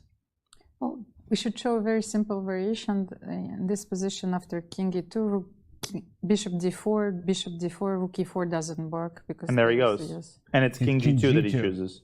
He goes the other way. So he decides to stay away from checks, but Almira, you were saying King E2? A very simple variation. So Bishop D4, Rook E4, King D3, and then Rook G7 is coming. That's the king protecting the bishop, allows Rook G7 next, and that means the knight is also gone. That is devastation. So that's would have been a possibility if Hikaru tried to steal a pawn. He wouldn't have done just that. But after King G2, maybe there's an argument for this bishop takes D4. You still can't easily take on E4 because Rook takes G7 check will be very unpleasant. It doesn't actually lose a piece for black. So it means that you can try this kind of thing, but after the bishop can slide back, the knight is actually trapped. Oh, I didn't even see that. Yeah, I wasn't realizing it either, that this knight is trapped, so... I still have knight E5. Yeah, knight E5 and... Yeah, Rook A7, you start hunting for the pawns. And if the knight moves, you have this check, winning that pawn. No, this is why bishop is better than knight. The knight's a terrible defender in these types of situations, and there are weaknesses on multiple flanks. By the way, two things. If we go back to our bird's eye view, we've got a couple of games that haven't reached time control yet. Nepo Duda is going to be a draw. That game's going to finish first. Crazy stuff happening on all of the other boards. The Nepo game is going to end in a moment, but what is happening in Fabi's game? Chaos, pandemonium, uncertainty, pressure. How did this happen? This is just crazy. I don't even pretend to understand what's happening in that game, and we're going to bring it up here because Black's king looks like it's in some danger, and then B5 out of nowhere, just trying to distract this queen, which is needed to defend this rook on D4. So B5 was Alireza's move. Tactically, it does not cost you a pawn. White already is up a pawn. It's a double isolated H pawn, but still. So after this position, we saw a trade on D4. Which was shocking to me, by the way, but it was indeed. Moving on. It didn't seem necessary to open up the position when the knight was so perfect on E4, but he opens the position up, allows H4, and then plays Queen C4 check and Knight G5. This does look threatening for the king in the corner. Right? Knight on G5 looks scary, but after B5, oh gosh, probably slides back to D3. What if you just trade queens? Yeah, well, you can just trade queens, take on A4, and this endgame is a bit better for black now. Because you can take on H4, play bishop D6. Yes. This looks really unpleasant for white. So, we see the trade. I can't believe Fabi's worse. Oh, and BA 96, you might say, I see a fork. Oh, well, I see rook takes F2 and a handshake in the Nepo Duda game as expected. Yeah, that game fairly peters out for a draw. Duda, he just shook his head a little bit. He's probably like, what more can I do? Or maybe his pen's just not working. Right, or both. I think he's very glad the tournament is over with Jan-Krzysztof Duda. It wasn't a good event for him, but Jan Nepomniachtchi has made history. 9.5 points out of 14 games. That is a record in the double round robin format of these candidates. Incredible. I mean, this is a showstopper, mic drop. You can choose your phrase. What a performance by Jan. And he improves on last year's candidates by not losing the last game and playing yet another excellent defensive effort to neutralize what looked like a vicious attack by JKD.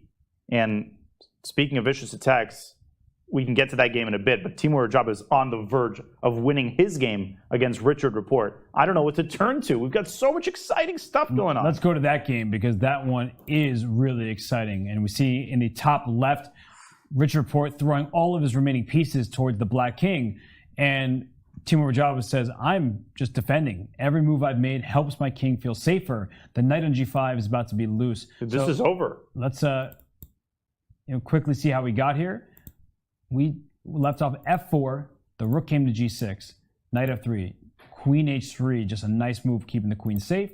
And after pawn takes, we see a swap. The knight can't take because the queen is loose. King takes g1, doesn't really help all that much. So queen takes g1 and bishop h5 attacking the knight. And queen g4 offering a queen trade. And just bishop e7 putting pressure on this knight, opening up the f8 square for other pieces. e6, threatening the knight, you have to move it, right? No, you do not. Here comes rook f8. The point is if you take this knight on d7, after rook f5, e takes f5, black has bishop takes g5. But not queen takes g5 for a beautiful reason. Show it. Trade on g5. You're like, what? It's over. Black wins? No, f6. And the bishop on b2 finally announces its presence, intercepting the black bishop. White wins the game. But paradoxically, it is black who wants to keep the queens on the board because it is black who is going to checkmate white's king if white hunts for promotion. Queen e8 check, king h7. Don't take this. No. You're going to get mated. h7, d8 queen. You might say, oh, white promotes. White's going to establish material equality. Look at white's king. Queen f3. And black can actually abandon both hanging queens here with bishop e3 check. And it's a very straightforward mate. When do you ever see this? Never. I don't think I've ever seen this. Both bishops are hanging and both queens are hanging. Oh, I guess the h5 bishop isn't hanging. But I've never seen this kind of position. And bishop e3 check leads to mate. You have to take, only legal move. And then no matter where your king goes, it's going to be checkmate. The bishop e2 comes in. Beautiful. The king tries to run away. The queen goes to f3, forcing the king back to g1. And then queen f1 is checkmate. So Teimour Radjabov, perfect defense when Richard Rapport threw all his pieces at him. And now both players under 10 minutes. It's kind of like a rapid game. But for Rapport, he just doesn't have enough firepower left.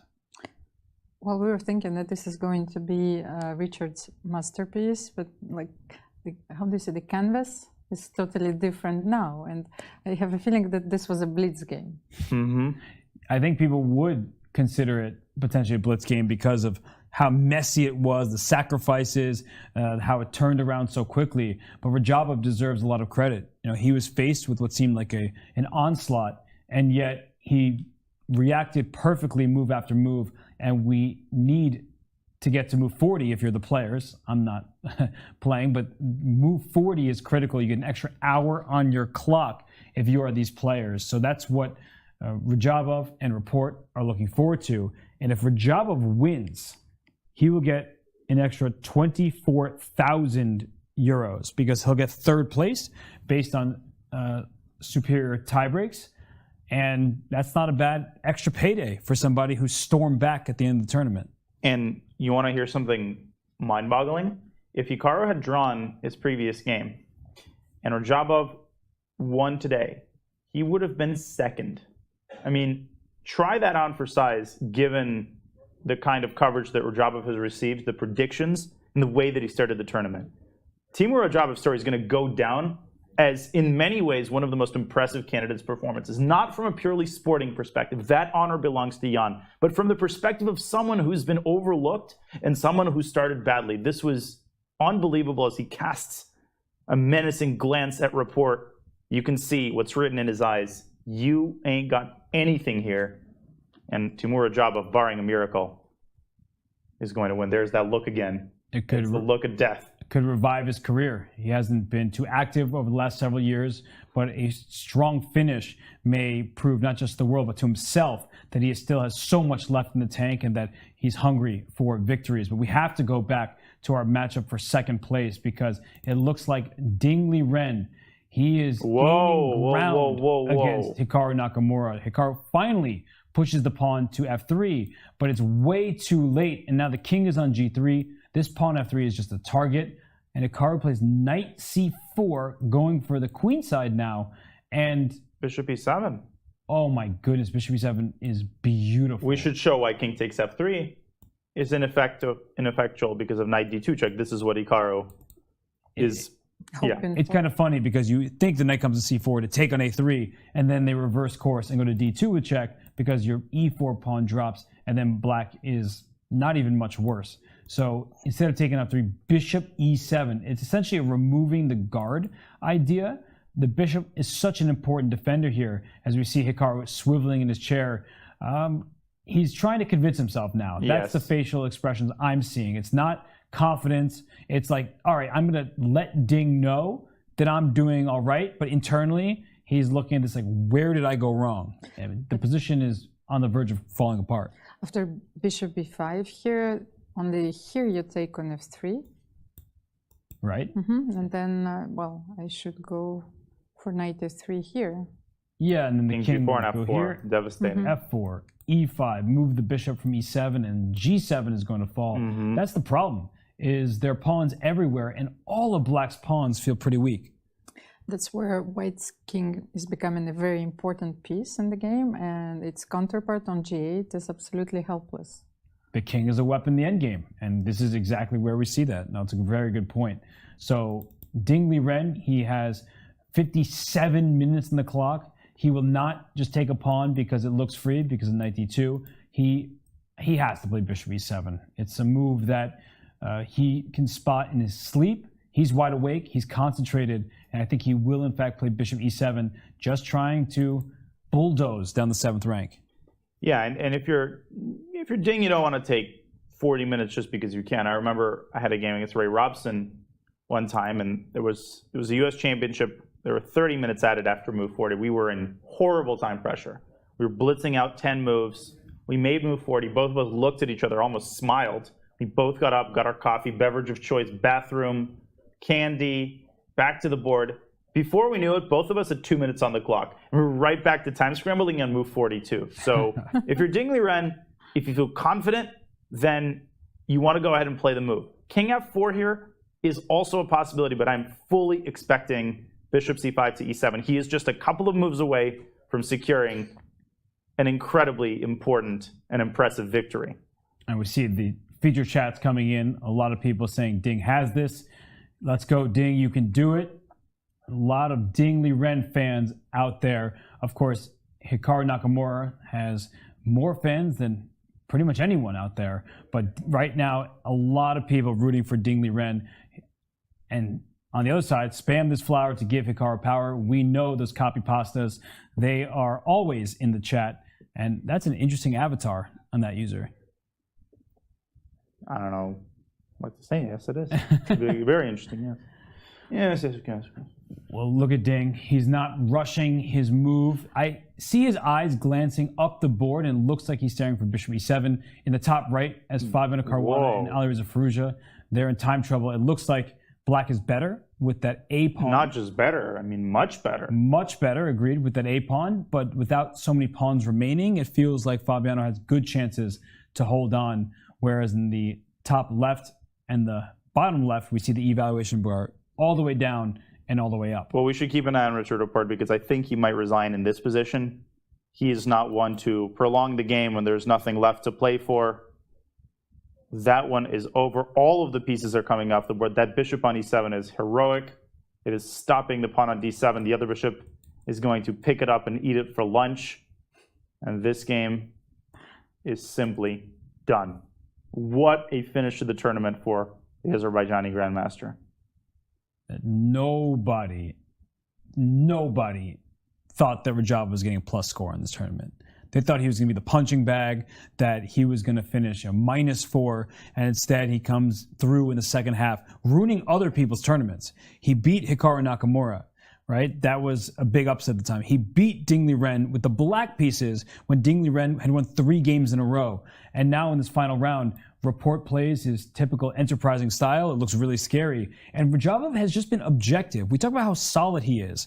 And to many, it's like he just draws a lot. And there, I think the resignation has indeed happened. Teimour Radjabov finishes his candidates with 7.5 points out of 14 games. And he must be ecstatic. I mean, he looks happy. Rapport probably not so thrilled, but happy to have the tournament be over with.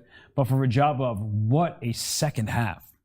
Simply incredible. And I'm going to say for the last time, I promise, a phrase that I've been repeating throughout the candidates, which is that anybody in the candidates can beat anybody else. And that's why predictions and expectations are violated every single time. You've got everybody over 2750, everybody's experienced, and objective is indeed the word that I would use to describe Fabiano Caruana. To not describe Fabiano Caruana, to describe Teimour Radjabov, it is certainly not the word that I would use to describe Fabiano's last 10 moves. What is he doing? He's losing what the is thread. happening? The entire second half of this tournament, he's been unrecognizable. Off his rocker here, man, oh man. And just to get you to the live position that we last have rook takes c6, and after rook takes h4 here, he made the move f4, which gives away the pawn on f4.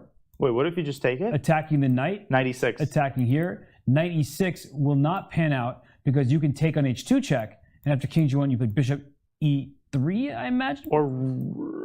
Oh, you're trying to go rook h... No. Oh, that's get too that deep. out of here. That's Knight takes too deep. f8, and then you say, oh, rook takes c6, and I take on f4. We're good. It's a draw. But no, Black has this intermezzo. Fabi definitely missed this. And if Firouzja sees it, he wins the game. Wow, but that is, from a distance, in time trouble. That's such an understandable mistake. And the reason why I said Fabiano has been unrecognizable is not because of this particular blunder, but the second half of this tournament, he is just losing games left and right.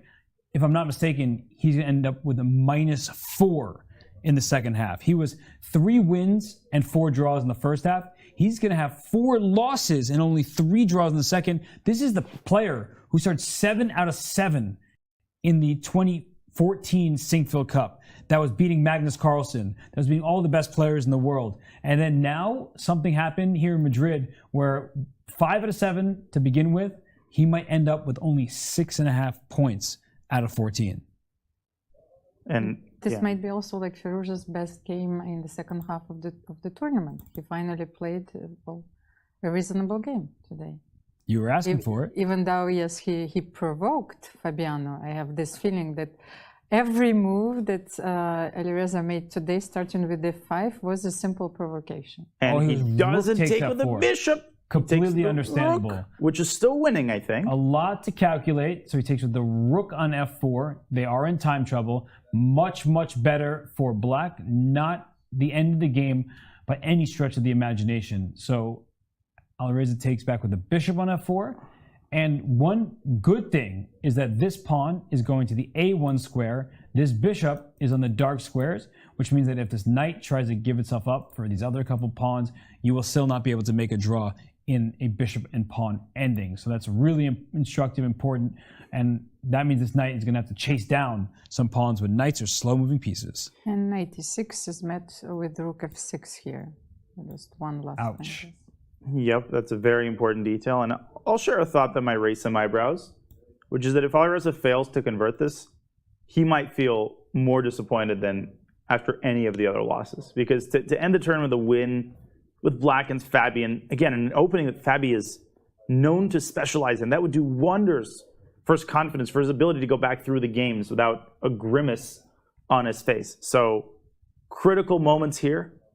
Fabi drops his knight back to e4. That is the correct square. And we should also remind people that Fabi has never lost to Alireza Firouzja in a classical game of chess. So this would be a first big victory for Alireza, and that will feel better going forward because once you get that first taste of victory against somebody, you probably feel more confident and shouldn't be scared. So knight e4. I still think that there are decent chances for Fabiano to hold, but it's going to be immensely unpleasant. And I would say that probably something like 80-20 in terms of winning chances for black versus a draw for white, maybe even a little bit more for Alireza's winning chances. But you can see this one, rook behind pass pawn, yikes. Maybe it actually is just more. Rook c4, though, is a very important resource. Now a4 would be a terrible mistake, owing to knight c3, double attack on the bishop and the pawn. So Alireza should start by moving the bishop back, but that, of course, allows white to blockade the pawn. But black's plan is very straightforward. You want to bring the king to the queen side, and the moment you dislodge whatever white chooses to put on a4, that pawn is going to rumble forward. And the fact that there is a pair of pawns on the other flank favors black squarely. because white, that's an additional distraction for white. It delays white's ability to bring his own king into the defense, and Alireza should be able to convert this. It's a good point. Bishop's long-range pieces, they typically thrive with pawns on both sides of the board. Knight, very slow-moving piece, can't help out on both flanks so easily. So it seems like Fabiano made his 40th move. Alireza has 3 minutes and change to make his 40th. So will he bring his king over? He certainly will not play a4 and blunder. That would be a tragic way to misplay this position after he's outplayed Fabiano in the last pretty much dozen moves. So king g8, I like that. It's a step in the correct direction. Let's just bring that king over. Yeah, this is a position in which I wouldn't necessarily trust the engine evaluation. The engine can be very myopic in these kinds of situations. If you calculate 6 moves ahead, you might not see how black dislodges the white rook from a4, but it seems to me to be an inevitability. Great time control move by Alireza, withdrawing his bishop from the vulnerable square, and a sip of water, and that pawn on a5 is ready to go. And Fabiano Caruana has a torturous, miserable struggle for the half point ahead of him. He really does. Well, Firouzja, he's looking like he's happy. For maybe the second time all tournament, Almira, he's at a very bad event, but he's made move 40. He has an extra pawn against Fabiano, no risk. He can just play for a win, and I think he's going to win this game. Well, they've reached time control for the moment. He needs to calm himself down and to find the clear path to winning this, to converting the extra pawn. And I really like Dina's idea. You should bring your king, black's king. Maybe you should start with king g8, king f7, and then actually I was thinking that if you move your knight, then you can even play bishop d6. Right. In order to support your pawn. Right. So, depends. He needs to adapt his strategy. He will certainly need to adapt. Hikaru Nakamura on camera right now. Liren in the bottom left played the move bishop e7, and the evaluation bar is going through the roof. So Liren objectively has a winning position. Hikaru Nakamura will try his very best to survive this game. Oh, well, he looks shocked. He must have missed something in his calculations, and we'll leave him to it. But Hikaru Nakamura, an unhappy camper right here, and look at those paintings on the walls. So many luminaries from Spain here at the Palacio de Santoña. We will be right back for the finale here at the 2022 FIDE Candidates.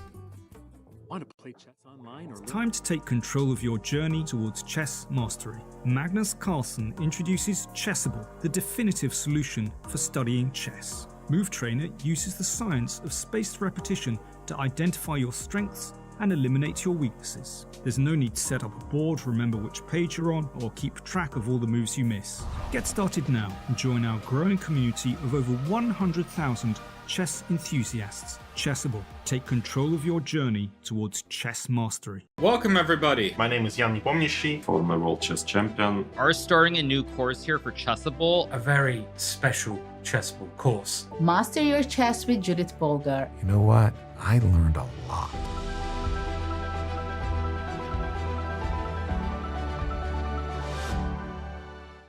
Want to play chess online or learn how to improve? Join us at the #1 chess destination in the world, chess.com. With thousands of people playing at any moment, you'll quickly find a game with someone at your level, whether you're a beginner or a grandmaster. Chess.com makes learning fun and easy. Sharpen your tactics with puzzles and enhance your strategy with our lessons by top masters. Learn from your own games with our easy-to-use analysis tool. Chess.com has everything you need to take your game to the next level. Signing up is free and easy. Join Chess.com today.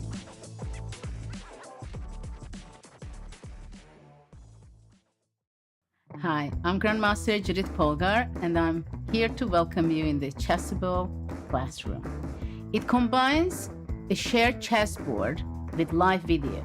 Teachers get to interact on the chessboard with their students and even run quizzes and tournaments. I really love what Chessable Classroom can offer. I use it myself all the time. Just invite students to your classroom and start teaching right there. No downloads needed, and it's for free.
time to take control of your journey towards chess mastery. Magnus Carlsen introduces Chessable, the definitive solution for studying chess. Move Trainer uses the science of spaced repetition to identify your strengths and eliminate your weaknesses. There's no need to set up a board, remember which page you're on, or keep track of all the moves you miss. Get started now and join our growing community of over 100,000 chess enthusiasts. Chessable. Take control of your journey towards chess mastery. Welcome, everybody. My name is Jan Nepomniachtchi, former World Chess Champion. Are starting a new course here for Chessable. A very special Chessable course. Master your chess with Judith Polgar. You know what? I learned a lot.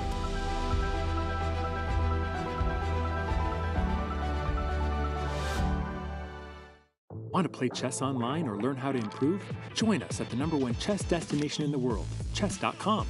With thousands of people playing at any moment, you'll quickly find a game with someone at your level, whether you're a beginner or a grandmaster. Chess.com makes learning fun and easy. Sharpen your tactics with puzzles and enhance your strategy with our lessons by top masters. Learn from your own games with our easy-to-use analysis tool. Chess.com has everything you need to take your game to the next level. Signing up is free and easy. Join Chess.com today.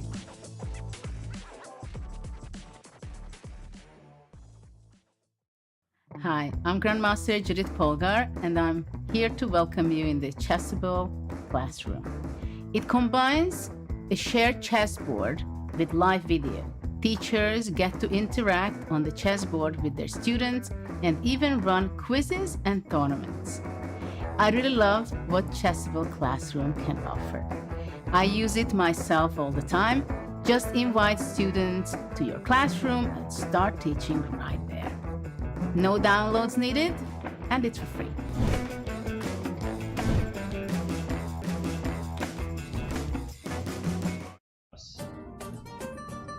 And we see Ding Liren focused here in the playing hall at the Palacio de Santonia. We got a little bit of Mis Amigos, but right now Ding Liren has no friends. He is just trying to be alone, figure out how to beat Hikaru Nakamura. He is left to his own devices, and those devices have certainly been good enough as he tries to take down Hikaru Nakamura, who's in second place.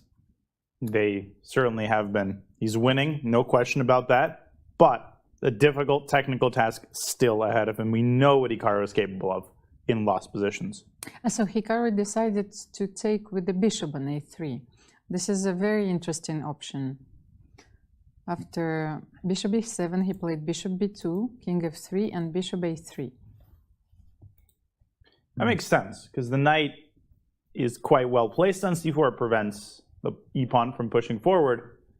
So from a conceptual standpoint, Ding's plan should clearly be to move the king aside, push f4, and then push e5. And then at some point move the bishop away from e7. If he does it too soon, then the black bishop can return back to b2. So the g7 pawn is currently defended enough. So I guess king g3, to me that makes the most sense. And Ding Liren is pondering because he definitely wants to move his bishop out of the way. But we saw this earlier in some variations. If you do it too soon, this knight can often come to d2 a check. First, the bishop comes back. Then you have to watch out for this threat here. So you don't want to rush if you're white. And I think that bringing the king over first so that you can play f4 and e5 is a very, very good choice. But it seems hard for Ding Liren, to go wrong. He plays king g3, and just like we were calling for, Dingley Ross. Dingley Ross, exactly. Now, Ross is another character from Friends. From Friends? Yeah, Ding Liren on an episode of Friends would be amazing. Unfortunately, Friends, all we get are reruns these days. I hate Friends. It's a pity that there were no guest stars from the chess world in those sitcoms. I think Friends?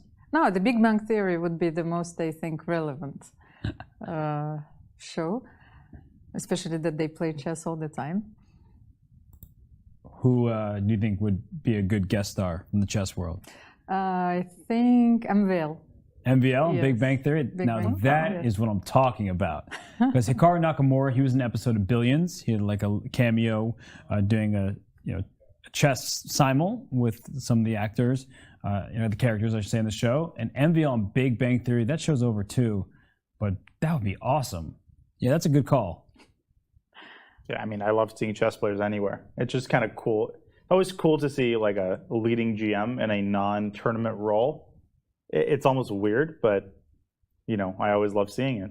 Yeah, Maurice Ashley has been in a bunch of things, so we could pick and choose different parts of culture, and chess players, they find themselves there.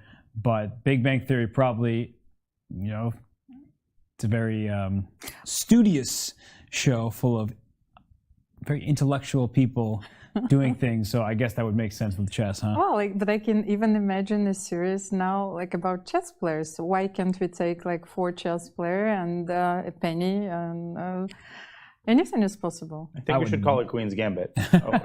I watched that. That was a great show. Would not watch the other show. You couldn't get 4 chess players and have me watch it. No shot. No chance. With just walking around playing chess, and talking about their lives. That sounds like it could be a good... You're lying through your teeth. But Hikaru Nakamura, I mean, he is a star. He is the biggest chess content creator on Twitch, and he's trying to figure this out. And he was shaking his head as we went to break. He must have missed something or is feeling particularly bad about a certain continuation, but he knows he's in trouble. Both he and Liren, they're looking at this position knowing that white is much better, but how much better is the question? Well, there's a ticking clock on whichever counterplay Hikaru wants to find, because if f4 e5 happens, then the long diagonal is intercepted and white can move the bishop away from e7. I mean, or just push the pawn all the way to e8. So to me, maybe the last chance at counterplay, and this is a very Hikaru-esque move, is a5. It also happens to be the engine's top choice, but I think in this case it's very clear why. Now, if you take on a5, yeah, then maybe knight takes a5 because that attacks the rook. And what you don't want to do is go, oh, I can play rook takes b5 and I can win a pawn. Hikaru would love to get this kind of position. This is a very drawable endgame, especially because bishop b4 might actually just win the pawn on e4. So white still has to be careful, and white has to find something precise against a5. I am expecting Hikaru to play that move.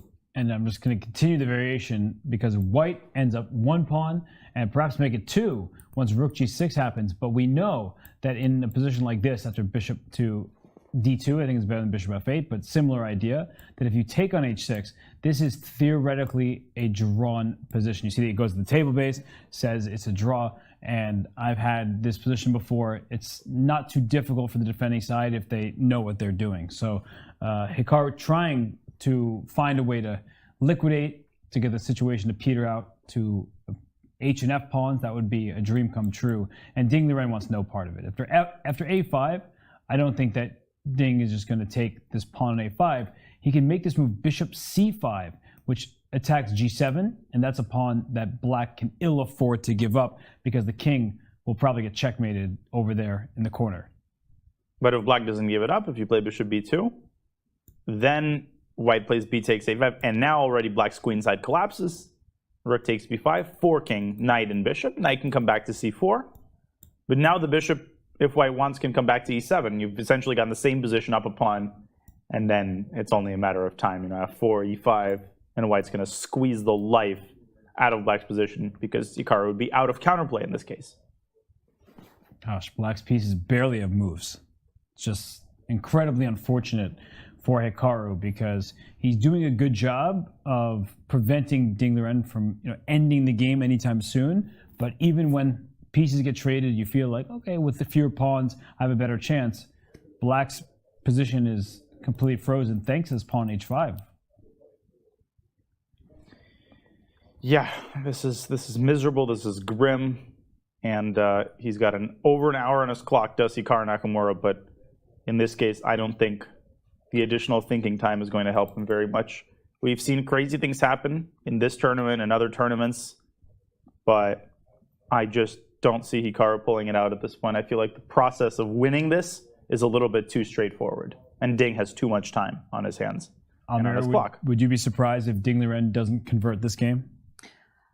I would, but on the other hand, we've seen this a few times, so the players are getting tired. And this is also a very important factor that we should take into consideration, that if this will be a 6-7 hour game, at the end, the mistakes are, well, it's easy to foresee, I would say, but they're understandable. Right. And Hikaru, I mean, right now he doesn't look too exhausted. He's really working hard at the board, and he's going to give it every last ounce of energy because it's the last game of the tournament. So there's no chess to be played tomorrow. You don't have to sit and play 7 hours of chess. So he is going to try and survive this one, especially because second place is up for grabs. And it's important.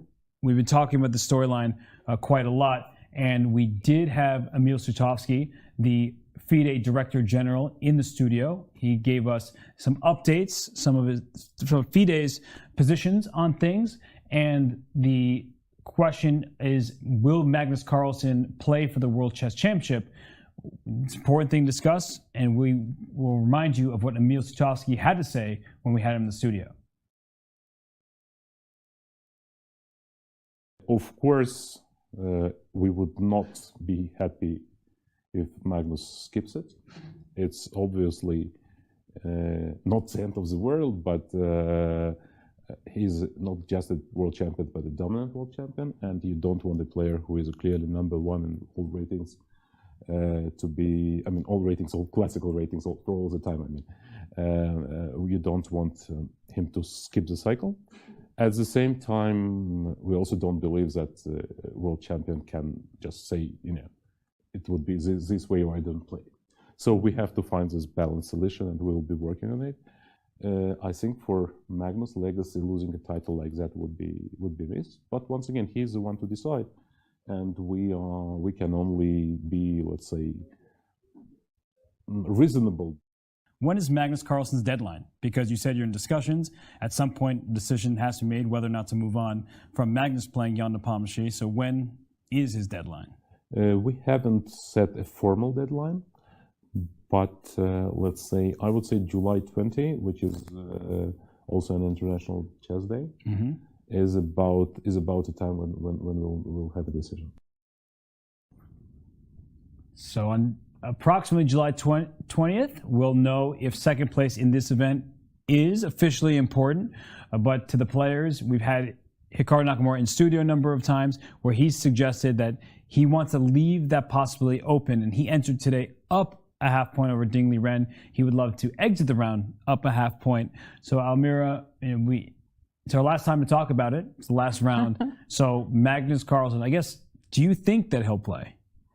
Well, I've said it already so many times. I really think that he has to play. It's almost an obligation that I feel towards the whole world. But I understand, well, his reasons. And what I wanted to comment on is, like, I don't understand what is a soft deadline. As Danny would say, bring the contracts. Like, you cannot leave us all hanging out there. So we need to know. The world needs to know. And something July 20th hopefully is that timeline. We'll see if it gets extended for some reason. But Magnus Carlsen was in Madrid. He did meet with FIDE President Arkady Dvorkovich and Emil Sutovsky. So they had apparently a quite productive meeting. And while Emil was here talking to me and Dina, he said that FIDE generally is receptive to changing formats, to doing new things, right? This whole question of should the candidate cycle be uniform and have increment all across the board? And Emil responded with, these are different tournaments. They are qualifying people for the candidates, but the World Cup is different from the Grand Swiss, right? And which is different from the Grand Prix, number of participants, length of tournament. So, it's interesting just to hear that he's willing to be adventurous. Not just him. FIDE is willing to be adventurous and change their minds, to change their formats in various ways. Yeah, I agree with all of that. I think Magnus is going to play. My opinion has changed a little bit and perhaps acquired some nuances. I've heard other players opine on this topic. Ultimately, I think one consideration that might sway Magnus is Jan Nepomniachtchi's play in this tournament. You heard, it's all over the internet now, Magnus saying that Jan was criminally underrated in general, very praiseworthy praising of Jan's play in this tournament. And something, I don't remember who said it, Hikaru, Giri, but the fact that Magnus is ultimately looking for a challenge at this stage in his chess career. He's proven everything he could possibly need to prove. He's cemented his status as the greatest player who's ever lived. Or at least, he's in every list of the top 3. He's won everything, done everything, climbed every mountain.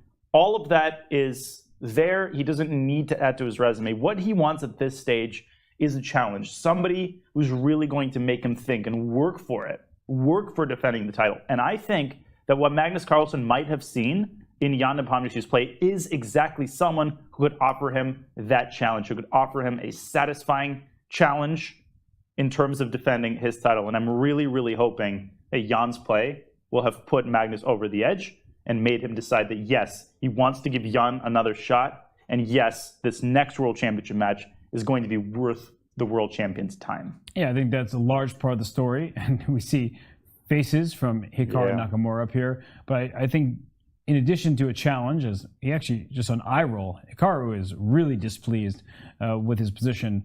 But from Magnus's perspective, I think he also would like format changes. And that's a big thing because Magnus Carlsen, the chess player, he has many phenomenal games to his name. But as Magnus Carlsen, the person, there's a legacy here. And he has voiced criticism that the world champion gets to skip out on everything and then play the winner of the candidates. This is not a new argument from him. In fact, I believe he's been saying it for 10 years. And he is a big fan of sports. And you can't really name many sports outside of boxing, I guess, where the champion just gets a free pass instead of a favorable pairing or something like that. So I think that Magnus feels strongly about that based on what I've heard from him in the past, and it makes a lot of sense. And it's good to hear that FIDE speaks with him, that they're willing to, not negotiate might not be the right word, but they're truly willing to listen to one another. And that way they can come not to a compromise, but to a solution that makes sense, not just for Magnus, but for the chess world as a whole. I also think that the chess world is ready for these privileges to be abandoned. Because, well, if it would be maybe 50, 60 years ago, that was never the case. And we still remember that there were matches played where, in case of a tie, the world champions, they simply, they conserve their title, they preserve their title. And it's a very important change. Yeah.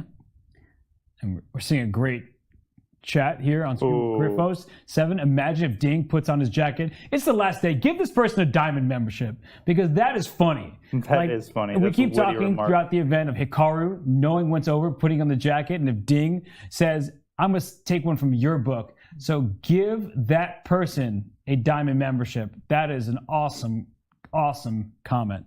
It really is. Yeah, Jack can come up with some good stuff once in a while, or even more than once in a while. And Ding Liren got up, so for a second I was like, yeah, wait imagine a second. if he actually put on his jacket and he was like showing Hikaru, this game is over. Let's get out of here. That would be nuts. No, Ding Liren, I think he's so singularly focused on his position. And we have one more game in the top right between Fabiano Caruana and Alireza Firouzja. And this tournament cannot end soon enough for Fabiano. Started 5 out of 7. Was right behind Jan Nepomniachtchi, playing some great chess. And in the second half, it has just been one of the bigger collapses we've seen. It's about to be, if he loses this game, be his 4th loss in 7 rounds. From Fabiano Caruana, I don't know if he's done that in like 15 years. Yeah, I mean, losing 4 games in a tournament leaves me tongue-tied. It's just crazy. You don't have any ways to describe it. And Hikaru talked about it yesterday. He seemed to feel strongly that it wasn't fatigue, it wasn't exhaustion or something that happened necessarily with his frame of mind. Well, maybe it is. But he made the point that Fabi, after that incredibly good start, he could taste the World Championship.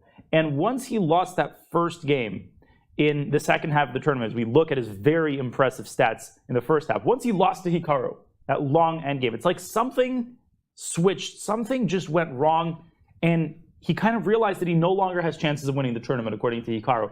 And that sent him into a complete tailspin. That was not an acceptable outcome for him, and rather than sort of coming to terms with that and playing for second, he started taking wild risks. He lost that game to Duda.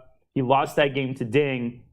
And it's just like his frame of mind wasn't in the right place.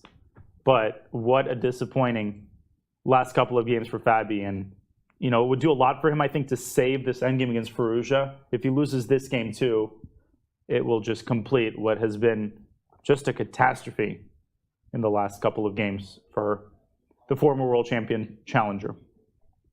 And what's very painful is that the Candidates Tournament happens every 2 years historically. So this is your big opportunity. Fabiano Caruana, 29 years old. He now needs to wait until he's 31, 2 years from now, if he even makes it back. And that's not a slight against Caruana. We just have spoken about this before, that there are great players who have made the Candidates one time and never again, or made it 0 times.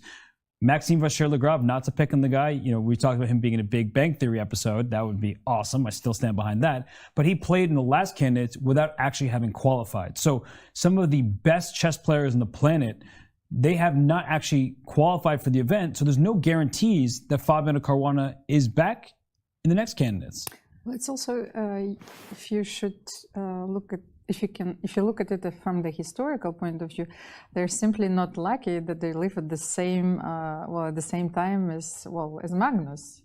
Whether there were so many different champions, let's say 30, 40 years ago, even more than, and all of them had a shot at the tide. So here it seems much more difficult. Yeah, the level of chess is just through the roof. There's so many fantastic players. Of course, engines will help that out.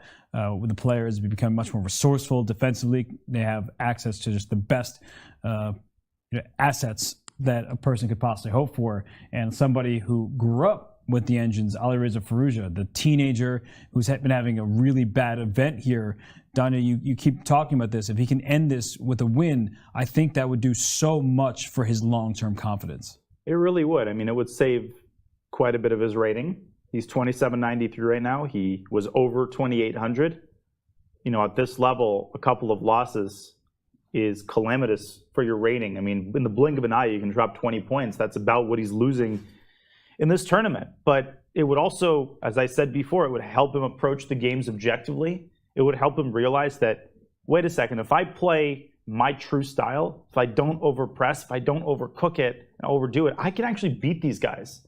And he didn't necessarily even play his best this game, but he didn't make any crazy decisions. He took a big risk with F5. That was probably a mistake. But the moment Fabi opened up the center, he responded very accurately. So if Alireza plays true to his style, if he harnesses his strength, I think he can prove to himself with a win here that there's a future for him on Mount Olympus, and there's a future for him in the next Candidates if, of course, as we're discussing, he can qualify, and that is far from a given.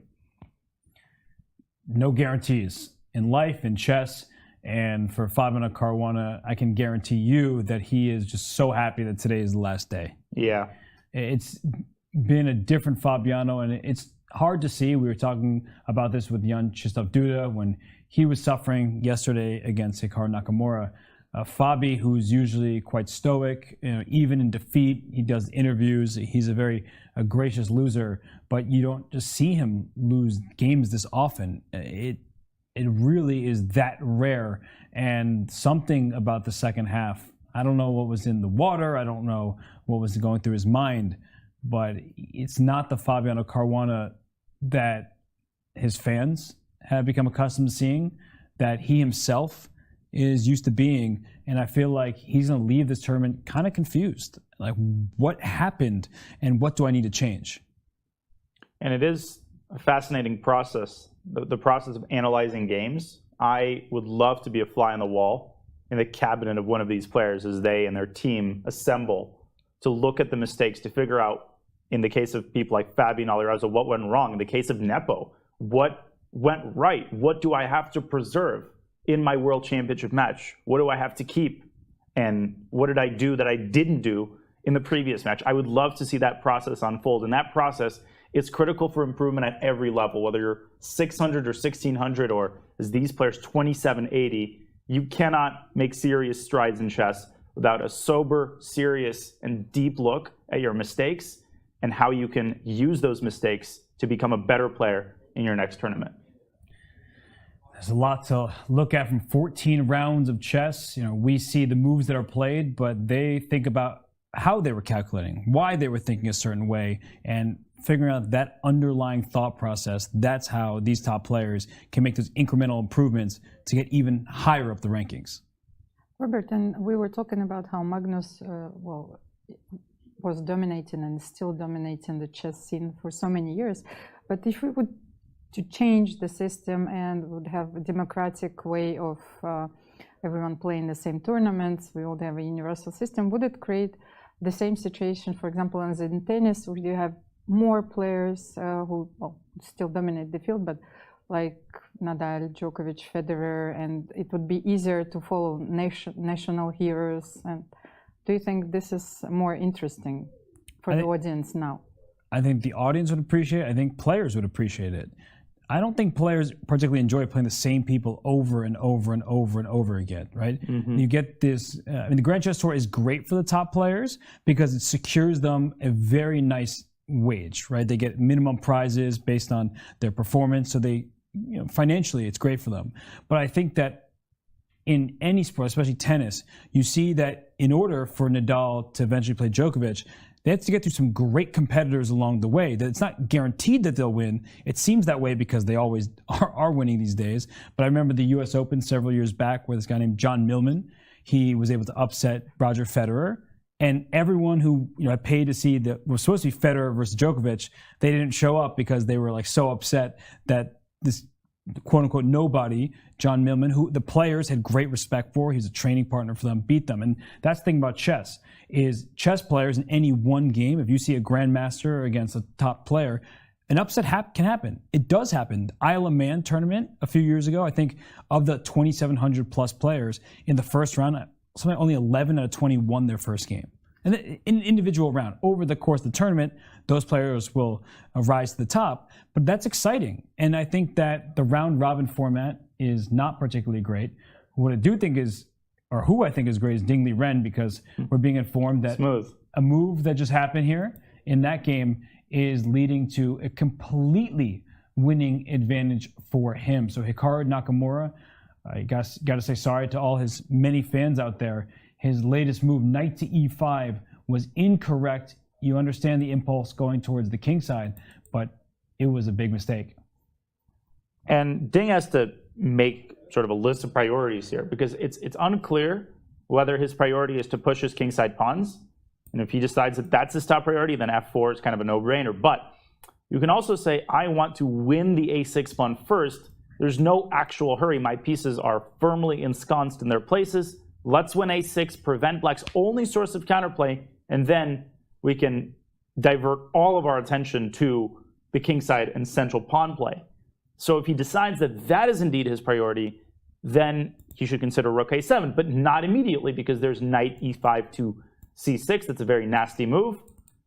So you should reshuffle your pieces to make rook a7 possible, and that, I think, is exactly what Ding Liren is doing, replacing the bishop on c5, the bishop on e7 with a knight on e7 and forcing black's knight into permanent passivity. Rook a7 is coming. This game is on its way to being over. And that would just be an extra pawn, and once a6 falls, probably down goes b5. The knight on f7 can't really move.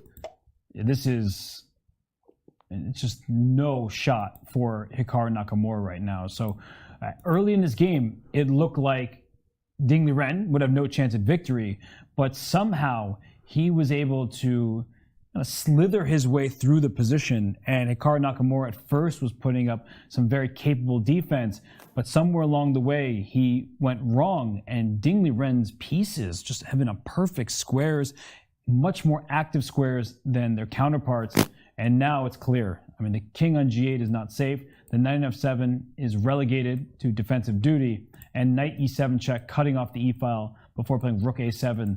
That looks like it's lights out.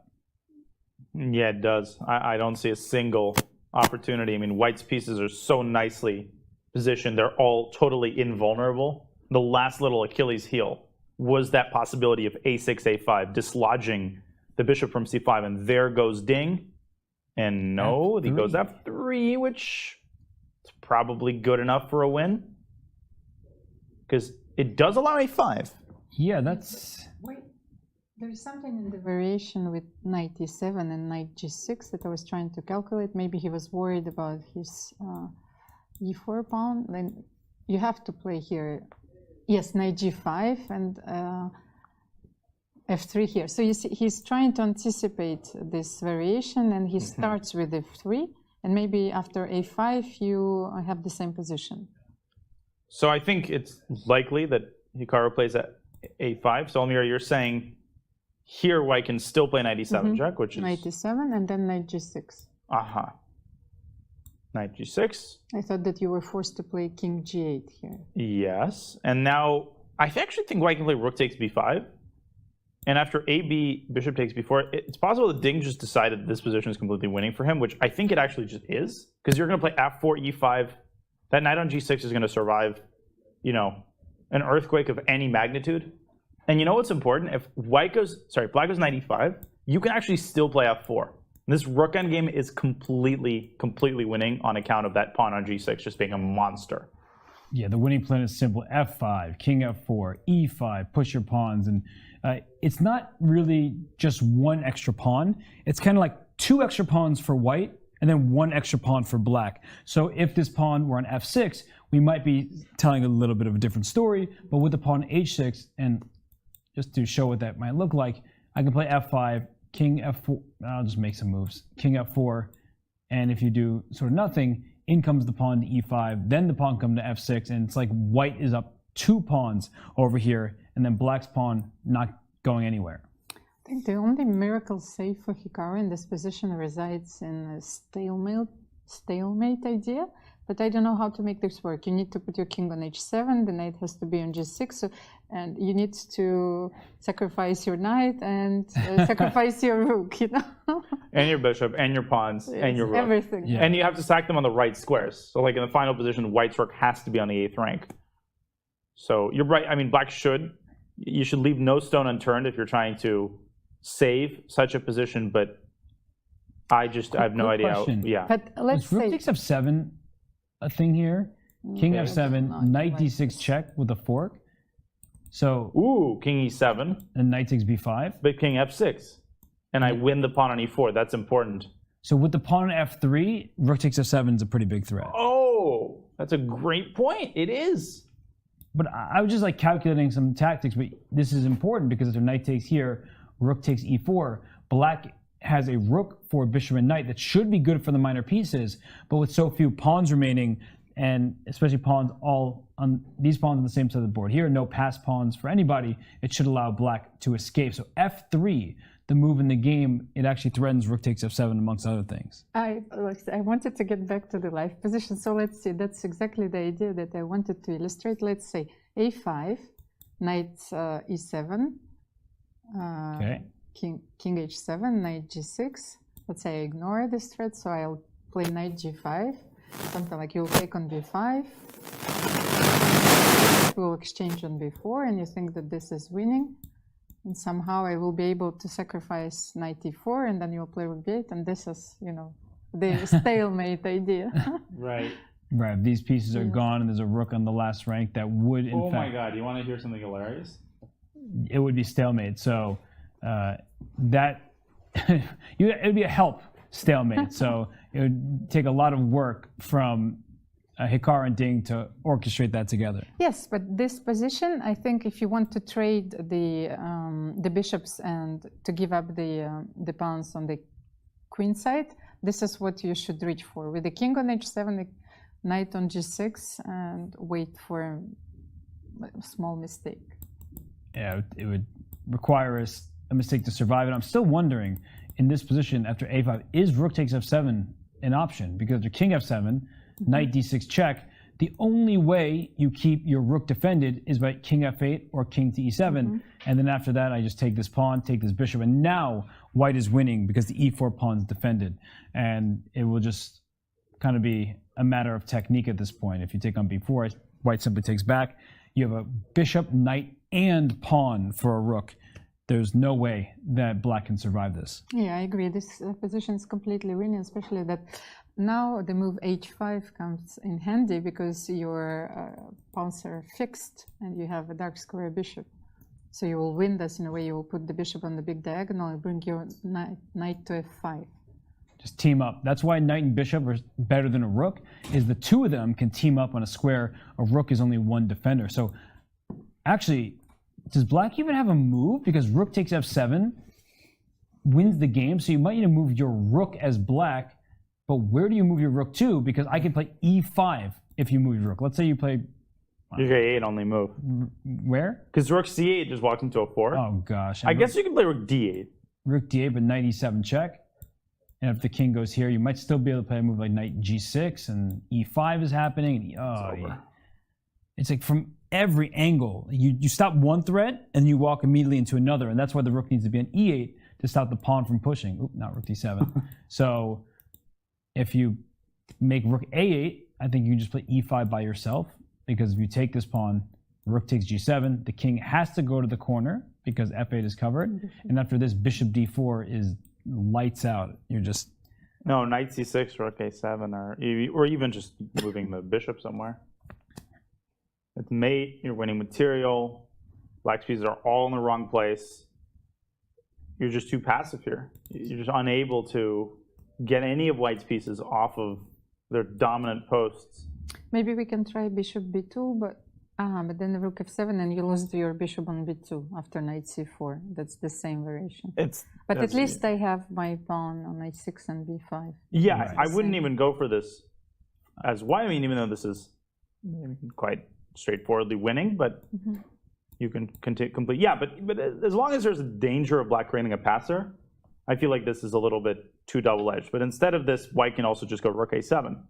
And let's not forget about that plan. Hikaru, he was about to, I think he's about to play that move. But white has an abundance of winning plans here. Knight e7 check and f4, the old idea. That also looks completely dominant. Just spoiled for choice, completely. Every single move for black is a nightmare to make. And for Liren, he has 8 different options that all leave him with a huge advantage. So, wow.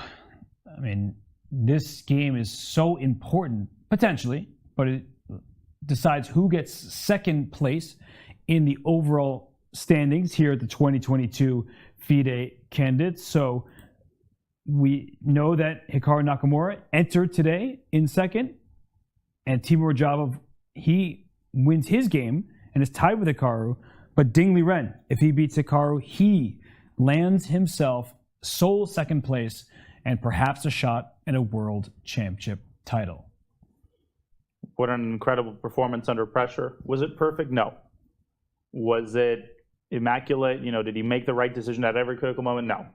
But he kept his chances alive. He didn't panic. You know, against Radjabov, when he faced that opening adversity, he panicked. He made a couple of irrational choices. Here, when he faced adversity in the opening again, he faced the possibility of the position liquidating into a draw. He found rook dc1. He took risks, but they were measured risks. They were risks primarily aimed at keeping pieces on the board rather than going for some gimmicky, crazy line. And ultimately, those risks are paying off in a big way. And as we get to our final games, our final moves, I'm going to say it. Chat, feel free to ask any questions you may have. Oh, how did that was quick. We already had a chat pulled up. I was trying to be inviting, inclusive, and we got this ready. Hikaru's face in calculations is me looking at the third bowl of mac and cheese for the day. Dat Blue Panda 17 with the jokes. I mean, 3 bowls of mac and cheese, that's just way too much. That is an obscene amount. I don't judge people, but that doesn't sound healthy. I do like a good bowl of mac and cheese, though. But one, presumably. Yeah. I don't eat mac and cheese. Oh, but every day I want to ask another question. What does Hikaru have in his bag? In the plastic bag? It's very important for the players like to drink and to eat something during the game, but what are those elements? What are those secret ingredients? Maybe he brings his Fanta, you know, the Fanta he's been drinking, or some water. I'm just speculating now. Yeah. I mean, Magnus used to have a very strict ritual of bringing only certain things to the board. I think orange juice was on that list. Eventually, he sort of grew out of it. But I still remember that time, and Ding is determined to not let this game drag on any longer than it needs to. Yet another accurate move. This is, in a way, reminiscent of Hikaru's technique yesterday against Duda, where at some point he senses it, and every single move is the top engine choice. Just perfect play at this moment. Winning the a6 pawn. Look at White's pieces. A knight protected on f5. A bishop protected on c5. Black's pieces are scattered, the pawns are weak. And it's rook, 2 minor pieces, 4 pawns per side, and yet the eval bar is saying +7. It's just black has no choice but to shuffle back and forth, and White has all these plans, is about to actually go up material. Yes, and for someone who was not even supposed to be playing this tournament, yeah, it's such an important comeback. And Ding Liren played like 30 games in like 25 days or whatever it was. He played non-stop classical chess in these round robin events in China just to make the quantity of games required, 30 games to play here. So for Ding Liren, he didn't have time to prepare. He came to Madrid 2 games before. He might have been jet lagged coming from China, but he has shown why he is seen as such a threat. The second half of these candidates tournaments, they always go his way. He won 3 games in a row here. This will be his 4th win of the second half. If only he can get the first half, right? Or if only he can get to like 50% in the first half, or +1. Because he has the most stamina. Somehow he has that ability to turn it on. He won 3 games in a row. Only player this tournament to do that. Only player in recent candidates history to win 3 in a row. That just doesn't happen. So, he's made the most out of this tournament given the way he started. Nobody could predict this. And that's the danger of drawing conclusions after you look at one game. Because tons of people are just saying this is going to be a disaster for Ding. He's going to lose 50 rating points. Look where he is now, about to defeat Hikaru Nakamura for a clear second place. And, if Magnus abdicates the throne, a chance to challenge Jan Nepomniachtchi for the title. Let's Flamenco ask me specifically, instead of asking you, who would win a wrestling match? Only one way to find out. What if we just, my lower center of gravity should help me out. I'm gonna go with me in wrestling and maybe you in boxing. What about arm wrestling? Oh, I'm going with me for sure. And what about, I think the funniest will be the catch. The catch? Yes. What catch? Catch match. A catch match? Oh, cage match. No, but this it's like MMA? Not cage. I think this very often those are staged catch.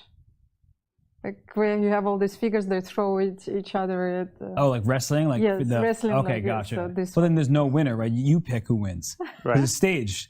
You get to choose. So who wins between us? Yeah. Right on there. You have to pick the winner. So who wins? So what we're talking about? What discipline? What you just what you were saying, right? Oh. So then then sumo. Sumo, yes, sumo. Like, I love sumo. So here I think that you have your chances. Okay. And that will be it will be an equal match. So. Wow, that sounds like a very kind answer. Just so Indeed. you don't have to pick a side here. Well, Almira's being a professional commentator, not. Do you think Hikaru should resign? Sides. Would you resign, Almira? No.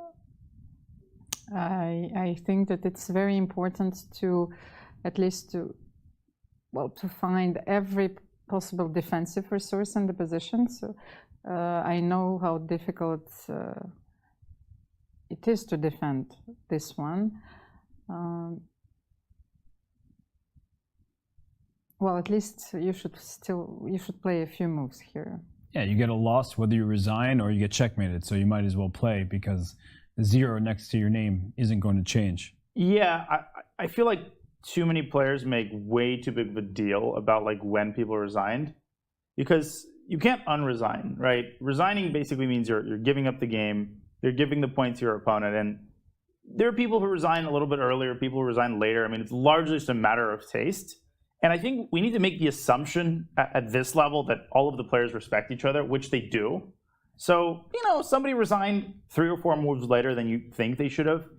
move on. You know, maybe they thought that they saw one more chance. Maybe they just wanted their opponent to prove it. I think there's nothing wrong with that. Now, playing until mate, that one could argue is unethical, but nobody at this level does anything even resembling that. I think it also offers the opportunity for a player who is losing to grieve, because you have to accept the defeat. Yeah, and I mean, Hikaru looks like he's grieving right now. He is clearly very unhappy about how this game has gone. And yesterday, he was in the studio. He said that no matter the result of today's game, he was proud and happy of and with the way he's played. So, you know, he's had a great tournament, and he was very, very close to second place. And it's going to be disappointing in that regard. But I do think that he's shown such a high level of play that he at least can shush all the critics, all the people who say, oh, you're a streamer, you're not a serious player. And the top players, I've spoken to a number of them, they've never thought that way, because they watch Hikaru and they lose to Hikaru online in all of these events. And they're like, no, he's playing great chess. And he did struggle. So before, even before he was streaming more or less full time, he lost a ton of rating points back in 2018, 2019, because he was number 2 in the world. He was over 2,800, and then he dropped to something like 2,730. And then when he picked it back up, he immediately has skyrocketed back to something like 2,770. So people's rating, it sometimes fluctuates. And for Hikaru, he was at a low point, but it seems like he's back. Right, he is a very serious contender in any tournament that he wants to play in, and he just seems happy to play. Not at this moment. I think he wishes this game never happened, but he does seem pretty thrilled. And I guess, what candidate would you pick for your Bughouse teammate, Almira? Well, I don't like. You don't like Bughouse, so we don't have to make an answer. I don't like Bughouse either. You don't like Bughouse? I'm a terrible player. I'm yes. terrible Bughouse, and people assume I'm good because I'm a tactical player. But to me, I mean, Bughouse is a completely different game. Yeah, I'm going with Richard Rapport though. That sounds obvious. Ooh. And I've seen many of those games, the Bughouse games. So I even know that. Fabiano told me that there is a Bughouse theory. Yes. I don't know it. Theory is not my specialty, but there's Bughouse theory. And for everybody wondering, Bughouse is a game where there are 2 players as teammates. One teammate has white, the other teammate has black. And when you capture your opponent's piece on your board, you pass it to your teammate and they can use it on their board. So if you need a queen to deliver a checkmate, your partner should probably try to trade queens and get it to you, but you can see each other's boards. So it's a lot of fun. It's very, very tactical. It's just wild stuff. So Richard Rapport would be my pick. I played Bughouse with some of these players before, but I've never played with Rapport, and just his style, the way, like today, he sacrificed a piece, went for checkmate. I feel like he'd be a lot of fun to play Bughouse with. Well, but if we're talking about like different games, I for example, like shogi very much, and this is like a Japanese chess. And in shogi, well, if you capture a piece, this piece becomes yours. So there is sort of this element which is introduced in Bughouse chess, which you always have in shogi.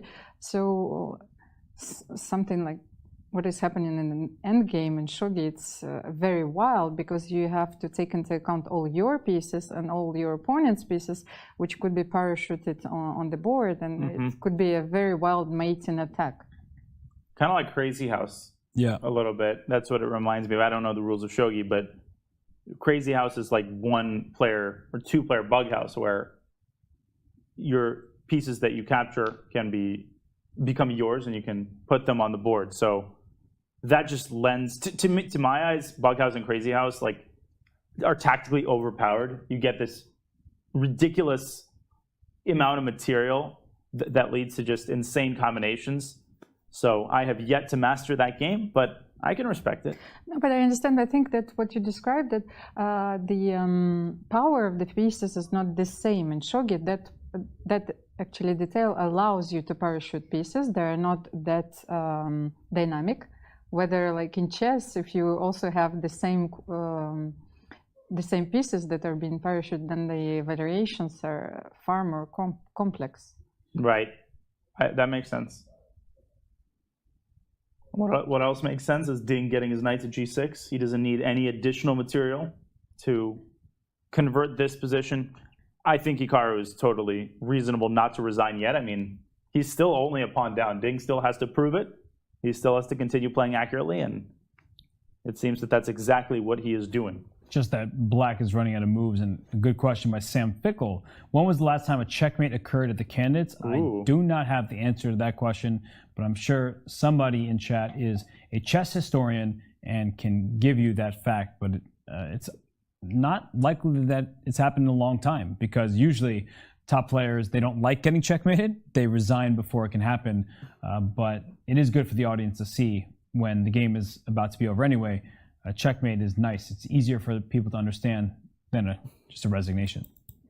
Yeah, and I think that in recent years there has been a shift where top players are aware that chess is now a spectator sport, is now a sport where, you know, the players, they have an obligation to play their best possible chess, and rook b7 here would be Ding's best possible chess, picking up another pawn on b5, but you want to invite players who are new to the game. You want to make it interesting for players who don't necessarily know or understand most of the moves played by top players. And one of the ways to do that is sometimes, if a game features a beautiful combination, to allow the player who carried that combination out to complete it and check it. Because anybody, even someone who learned the rules of the game 5 hours ago, can appreciate the beauty of a situation where the king has no squares left on the board. That's some favoritism here. He controls the screen, and of all the chat messages, he wants to put his own on the screen. What do you call it? Abusing your own power. Abusing your own power is right. I'm not even going to dignify that. Don't you do that. Don't you dare. Yeah, Donnie and I are teaming up on this one. So in a rare turn of events, Donnie and I completely agree, and we are not answering, well, I'm not answering that question. So next question. Well, you're perfect candidates for the Big Bang Theory, like chess, well, in a chess setup. It all started with the Big Bang. But okay, let's have some interesting questions. Who would you pick, actually, if you would want to follow 4 characters, like as chess players? Who would you pick? So I have to watch a show with 4 chess players, essentially Big Bang Theory style? Oh, gosh. And I have to watch the show. I don't just pick them and what does Big Bang Theory style mean exactly? You know the show Big Bang Theory? I know of it, but I've never seen an episode.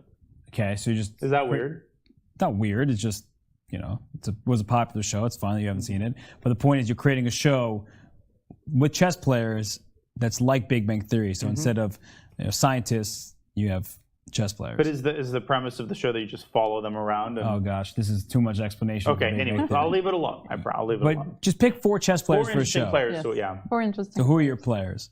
Okay. And then there will be a more difficult question, because you would need to pick a girl. Okay, I can do that. Yasser. I pick Yasser. Okay. Okay. Yasser's good for story time for sure. Yeah. Now we need someone flamboyant, someone who has some chic. Some chic. And some charm. Livon Arena. Let's do Iranian. Okay. Sure. No one in Big Bang Theory is chic, though. They're all like ultra nerds. Okay, so we need to choose an ultra nerd. I am a nerd myself. I think we all fall into that category. Big Bang Theory. They don't have to be like the characters. They just have to the style of the show. Yeah. Okay. So we have 2 of them. How about you pick the other 2? Because you're the one asking the question. So I mean, if you want people to watch the show, you have to put Hikaru on it. Yes. Okay, Hikaru. Hikaru for the publicity. And I liked your MVL pick. Okay, MVL, and then. Who are we picking? Alexandra Botes, then, yes? I don't know. Let's do it. Rook b7, is that what he played? I'm just reading our producer's question. Who would be the comic book guy, Stuart? That's a funny one. Why is Ding repeating? Wait. Rook b7, what is... He went back what's and the forth? issue?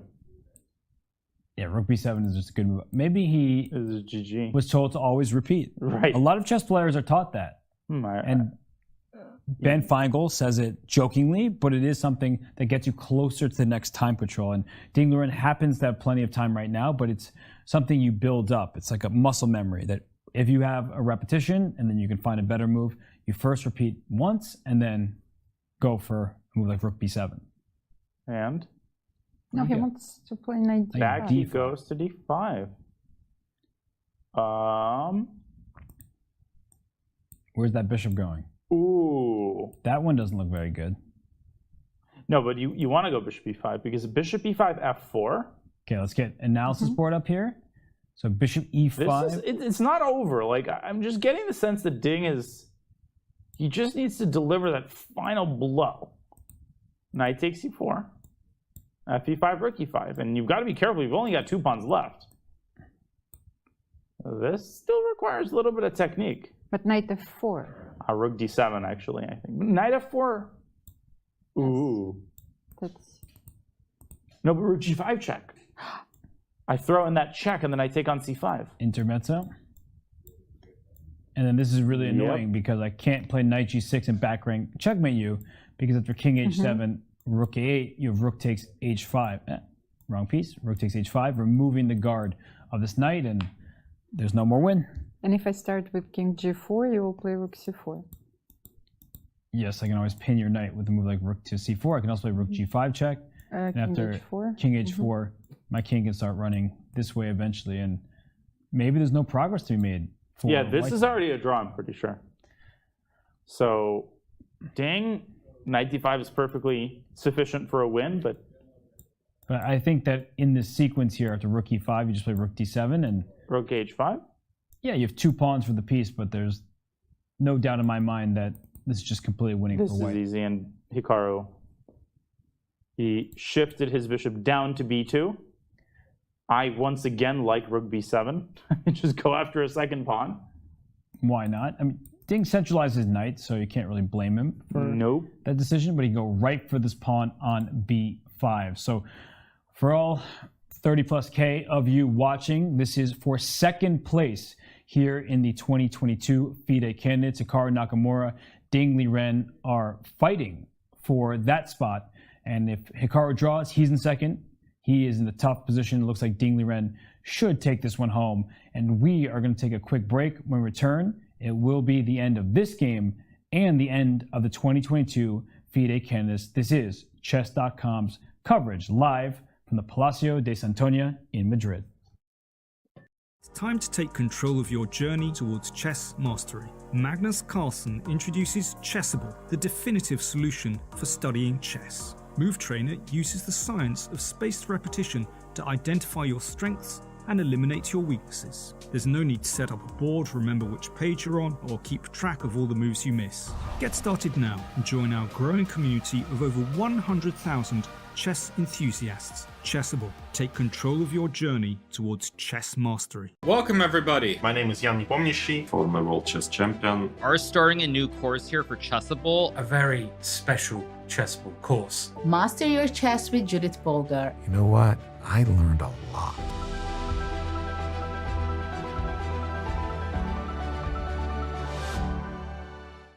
Want to play chess online or learn how to improve?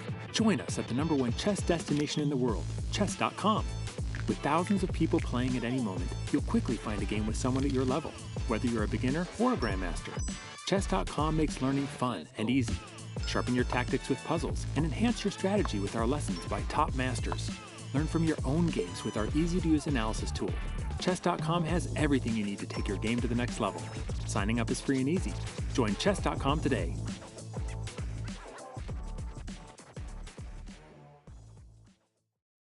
Hi, I'm Grandmaster Judith Polgar, and I'm here to welcome you in the Chessable classroom. It combines a shared chessboard with live video. Teachers get to interact on the chessboard with their students and even run quizzes and tournaments. I really love what Chessable Classroom can offer. I use it myself all the time. Just invite students to your classroom and start teaching right there. No downloads needed, and it's for free.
house.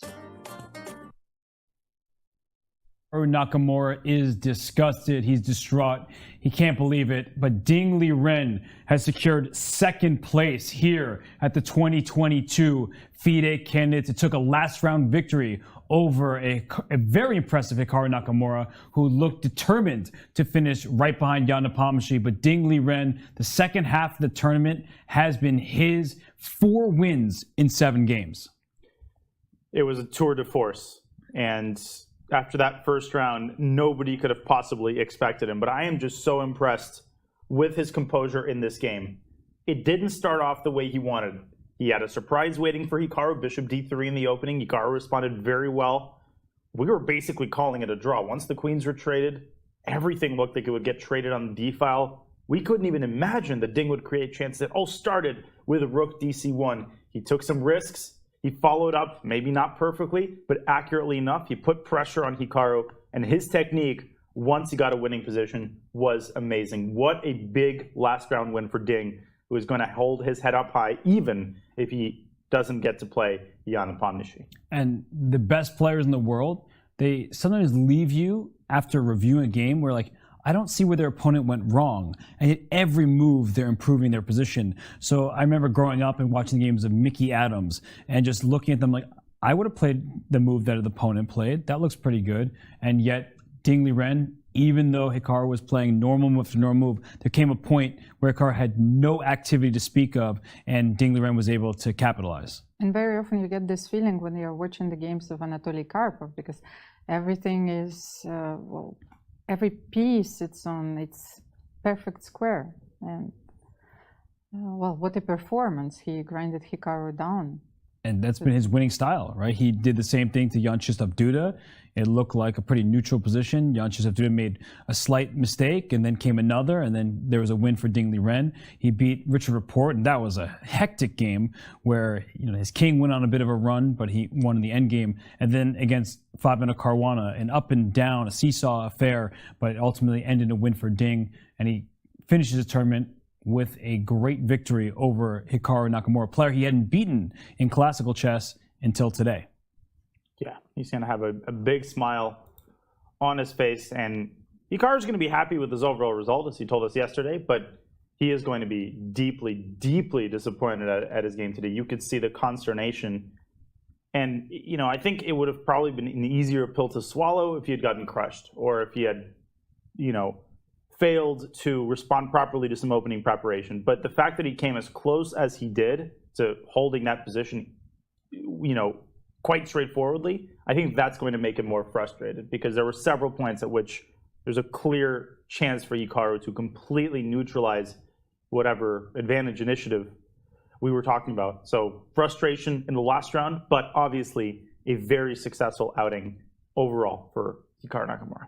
Can you imagine scoring 8 points out of 14 like Ding Liren did and being a point and a half behind the person in first? Just goes to show what kind of tournament Jan Nepomniachtchi had, where we just stopped talking about him because it was almost a foregone conclusion that he was going to win. He was able to make that draw in round 9 against Fabiano Caruana, and after that, the storyline was such that, is anyone going to be able to catch up to Jan Nepomniachtchi? Answer, obviously not. And a great tournament by Ding Liren, a great tournament by Hikaru Nakamura, and yet it was so far away from first place.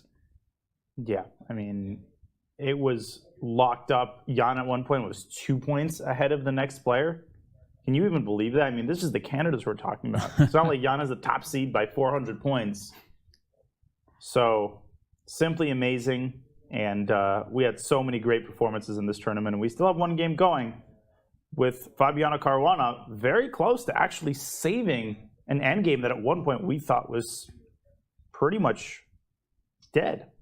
Yeah, this doesn't look that bad at all. I mean, White has a blockade set up on the light squares. The problem with the bishop is that it can't change its color complex. You would need to go to the light squares to kick out these pieces. So unless this king get to b5, which doesn't look legal, there's no way to get it there. The c5 square is under White's control, the c4 square as well. So the king can't get over there. So it seems like a position where White can just move around, maybe bring the king as well.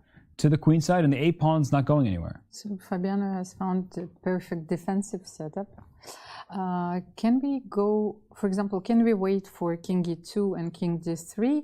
And while your king is far away from the g-pawn, then I will go for the h-pawn and go for this rook endgame. Let's just switch on over to this way. Yes. Let's see. And but the problem is after knight takes a5, I'm also attacking c6. And I'm threatening knight c4 check. To force pieces off the board. I guess you could start with the king king move of sorts. g6. Okay, king d3. King d3. Oh, and now rook h8. Now rook h8, yes. And maybe I can play h4. Right. Somehow white has his cake and he eats it too, you know? And black can then defend this pawn from a more active way. But then this rook slides over because you can't play a4. Your rook is no longer behind the pawn, which means that white is able to attack black's weaknesses. But Fabi doesn't go king e2. He goes h4 immediately. So he recognizes the weakness of that pawn and decides to fix it straight away. Now, what this gives black is the additional chance of delivering a check on f8. Okay. Where does that do anything? Like rook f8 check king e. Oh, rook f8 check king e2.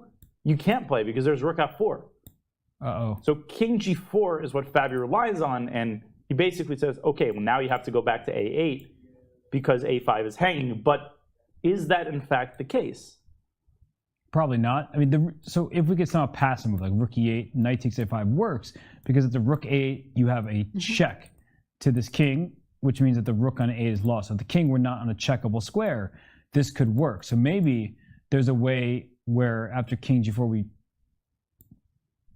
king d5. Okay, so you're out of the checking zone of the knight is what you're saying. Right. And if I try to throw you back into the checking zone with c4 check, then I king d6. Again, you're sidestepping. And I want you to push the pawn, right? Because Yeah. the more advanced this pawn is, the easier it is for black to approach it. So even though white is still within that balance, right? Only about a pawn better for black, which makes sense because black is up a pawn.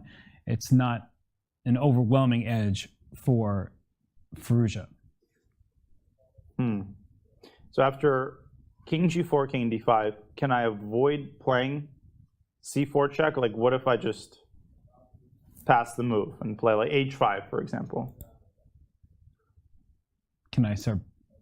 c5, c4. I mean, if you can get your pawn to c4, I'll play c4 myself. It just looks so awkward. Yeah, all of a sudden, also the white king. Like in the lines that we were looking at, the king is on the queen side.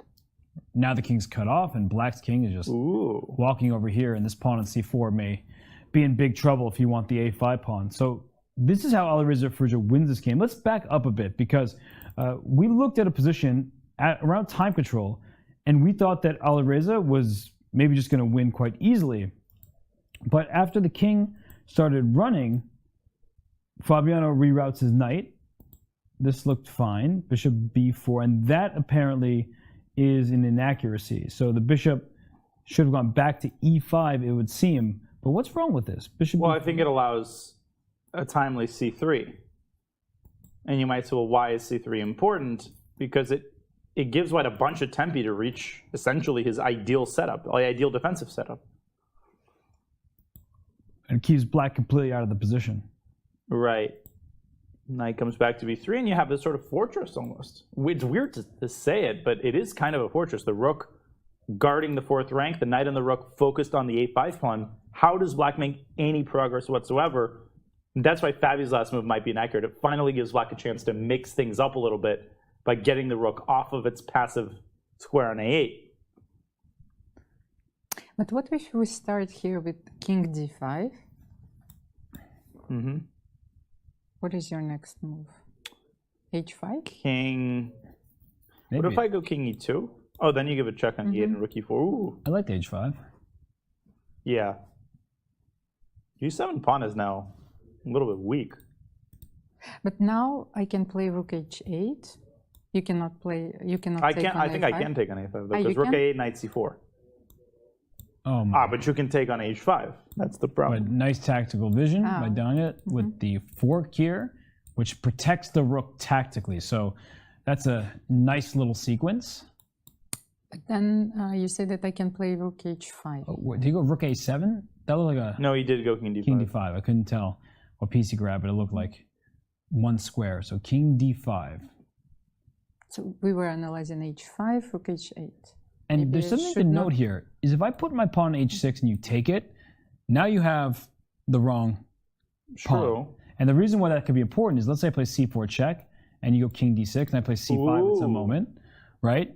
Where if we get this type of position, and I'm trading rooks, there might be a position where I just want to give you this pawn, and then take your pawn, and I make a draw without effort. So it probably won't even come down to that, but it's something that I have in the back of my mind, that the bishop does not match the corner square. And I'm actually just going to kind of show that very quickly. g6, h5 takes, knight takes c6, seems like a blunder, but the problem is that black cannot force this king out of the corner. So I just go in these squares over here, and when you try to win, let's go there, here, you can't even play king g3. It's immediately a stalemate because the white king won't be able to escape, and there's no way to get the king out of there. If this were on another file, at some point the king would have to budge out of the way of the pawn, but for now the king just stays in front of the pawn, and there's nothing you can do because the corner is a light square. And Fabi, with no hesitation, he's got plenty of time, but he doesn't see the need to waste any additional time. He shoves that pawn forward to h5. The g7 pawn is immobilized. Firouzja just doesn't seem to have a very good handle on this endgame. He's been kind of going between one plan and another. I feel like Fabi's drawing chances are a lot higher than Black's winning chances at this point. I was saying 80-20 in Firouzja's winning chance favor. Now I'm going, 90% draw. I feel pretty strongly that this position doesn't offer Firouzja that much in the way of winning chances. He can't create a passed pawn.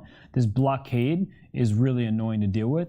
If you ever try to push your pawn to c5... Yeah, I was about to say, I think c5 is... This rook can slide over this way, and then you can close your king off with c4. So you said you're going to play c4? a4. a4, and I think I'm going to play c4 check to force your king back. Oh, and rook g6, and rook takes g7. I'm going to force your king back again and take this with check, and my knight can stop your pawn before...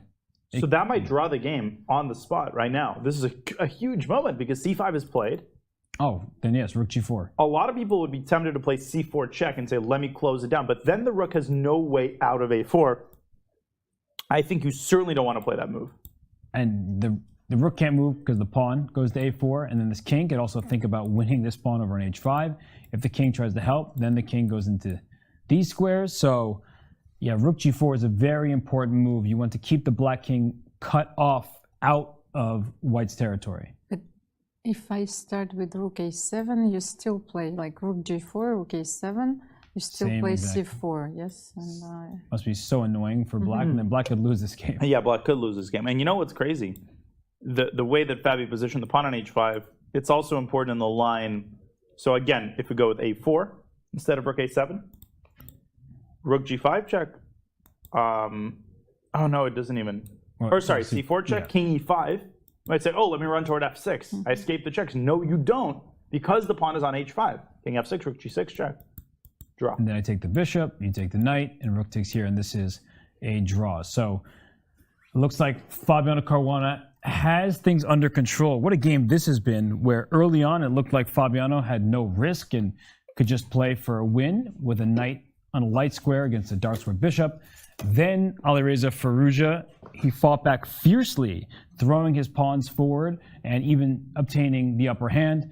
And now in the end game, it does look like Fabiano Caruana, he should be holding here. Rook g4 seems to be the last accurate move necessary to hold the balance. So Fabiano doing very, very well.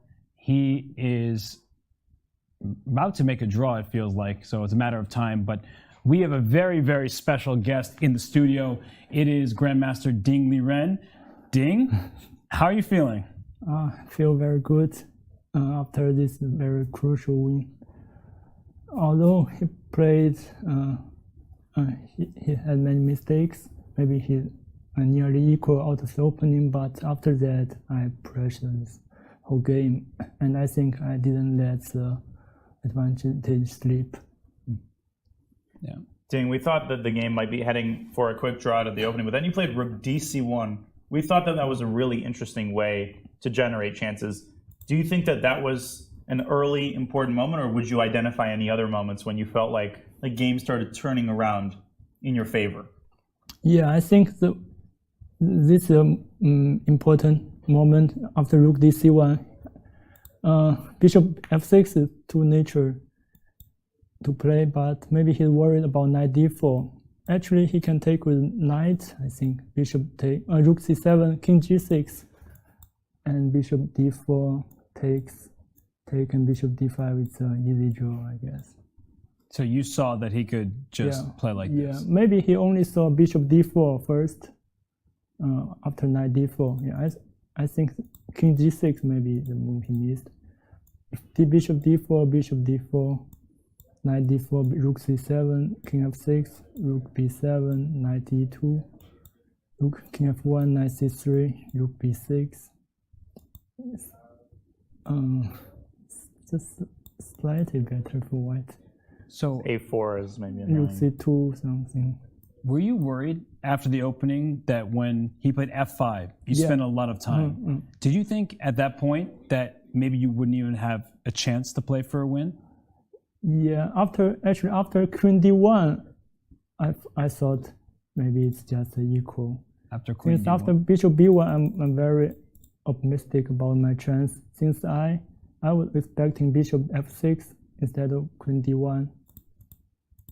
But I have queen b3, that's the point behind bishop b1.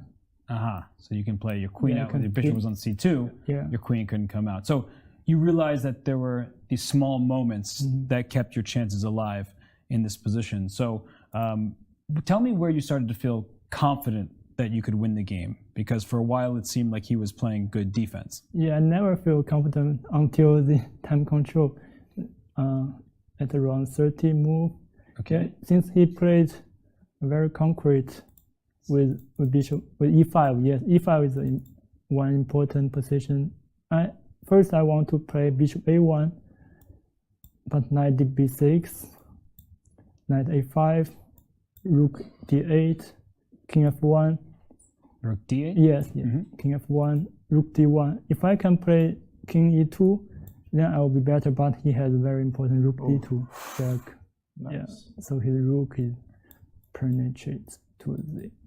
And then the advantage shifts from your active pieces to his. So you were calculating all of these lines. So at this point, they're bishop c5. So he plays bishop d8 and trades the rooks. And at this point, we were starting to feel like he's playing really well here. And how is Dina going to win? Yeah, he's playing very interesting. He moved the bishop back to d8 because he's aiming to capture h5 pawn. Yeah, I missed knight g4. I thought I was slightly better, but at knight g4, I'm not sure. So I want to repeat once. If knight f6, a bishop d6, knight g4, and maybe king f1. I still want to play for a win. But he played bishop h4, so did that surprise you? Not so much, since he sank into deep thought at that point. I won't go for 3. I will maybe go king f1. I won't maybe join immediately. So here, king f1, and then he made this move, bishop d8. Did that move surprise you at all? Yeah. This is too strange. Yeah, because after bishop d8, it seems like you're in complete control of the game. But what should he play instead of? Maybe if f4 he's worried about take, and rook d4. Maybe this is what he worried. Yeah, so he played bishop d4. Rook d8 we thought was the best resource, but even the minor piece endgame is very scary because a6 is so weak. Yeah. So you were planning to take here and go like bishop d6? Just knight c5 and bishop b6. Yeah, it looked unpleasant though for black for sure, because knight c5, and if you take, here comes the pawn, right? Yeah, I have c7, sorry. And h5 pawn became... and bishop f8 at the end. Wow. So yeah, when he went bishop d8, so that, you said you found it to be a little bit strange, and then, okay, at that moment where you find like, I can breathe, my position is better, it's easier for you to play? Yeah, because my pieces are so well placed, and also F4 came as a surprise.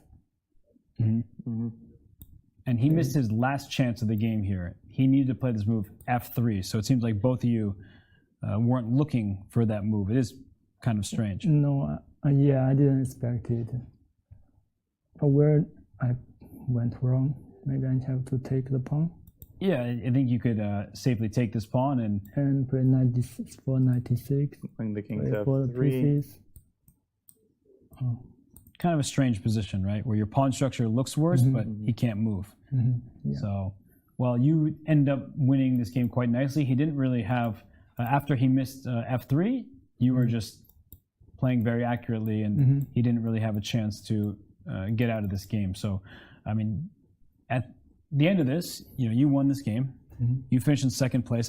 My biggest question for you is, what is the difference between the first half and the second half? Because in 2 straight candidates tournaments, you are made the top scorer in the second half. So what's the difference for you? Well, first, I think the first round is quite different from the other rounds. Because this time, when I play the first games, I didn't feel so well. Maybe still time jack for me. Also, I didn't sleep well. So the mood is very strange. I'm going to make some quick draw, but after the opening, it became clear that it will be a fighting game. Then I just couldn't calculate anything, so I lost very badly.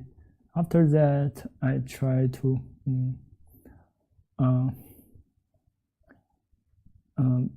be normal and take it as just a normal tournament, not the candidates, to do not put so much pressure on myself. And I also watching some movies on the rest day. What movies? Just some about a family and love, a Japanese movie.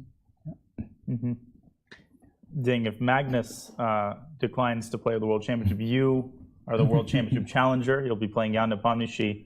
Are you excited at that prospect, unlikely as it may be? Yes, there is a chance he might not play. Yeah, since I guess he lacks of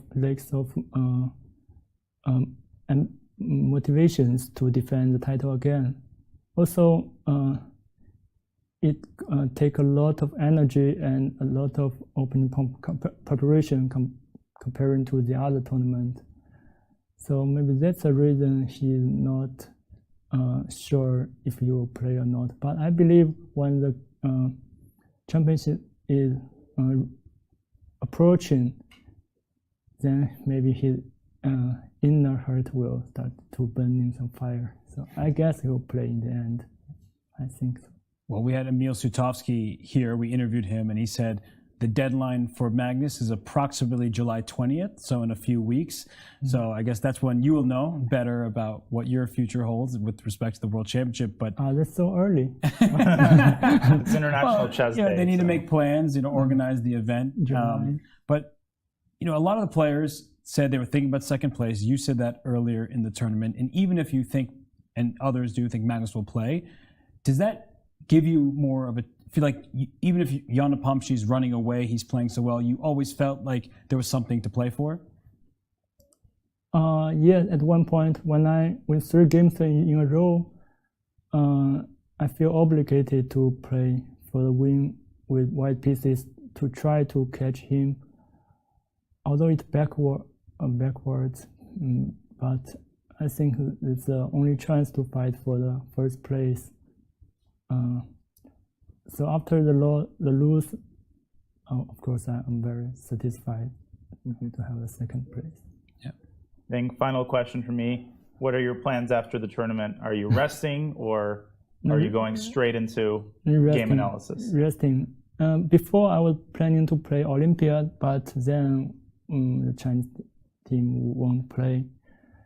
So I will just go back and have some rest. Where can we expect to see you play next? Because we've missed you, playing chess. No, I guess it's the last over-the-board tournament, at least out of the China. Yeah, because in the second half of the year, still very difficult to travel. So I might just stay in my home. Well, hopefully you can play more tournaments there. And Ding, if you don't mind, we have a few questions from the chat. So many people were watching you. They were rooting for you. A lot of people were. So here's a question. When you're at your own best, who do you enjoy playing against the most? Which player do you have the most fun playing against? Well, I guess still Magnus. Yeah? Yeah. Since I enjoy playing him, since I didn't feel too much pressure against him, especially in the internet, since I think everybody is expecting this pairing, and also I'm very eager to show my best when playing against him. Okay. All right, let's see if we have one more question from the chat. All right, Super Record. Ding, what's your personal advice to becoming a stronger chess player? Become a stronger chess player, I think you might sacrifice a little bit in your life to work more on chess, to focus on the openings. But that means you will have lesser time on the other things, to develop the other hobbies. Yeah. Well, Ding, we want to congratulate you again. I mean, the second half of your tournament was unbelievable. You finished in second place. You seem so much happier now than when we were seeing you in the first half of the tournament. Yeah, I become more happy after winning some games. Well, we'll see you tomorrow, most likely at the closing ceremony, but enjoy your time here in Madrid, and congratulations again, Ding. Congratulations. Yeah. Thank you. Bye-bye. That was Grandmaster Ding Liren, the #1 player from China, the first Chinese player to break 2800, second place here at the candidates, and also the #2 rated player in the world. He leaves Madrid with a few rating points to his name, so a great showing by him. And he talked to us about a lot of things, about how his favorite person to play is Magnus Carlsen. I'm not surprised one bit by that answer, because the way Ding Liren plays when he's at his best, I think it's not really up for debate. He's second, third best player in the world. Maybe he's one of those players. Magnus brings the best out of him. You were talking about how when other players are facing Magnus, there's so much fear that they're simply not capable of showing their great potential and making the best moves. Whilst Ding and some of the other players in this tournament, they're showing their best play against Magnus. Yes, sometimes you punch up, right? You play to the level of your opposition.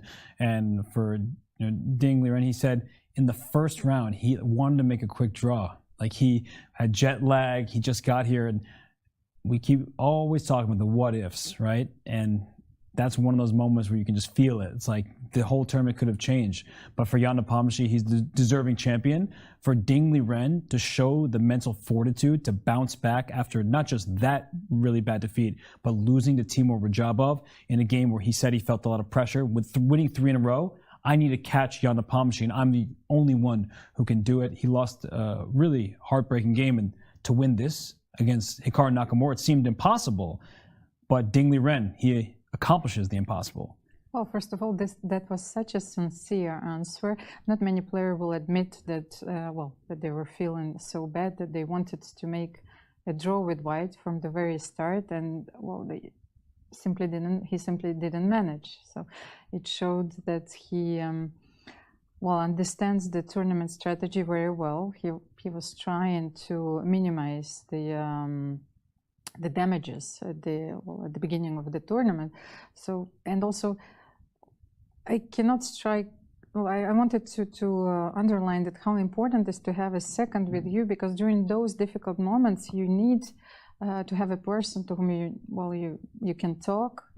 We were talking about mental coaches, but Ding Liren didn't have anyone, and no wonder he's watching the movies about family, love. This says so much about him and being alone here. And you could sense the sadness in his voice when he said he doesn't know when his next classical game will be. He loves chess, and I'm really hoping we get to see him over the board soon because the world missed him, right? Everyone was talking about it. Ding Liren can't leave to go play in the World Cup, in the Grand Prix. And there's no question, there's no debate that he deserved to be here. His performance shows that, but even if he finished in last place, everyone would say Ding Liren is a top 3 player in the world at this moment. So to have him here was a really big gift, an unexpected gift, but he finishes with 8 points out of 14 games, a really strong showing from him. And maybe next time is the charm in the candidates because his second halves are absolutely incredible. He won 4 games. Almost everybody at the top who's asked to unobjectively say who might be the most challenging opponent for Magnus, Ding Liren is almost always featured in that list. And that doesn't happen by accident. And it doesn't happen because, he's 2,800 and number 2 in the world. That's not the reason why people say that. I think the reason why so many GMs point to Ding Liren specifically is because of how unbelievably universal his style is. He does everything incredibly well. His opening preparation is virtually impeccable. His positional understanding, his ability to squeeze wins out of equal positions, we saw it play out here. He's not just doing it against random people, he's doing it against the top players in the world. And perhaps the only other player who has that talent developed to a crazy degree is Magnus Carlsen himself. So you can see little bits and pieces of Magnus in the way that Ding plays. I think that's what makes him so exhilarating to watch. It's like you're watching Magnus, but it's not Magnus. It's another player. It's a very wholesome player. And it's a player who just got 2nd place in the Candidates Tournament. Yeah, Ding Liren, I think a lot was said before the event because people weren't happy that the way he was able to play 30 games, right? All these internal tournaments in China. And, well, that's the only way possible for him. And he didn't need rating points. So that storyline is in the past. He just needed the quantity, not the rating. So it's great to see him here. It's great to see him play well. And as you're saying, some of his wins here against Jan-Krzysztof Duda and now against Hikaru Nakamura, it's games that if you're just scrolling, on your phone, looking quickly at games, you're like, oh, wait, how did White win this game? What? How? It's equal. But he just puts that pressure on, and he believes in himself. You can tell when he's talking about it, he's like, I was playing for a win. I never thought this was a complete draw. So, Almira, it's pretty incredible to see players win like that at this high level. Well, and first of all, I'm really grateful that he had this opportunity to play those tournaments, at least in China, so he was able to qualify. And of course, his performance here was, impressive. But what I wanted to say, so what are the conditions that should be reunited for Ding to perform well in the first half? So maybe, and also being able to play, maybe the Candidates Tournament should be organized in China once. Well, I think that would certainly help. No jet lag. You can have your team of seconds, your family, all your supporters. There is a lot of pressure in that, though. We know that people who play on their home turf, with everybody right there beside you, that's too much going on for some. But for Ding Liren, if he is able to stabilize in the first half of a candidates, watch out. He may be a challenger to a future World Chess Championship, including the next one, if Magnus Carlsen does not play. But we have one game left here. Fabiano Caruana, a former World Chess Championship challenger. He has the white pieces. He is holding on against Alireza Firouzja. For dear life. For dear life indeed, but with only 2 pawns remaining. That helps the knight. Knights are not long-range pieces, so having the pawns so close together helps the knight in its defensive task. And there's a critical line here. By the way, Fabi missed the direct draw with the rook g4. I mean, he is just not himself. That was a move that he, would find in rapid game. Rook g4, and we analyzed a4. All you have to see is this move c4 check. And once you see this move, you understand that you pick up the g7 pawn with check, the knight, with plenty of room to stop the a pawn. But instead, Fabi, with a different move, knight back to d2, he stops c4. That's not a terrible move. It keeps drawing chances. After that, the h pawn traded for the g pawn, so he does eventually play rook g4. But the thing I wanted to point out, if you look carefully, there might seem to be a tactic here. After rook h5, rook g7, black can give a check on h2. What's the point of that? Well, king d3, rook h3 check, king c2, and you might say, rook takes c3 check. You win another pawn, But if you keep calculating after king d3, bishop takes g7, still looks winning, but amazingly knight c4 saves the day. Black cannot defend a5. If you play a4, you walk into a check, a fork, and white eliminates both of the pawns of the knight. So white's defense hinges solely on this line. And I feel like Alireza, just in his body language, may have missed this from a distance. And that would allow Fabiano to make a draw with relative ease. The pieces come off so quickly. It's a forcing variation. And so for Fabi, who has had a second half to forget, he would love to have fought for first place. He was doing just that in the first half. He had us in the first half, not going to lie, as they say. And unfortunately for Fabi, this tournament has been one that he will not want to dive into too much longer. But Jan Nepomniachtchi, he would love to remember this tournament forever. It was a masterpiece, a stroke of genius from Jan Nepomniachtchi, as he makes a record 9 after 14. And he caught up with Dina Belenkaya before Hikaru was losing, talking about World Chess Championship revenge. I didn't expect this particular line in Petrov, so I had to, recall, I think it was more or less all my prep, but since I have some wonderful guy in my team who, shows me the lines like a5, rook e6, it's never easy to replay it if you didn't repeat it like just before the game, yes, so it was quite confusing because it looks strange to say the least, but in fact I think black is doing fine there. Did you feel any particular pressure after bishop takes g6? Well, I wanted to play on because I knew that another repetition, I think the line I could recall is not hg6 but knight f6 check. Rook takes d8, bishop d8, knight f6, bishop f6, e6, rook f6, rook e8, king g7, queen e3, h6, queen c5, queen c1, and queen f4. And that, however, I think this was the draw. And also there is another draw after rook d1. But hg6, I had no idea this move also works, so I thought, okay, come on, it's time to play on. But somehow, white, it's not worse. Like, okay, this bishop g6, queen e4 is just brilliant. So I just missed this rook b1 idea. But I think black has different ways. But I felt like, okay, bishop d5 is surely the most solid one. Who would you just theoretically prefer to face, Hikaru, Ding, or Magnus? Well, let's wait until the tournament is over. But of course, I seek for revenge. And speaking of, what is the biggest lesson you've learned at the match, or the biggest change that you would like to make approaching the next World Championship match? The big lesson is like not to get tired before the tournament starts. Yeah. So before the match starts, before the candidate starts, yeah, just have enough rest and don't work like crazy. Yeah, because you also, it's not competition of who worked more. If it's a competition of who plays better, but to play well, you have to, to be fresh. So that was something I really couldn't do during Dubai. Right, Jan. Thanks a lot, and lots of luck for the next tournaments. Thanks. And Jan Nepomniachtchi had lots of rest. Don't overdo it, not too much preparation. And then he just rattles off all these variations from today's game. We thought that Jan-Krzysztof Duda was the one in preparation catching Jan off guard. And yet Nepomniachtchi says, my second helped me out with this line and I wasn't worried. Yeah, I just really loved his comment about okay, bishop g6, so let's switch the brain on, it's time to play. Because it seemed that he remembered the lines till the move 30. And we were all surprised here in the studio. And a5, when he made that move, it seemed just out of nowhere, and it's just from his trusty team of seconds. So I said at the time, I'm surprised, but I could know nothing.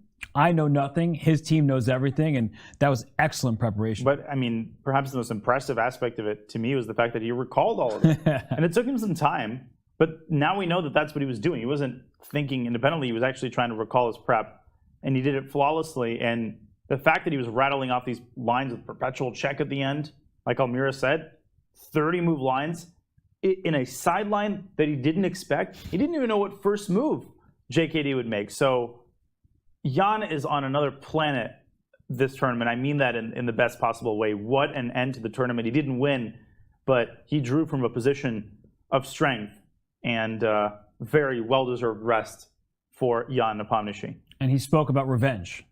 When he was asked by Dina Would he rather play Hikaru, Ding, or Magnus? And he's looking for revenge. So, Almira, when you see his reactions, his interviews throughout the tournament about how, he has kept his emotions in a box. He's made sure that he's objective. He's made sure that he's rested.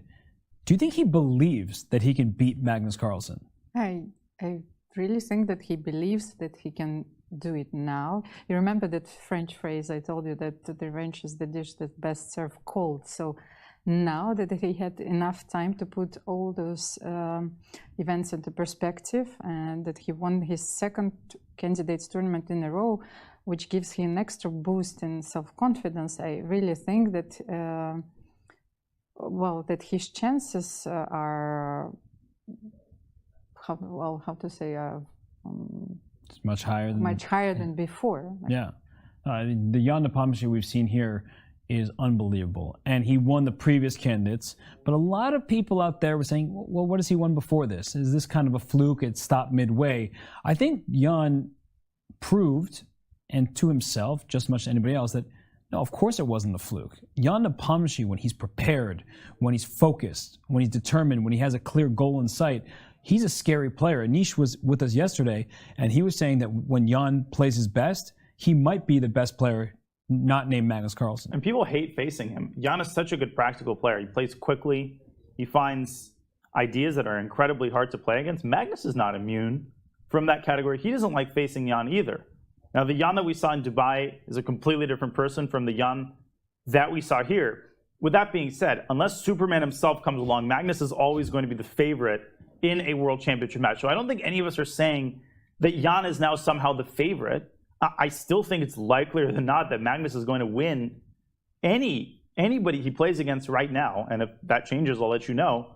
But in terms of having chances to at least give Magnus a serious fight, if Jan can reproduce his form from this tournament, beware, because it's going to be a thriller of a World Championship match. And the fact that Jan is an amazing rapid player, that's going to help as well in case you have a Caruana situation where you have a tie after the classical portion. So whichever way you look at it, if Jan comes prepared, if he comes rested, and we saw him saying how important that is, something he may have underestimated the first time around, we might be in for a doozy. Well, Fabiano Caruana, he knows what it's like to face off against Magnus Carlsen over the course of a World Championship match. He is still trying to make a draw in this game against Alireza Firouzja. And Fabiano, down under 5 minutes, he still has 3 moves to make until the time control. And he spent now 5.5 minutes on this particular move. So he's trying to figure out what to do here. The eval bar says zeros, no problems, but it's never that easy, right? There's no forced draw at the moment, at least not one that I see, and Fabiano doesn't have the benefit of having our silicon friend. Yeah, zeros might be the most misleading assessment I've ever seen, because literally black is up a pawn. So it's laughable to say that this is sort of like a dead draw. Is there any forced variation? Well, I think it's semi-forced, but Caruana, he didn't go knight c4. I think he made a very good move. He played king d3, getting his king into a better defensive position, closer to the queen side. Allowing your tactic. Allowing it doesn't actually work. But doesn't it work? Wait, rook h3 check?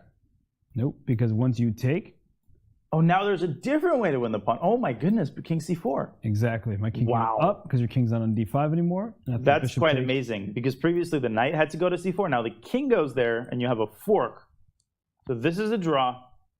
I think the reason it's drawn is because Fabi has gotten all of his pieces to ideal defensive positions. The rook on g7, the king is close to black's a pawn, and black's king is never safe from side checks, from forks. I don't see Alireza winning this anymore, especially if Fabi makes the second time control in one piece. And if black tries bishop e5, something like this, the rook can come up to g6. King d5. Oh my gosh. Checkmate. Ouch. But no, king b5. And you may be tempted to just check this king. The king has to go up this way and think that this is all said and done. You know, your king's blocking the pawn. But you have to be very careful in a position like this, because if black is able to get this king out from in front of the pawn, this pawn's a runner, and this bishop is protecting the corner square. So it is still a hold. It's not like anything has changed very much, but you don't want to assume that you have everything under control. You need to make sure that you don't allow any kind of tricky sequence. So Fabi, after king d3, he's probably feeling pretty good about his chances. Alireza with 7 minutes on the clock. He's trying to work through this position, but it is nearing that half point for each side. Yeah, I mean, I don't know exactly what Firouzja. I think bishop e5 might be black's best. The line you just showed actually might be black's best practical chance, because if black's king can get to like b2, and if black can go a4, then things start getting really dicey for white, because the knight is very bad at stopping, especially a corner passer. So Alireza needs to go for a very concrete position in which Fabi has to be accurate. And given the time situation, even with 15 additional minutes, Fabi's not going to have 4 hours. He can have 18 minutes or probably 15, because he'll probably deplete the rest of the time he has. So it's not a dead draw by any means. I'd put it somewhere around 20-80. Okay. Well, Alireza needs to find a move here. He can also start trying to push his pawn.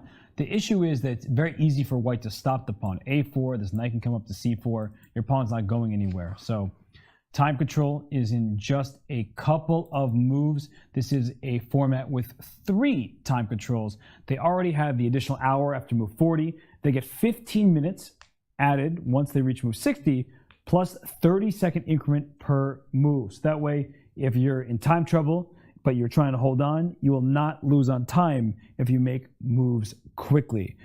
Alireza Firouzja on the clock here, trying to work some endgame magic, but it seems like the most of his advantage is behind him at this point.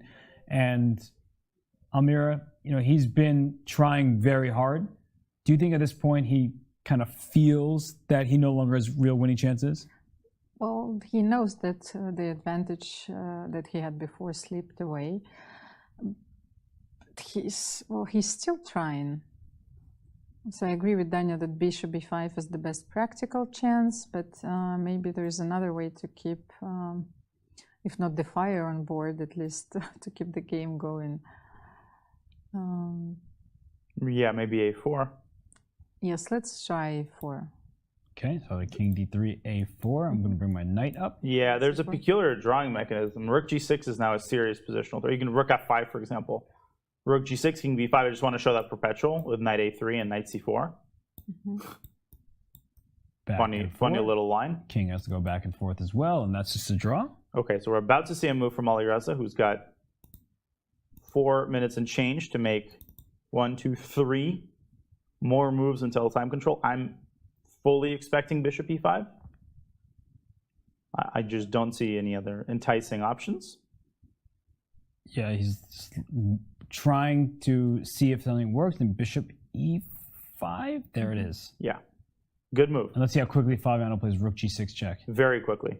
Oh no, rook f7. Rook f7. Whoa. So he can block a check on the third rank with his rook, and rook trades lead to a position where at first you may say, how could you trade? You're down a pawn. The table base says it's a draw here, and this king can come to c4. This pawn's not going anywhere. This is like the Hikaru against Rapport endgame.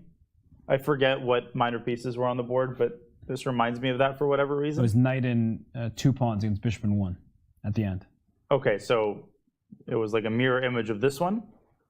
But now I would play a4, and I would play it quickly. If I'm Alireza, not here, obviously. Yeah, now you lose. I was trying to, that wasn't the correct board. I feel like one of his only chances lies in Fabi making a mistake in the next 2 moves, because once this additional time control is reached, I feel like Fabi will be able to make it over the finish line. And here's a great example of a possible mistake. Is a4, of course, trying to go a3. If you think knight c4, Robert was just telling me about that. Here comes rook a3 check, and you no longer can block on the third rank. So a4 is the only try, I would say, for black. And after a4, what is white going to do? Maybe I can play knight f3 first. Knight f3. Does bishop h8? Goes yes, all the way and maybe now rook a7. Uh-huh. I just chase the pawn down. But now rook h3. Rook h3, and I'm losing everything. King e4 and like king b5, and already it gets very I mean, now it's just lost because you're going to lose c3. This is very dangerous now. Maybe not rook a7 then? I don't like that Alireza is taking just about a minute out. Finally, there he goes, a4. A move I thought you should have played almost instantly. But now let's keep a very careful eye on what Fabi does. He's got time, but a lot of little minefields here. And 2 more moves. Yeah, this ain't over. The a-pawn is actually really annoying. It's just frustrating to deal with because you want to play rook a7 in all these positions, but with rook h3 check coming, that's going to spell trouble for white. So Fabi on the clock has a couple minutes to make a couple moves. We'll see what he does here, but he is calculating, he's searching, and Almira, you said this many times, that Fabi has a style that must be exhausting. He's always calculating, he's trying so hard. Maybe he's even spent the most time at the board throughout this event. A lot of players with the white pieces in a tournament where they've lost a bunch of games, they say, let's just make a quick draw, let's go home. This wasn't our event. He's still, well, now he's defending, but throughout the game, he was still fighting. He wanted to win this one. Well, and I feel that, it's not that I feel, I think that Fabi feels that this is his moral obligation towards the organizers and the chess community. This I can only respect this attitude. And I was thinking actually about this position. Knight f3 maybe is a little bit complicated. Knight c4 loses. Can you make another knight move? And well, it's sort of ugly looking, but knight b1. That's the only way for me to stop the a-pawn advance. Protect the c. Can I hold? Yeah. Somehow here. I thought rook h3 check, king c2, and a3 looked dangerous, but I think there is king b3. Very important. Dina's idea is to distract the knight away. So rook takes c3, hits the king, hits the knight. Have king b2. The only way to keep the knight, you lose this rook because of the discovered check. So you can't take this pawn on a3. It's poisonous. Play king b3 instead, and that way you just get the pawn on the next turn. And I apologize earlier. I said that Fabi has 2 more moves to make. He, of course, has one final move to carry out before time control is reached. So it makes sense to take all of his remaining time. Will he play knight b1 though? It's a great move that Almira. But I've tried everything. Yeah. But you know, he's also trying everything, right? He's looking, he's been spending time trying to calculate. And knight b1, that's actually very instructive. Backwards moves, very difficult to find typically. Passive moves, very difficult to play psychologically. And yet knight b1 here protects your only pawn and stops the enemy pawn at the same time. I really like knight to b1. Yeah, and there's, like I said, a lot of pitfalls here. Rook a7 allows rook h3 check. So this possibility of rook h3 check needs to be factored into whatever move Fabi ultimately chooses to make. But rook a7, rook h3, king e4. Bishop takes c3. And I hit your knight. No, but I can play knight b1 there. But you cannot take on the a4 because I will have rook h4. We'll show this what they're talking about here. So rook a7. This is what the show is about. We have producers calling us. We will pitch something today. Rook h3 check. And where? Well, king e4. King e4. Bishop c3, knight b1. Let's say knight b1. Oh! He got the move out with 41 seconds, it looks like. And it is... So let's say what you is go it? somewhere. No, what did he play? What did he play? Oh, he played... What? Wait, but knight e4? What? Oh my gosh. Rook h3. Oh my gosh. Wait. Rook h3, king c4, rook e3. Yeah. He's going to get mated. Oh my goodness. Oh my god, Fabi is just... Whoa, but will Alireza see the check? And he's about to grab his rook. Oh my god, rook h3 check wins. And if you go back to c2, there's rook e3. He played rook h3 check. Oh my lands, and that's move 60. That is tragic for Fabiano. I mean, just every single game in the second half of this tournament, there have been moments like this where he looks like he's on the verge of saving something, or he's been better, and then I can't even king explain. c4. Yeah, well, it's not rook e3 actually. So we'll bring it up here. King c4, trying to go for this pawn. Rook h4. While keeping this pawn saves times. Rook h4. The king has to slide back to protect the knight, and then there's move c4 check. If the king takes the pawn, you lose the knight on e4. The king slides to the side, and then there's a move rook h3 check, and this is getting bad here. King d2, king d5. King d2, oh. Or a3, no, a3 is much simpler, because rook a7. A king, oh my, I see what you're gonna do. And now king d5, I mean, white just busted. Yeah, you get this pawn here, because the knight cannot be defended. And once the knight moves, c3 is lost here. So Fabiano Caruana has made a fatal error right at the time control. This is what happens in chess sometimes when you're waning seconds for a last move. But as Fabiano tries to figure out how he can possibly save the ruins of his position, we are going to play an interview with Teimour Radjabov after his win today. Teimour, congratulations on your win, the final game. How important is it to finish on a positive note? I don't know, it's hard to say. I mean, it was a good game of tired people. And yeah, it was quite fighting in general. With Richard, it's always like this. I mean, it's always something is sacrificed, always tricks and so on. But certainly I was expecting that today there will be a fight. So yeah, it was just fine. But of course I didn't feel comfortable with this king attack, you know, like all the time, knight g5, all the rooks and f4 is coming and it's like such a mess. And I don't know if I played well there, but at least I didn't see the direct threats from his side. But certainly it's pleasant to finish on a good note. Indeed, there was this moment you could have played bishop takes c4 instead of taking the knight on g5 immediately. Did you consider this line? Yeah, but I mean, I spent way too much time there. Like, I don't know why, because if he wanted to take on d6, he could take instead of knight g5, just knight d6, cd, and then knight g5. So, yeah, that was kind of strange, you know, to take time there. But I was not sure if I have to take the knight or not. Yeah, and finally it proved to be, I think, better than I didn't. Because, I mean, after taking the knight, I saw that there are a lot of threats, like the queen h3 is coming, rook h5 is coming all the time, and the bishop is somehow controlling the squares. So, yeah, I think that was the right decision not to exchange it. But it took me a lot of time to realize that it's possible in general. What is going to be, let's say, the first thing you will do once you get back home? Everybody will sleep, whatever they're answering, but in general, just want to get all this, you know, all of these preparations, all of these things off my head, because it's like so many Berlins I've looked in last few weeks. It's like unbelievable. I mean, I have worst games in Berlin. I have best games in Berlin. It's already, I think, for after these two tournaments, I think it's enough for 2 different books. So good games in Berlin and bad games in Berlin. Yeah, and so many times, you know, I've been going through the end game, and nobody went the end game, and it's like some months spent on the end game just went for nothing. And yeah, just getting all of this, you know, all of this information, all of these ideas, all of this preparation of my head, of course, first of all, and just trying to recover. Right, then let me wish you to recover well and see you back soon on the chessboard. Thank you very much. Heard from Teimour Radjabov, who finished in 3rd place ahead of Hikaru Nakamura by tie breaks. And that was a very happy Teimour, who won 3 games in the second half.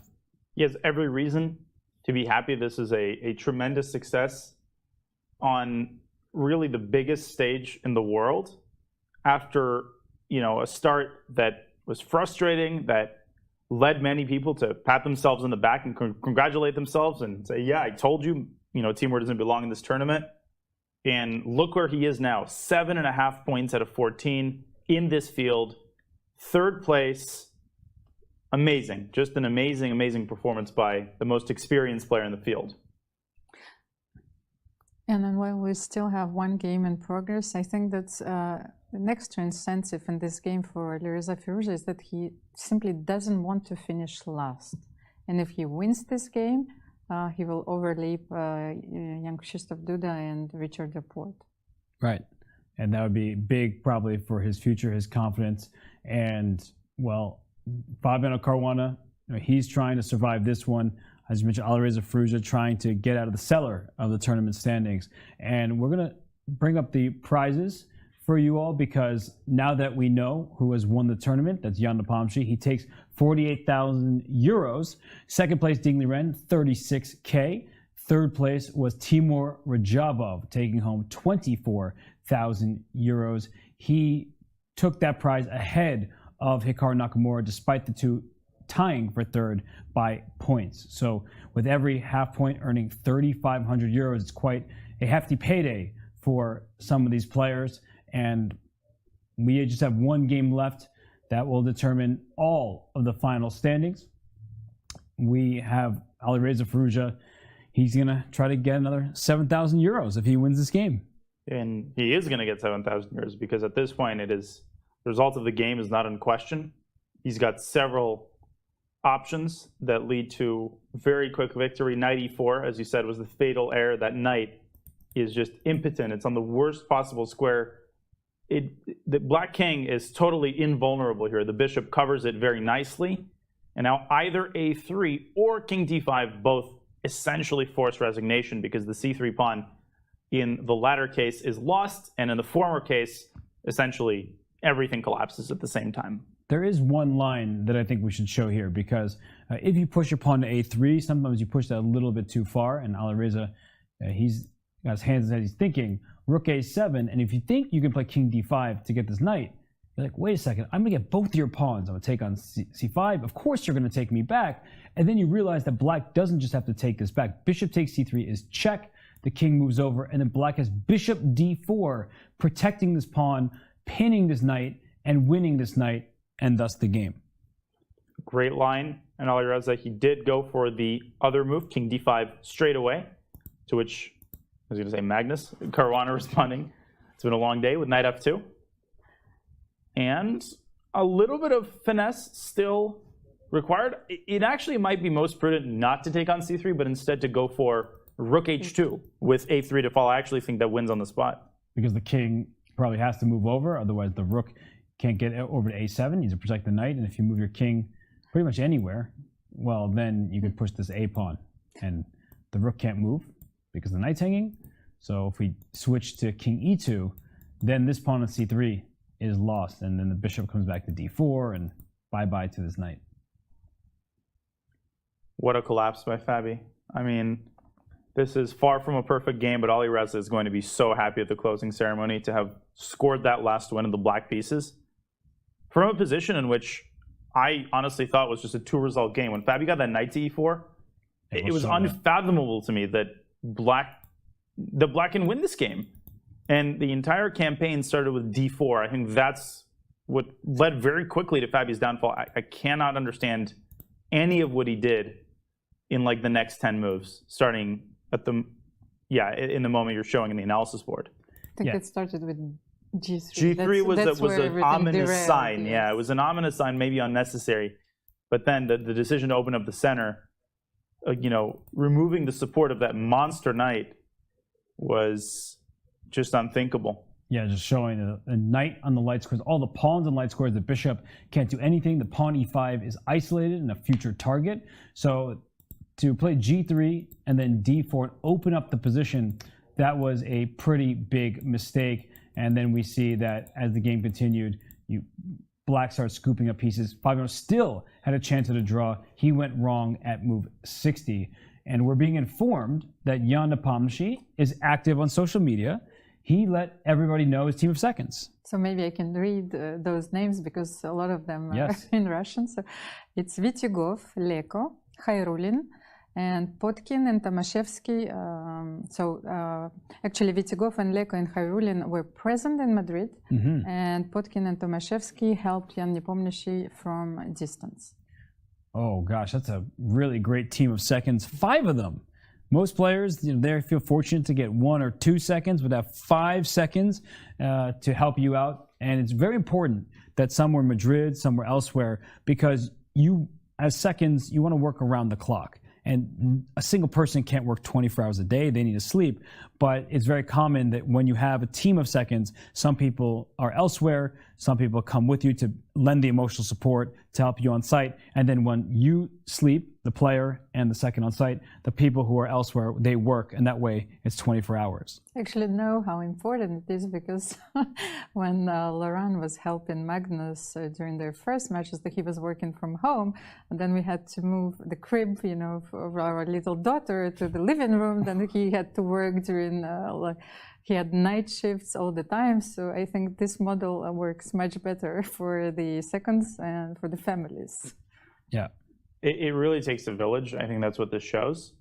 And, you know, Almira mentions the work around the clock. That's not an exaggeration, because sleep always comes second. If there's a line that's unresolved, if there is a move, you know, in the Petrov that Jan doesn't know what to play against, that work takes place until a solution is resolved. Whether that takes 5 hours or 15 hours, nobody sleeps until, you know, the top opening priorities are solved in preparation for the next game. It takes tremendous sacrifice. Ding mentioned sacrifice. And during a tournament like this, all of the seconds sacrifice their Netflix time, family time, their sports time, their sleep time, their eating time. Everything is done in service of finding the right opening ideas and making sure that the player whom they're working for is in the right frame of mind and confident in preparation for the next game. And sometimes, you know, seconds are prominent names as players. Peter Lecko played for a World Chess Championship. He also works with Vincent Keimer, who is one of the absolute premier talents as a teenager from Germany. And then sometimes people are like, who's that person? I don't know that name. They're not 2,700. Yeah, are they qualified to work for someone Yeah, like but that's Jan? not what it's all about, right? Sometimes people choose their seconds based on friendship and trust.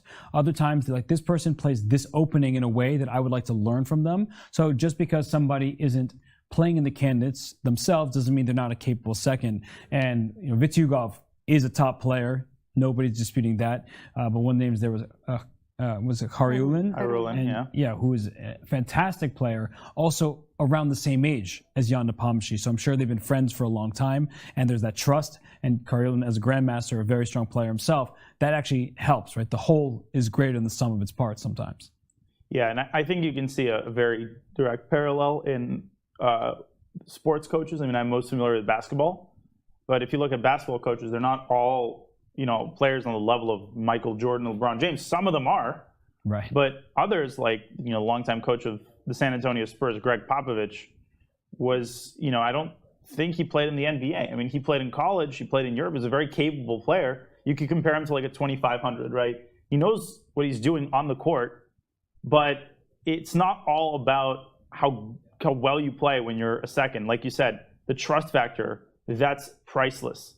How you analyze, how you use chess engines, how creative you are when you've got, you know, unlimited time essentially to find opening ideas. So he's got Vityugov, he's got Tomaszewski, 2700s, but he's also got people whom he trusts, who know him as a person who can sometimes tell him the right things after a tough game, and who can generate game-winning ideas day after day. Yeah, and the World Championship experience that Peter Lecko had is invaluable.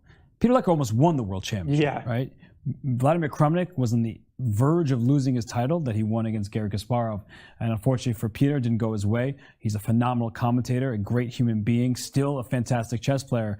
But that kind of experience, you can't replicate that. You just have to have it. And so for Jan, in his second candidates, you know, he wins in a row. And I don't think it's just a coincidence that Peter Lecko is part of the team. And all the others as well, right? Vityugov giving great preparation. We mentioned that he played the position from the white side that Jan was playing from the black side. So that really helps when you can test it out over the board and work on those openings. And someone like Vityugov, obviously super, super strong, as are the other players that seconds that Jan works with. So Fabiano, rook takes c3, super strong player in his own right, not having a super strong second half. He's down 2 pawns here, and it is feeling like all hope is lost. And the youngster, the French-Iranian player with the black pieces, he's going to win his first game ever against Fabiano Caruana. And I think that is so important, because if somebody keeps piling on, where if this went from 3 wins for Fabi to 4 wins and none for Alireza, you get in your own head. You're like, I just can't do it against this guy. He beats me every single game. And now that Alireza, in the candidates of all places, is going to take him down, I think that will really help him in their head-to-head matchups going forward. I think it's also going to help him for his career and the way he will think about preparing for these tournaments. And once again, he needs to win this game in order not to be last in this tournament. And one last attempt by Fabiano. Let's hope that my opponent blunders rook takes e5, which removes the guard of the rook on c3. Alireza moves his rook away to g3. Knight d3. Rook takes d3, I think, is critical. Oh my goodness. We'll show that right now because knight d3 looks like it just goes ahead and wins a piece. But after knight d3, Dina is saying rook takes d3 with check. The king takes it after a3. You think rook f2 stops the pawn, and it does for the moment. But I go c4 check. And where's your king going? Can't go here. If you go here, that's a skewer. Thank you very much for your rook. If you go to the second rank somewhere, like c2, d2, or e2, doesn't matter, there goes the pawn. And the best you can do is give up your rook for the pawn. And with a bishop and the c-pawn remaining, black wins easily. Just the way Alireza is sitting, you can tell that he's calculated that. That's actually what he was spending his time on, I think, after rook takes c3.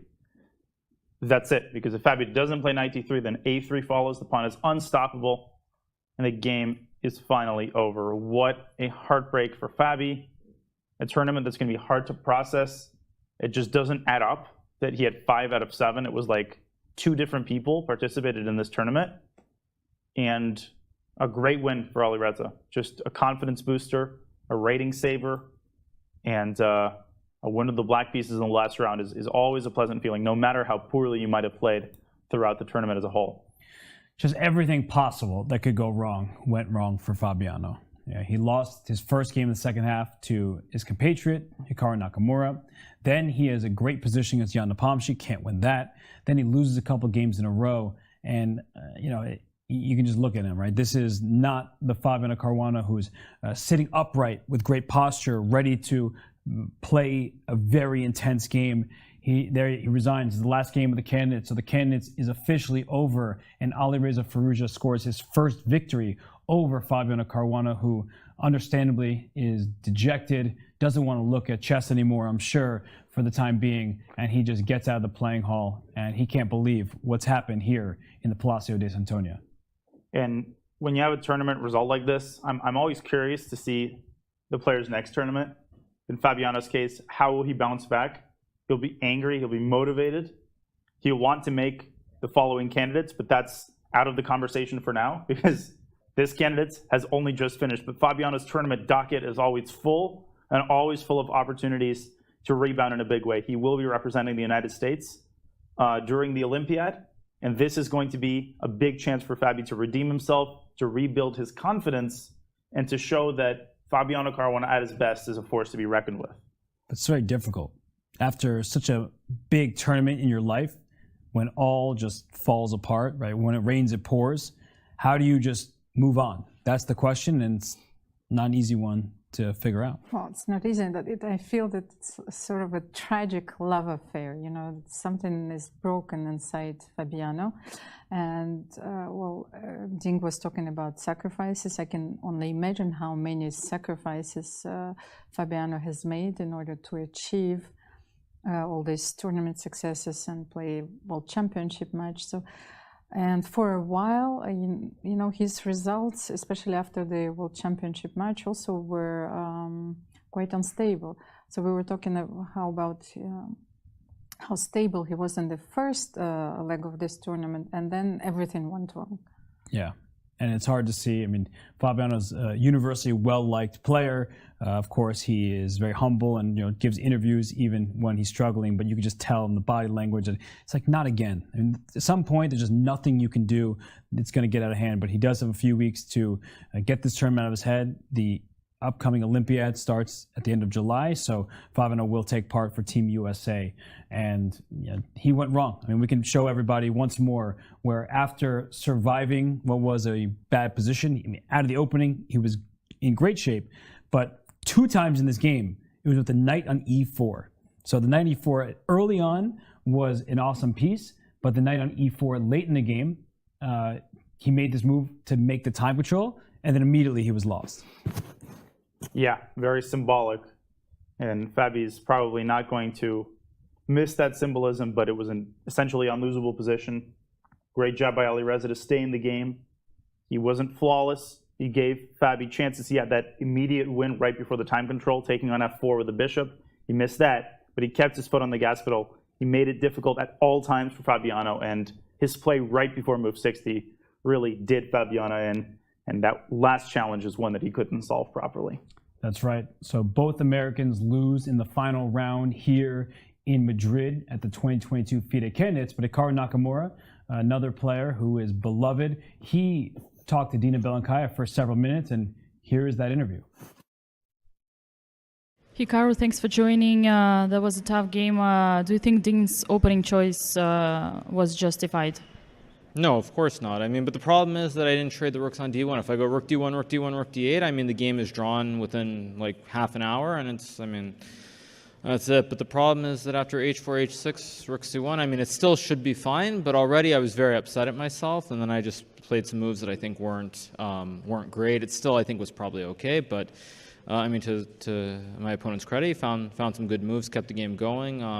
But I mean, I still think even around move 40, I was fine until I played this insane f3 move. I mean, we'd reached time control, and then I blitzed knight e5 and f3 out for no particular reason. And yeah, I mean, Ding found this great idea, I think, with this bishop e7 and so forth. But yeah, it's, I mean, very unfortunate. But I guess luck goes you know, luck.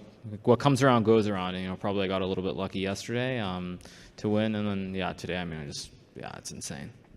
There were indeed several moments you could equalize. For instance, instead of bishop d8, did you consider rook d8? Yeah, rook d. Yeah, I mean, I thought about rook d8 also, but I mean, this endgame with takes and bishop d6 feels kind of unpleasant. I mean, I think it's probably okay also. I mean, probably everything is okay objectively, but you know, it's still not so easy to play. Yeah, I mean, of course I should have gone for this. Like I said, there were many different moments, but simply I think I was just, you know, I was a little bit on tilt, or a little bit unsure of myself after I mean, I had to play this bishop d6 knight e7. So I mean, it came down to like one critical moment really, and yeah, I just couldn't find stuff after that. And one more moment that was pretty interesting when Ding played e4. You had an idea of f3. Did you see that one? Yeah, no, I mean, I again, like I said, I felt like there were many possibilities, and I had enough time, but I was just moving too fast. I mean, I just couldn't control myself, and I think that was true probably for most of the game.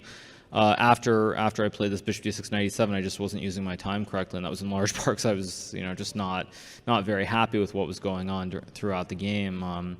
Yeah, I mean, f3 was one move, but like I said, even I think towards the end, if I don't play f3 check, if I just play knight c4, I think I also probably saved this game quite comfortably. But you know, that's how it goes. It was a long game. Obviously, everybody's tired, and it's unfortunate, but I mean, it happens. Well, willing to conclude your journey so far, you're the biggest chess streamer in the history. You're, as you call yourself, a retired professional chess player, and yet you almost came second. How do you rate your performance overall? Yeah, my performance was good. I think problem is I couldn't control my nerves and my emotions today, and it ruined what could have been a very good tournament. But yeah, still to be on +1, gain some rating points is always a positive. So yeah, I mean, it's unfortunate to end the tournament this way. But again, I mean, if you told me before the tournament I would finish on a plus score, I would have been very happy. So yeah, that's how it goes. Well, perhaps one last question: where will you see you streaming again? Oh, I mean, I'll probably stream tomorrow. That'll be a better way to enjoy things. I mean, that is the one upside. I mean, I was probably starting to enjoy playing too much, and now I can actually go back to something that's more fun than this. I mean, obviously, I'm not happy after today, but I'll stream tomorrow, and yeah, I'll play chess again sometime, but it won't be anytime soon. That's for sure. Well, thank you so much once again, and then see you tomorrow. Yeah. All right. We heard Hikaru Nakamura. He zoomed out. So at first, he talked about how upset he was. He felt nervous, and that impacted him in today's game. But then he grounded himself. He said, if at the start of the tournament, you told me I would finish +1, gain some rating points, I would take that. Sounds like a good result. So, I mean, a bad day at the office, and I guess even the most popular Twitch streamer for chess can be impacted by nerves. That's no surprise. But in the second half, look at that. It was a couple wins to start sandwiched with that loss there, then a win and a loss down the final two. So he was very combative, Almira. Well, he was very combative, and this last interview also made me think about the way Japanese, they view beauty, and because I love Japanese aesthetics very much. So there's an aesthetic concept when you see everything through imperfection, and also that the things are ephemeral, and those things are beautiful. And Hikaru expressed exactly this, during this interview, while, he was, he played his best chess, but it was imperfect, and, this tournament will pass as well. But it doesn't change who he is and the way he sees things. And, I like this very much. Yeah, Dina, it's a sad way for him to conclude the tournament, but it was, in fact, a great tournament from Hikaru. Yeah, I mean, the phrase you pointed out really says it all. He's going to focus on the positives. He's +1. He gains rating.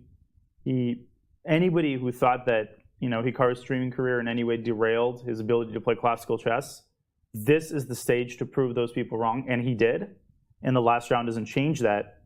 With that said, he is going to have that sour taste in his mouth for a while. He's going to be thinking about what if I had played Rook T8? What if I had come in second? What if Magnus had declined the World Championship match? But obviously, that will remain behind the scenes. Nonetheless, it was a great performance by Hikaru. I had a lot of fun looking at his games, and he's going to remember some of those lovely wins, such as the game against Alireza and that monster game against Fabiano, which he won time and time again. So, on balance, great performance, and he's going to have his head up high. And you could tell how much he loves chess. And well, Jan Nepomniachtchi is loving chess at the moment because he finished in clear first place, 1.5 points ahead of Ding Liren, 9.5 points, a record in the modern candidates, 9 out of 14, 0 losses, and just an absolutely stunning performance from Jan. Yeah, what a clean tournament. And as I said yesterday, to win such a tournament, you need to demonstrate mastery in every single area: openings, tactics, endgames, defense, attack, initiative. Name a skill, and Jan Nepomniachtchi was a model of that skill in this tournament. So the score says it all. I don't need to add anything, but it has been a treat to cover his games in the 2022 candidates. And Almira, 6 out of 14 doesn't sound that bad if you're Alireza Firouzja after scoring that last round win. Well, it doesn't sound bad at all, but what I wanted to point out is that have a look at the standings. Those players who had already previous candidates experience are on the top of the standings, but our wannabe baby sharks, they finished last. You have Alireza Firouzja, you have Jan-Krzysztof Duda, and Rapport on the bottom of the standings. That's a very, very good point. I didn't even think about that, but you're right. The newcomers all at the bottom here. Jan Nepomniachtchi, he was a newcomer last time. He won. So a first-timer can still win the whole thing. But you're right that the people without experience, they struggle in this one. But there's a lot of prize money at stake. So as we see here, Jan Nepomniachtchi winning 114,500 euros with a 9.5 score. And that's a very handsome payday. And his payday will only grow when he plays his World Championship match. Yeah, I mean, very well deserved. And, as you said, there's a major asterisk that comes after the 114, plus rights to play the World Championship, where he will receive probably on the order of at least $1 million. And I don't think anybody begrudges him that, because his play in this tournament showed that he is indeed very deserving of the opportunity to avenge his loss in the previous World Championship match. I just can't get over that Fabiano Caruana finished in 5th place. He was 5 out of 7. He finished with 6.5 points. 1.5 out of 7 in the second half. It's really hard to look at this graphic and think, is that a mistake? What's going on here? But no, Fabiano Caruana somehow finishes in the bottom half. This is the first candidates where he's ever finished with a minus score. Half a point ahead of Firouzja. Well, Robert, when I look at these prizes, I can't help but notice that recently there has been such a change in the chess paradigm, where streamers probably earn more money. And I read an interview which was given by Hikaru, and he said that he's actually losing money by playing in this tournament. And that was such a surprise to me. Well, we know historically chess doesn't have so much money in it. I mean, a lot of these tournaments that grandmasters trying to win, a couple $1,000s, they draw their last game, they get, maybe a couple hundred or something. So Hikaru makes a lot of money, I guess is a good way of summing it up. But the prizes here were good, and the players, they earned every single penny they got. And the big question now that we know that Jan Nepomniachtchi is the winner of the candidates is, who will he face? This graphic, it says it all. Magnus Carlsen has the right of first refusal because he is the world champion. It's up to him. And if not Magnus, Liren, Almira, he seemed pretty excited at the prospects of playing a world championship match. Well, I think he's very excited at prospects of playing at all. So he will take anything. He will be given any tournament. And Dina, we know what happened the last time Jan and Magnus played. What would you make of a potential Jan Nepomniachtchi Liren matchup? Well, it's a fascinating one. Liren, we've established, is one of the toughest opponents for Magnus Carlsen. By extension, he's one of the toughest opponents for anybody else, including Jan Nepomniachtchi.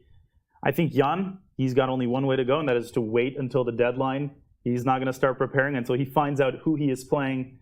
But I'm sure that he is ready to take on the challenge, whether it's Liren or Magnus Carlsen, who will be sitting on the opposite end of the World Championship table. Well, July 20th was the date that Emil Sutovsky gave us in terms of when Magnus will have to make his decision. But happening far before that date is the upcoming Blitz Champs tournament. You will not want to miss this. Hall of Fame receiver Larry Fitzgerald, All-Pro linebacker Micah Parsons, new Cleveland Browns receiver Amari Cooper, top 5 pick Kayvon Thibodeau, and more will take part in this charity event with $100,000 in prize money at stake, July 9th to 10th, 1 p.m. Pacific, right here on chess.com.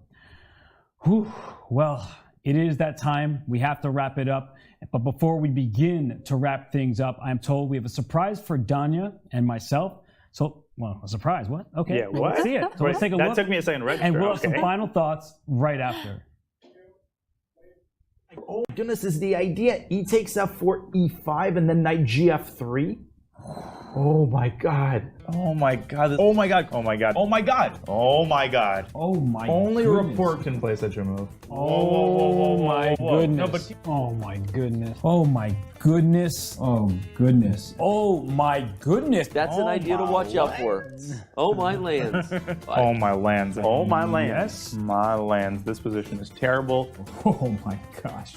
Oh gosh. Oh gosh. Oh my gosh. Oh my gosh. Still wins there. Oh gosh. Oh my gosh. Oh my gosh. Oh my gosh. Oh my gosh. Oh my gosh. Oh my gosh. Amazing. That was awesome. I love that. That was a lot of fun. That was excellent. Just highlights the incredible work that our production team does. It really takes a village to win the candidates. It also takes a village to produce the candidates. And we are the recipients and the beneficiaries of the best production team in the world. We certainly are. And as we start to head out, we want to give some big thank yous to our friends at FIDE, Atrivia, our Chess.com broadcast and events team, and of course, our Chess.com broadcast team spread across 11 languages, including Spanish. They were doing it live here at the Palacio de Santoña. Also, big thank you to the city and people of Madrid for their hospitality. I can't even speak. It's been such a long event, and that is how much I've appreciated all the people of Madrid. So that concludes our coverage of the 2022 Candidates Tournament from Madrid. For Almira, from Dina, for myself, thanks to the chat as well, all of our mis amigos hanging out for spending these 3 weeks with us and being so engaged. We leave you with the best moments from our last day here in Madrid. Good night, and we will see you soon. Time to take control of your journey towards chess mastery. Magnus Carlsen introduces Chessable, the definitive solution for studying chess. Move Trainer uses the science of spaced repetition to identify your strengths and eliminate your weaknesses. There's no need to set up a board, remember which page you're on, or keep track of all the moves you miss. Get started now and join our growing community of over 100,000 chess enthusiasts. Chessable. Take control of your journey towards chess mastery. Welcome everybody. My name is Jan Nepomniachtchi, former World Chess Champion. Are starting a new course here for Chessable. A very special Chessable course. Master your chess with Judith Polgar. You know what? I learned a lot.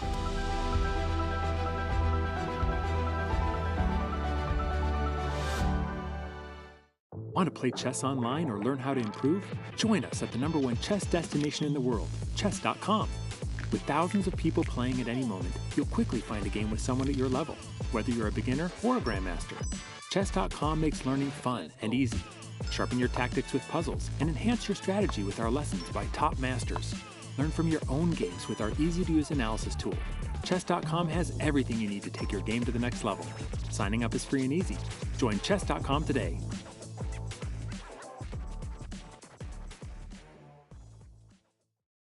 Hi, I'm Grandmaster Judith Polgar, and I'm here to welcome you in the Chessable classroom.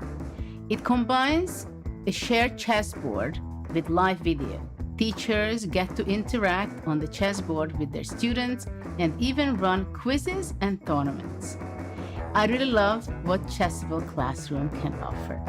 I use it myself all the time. Just invite students to your classroom and start teaching right there. No downloads needed, and it's for free.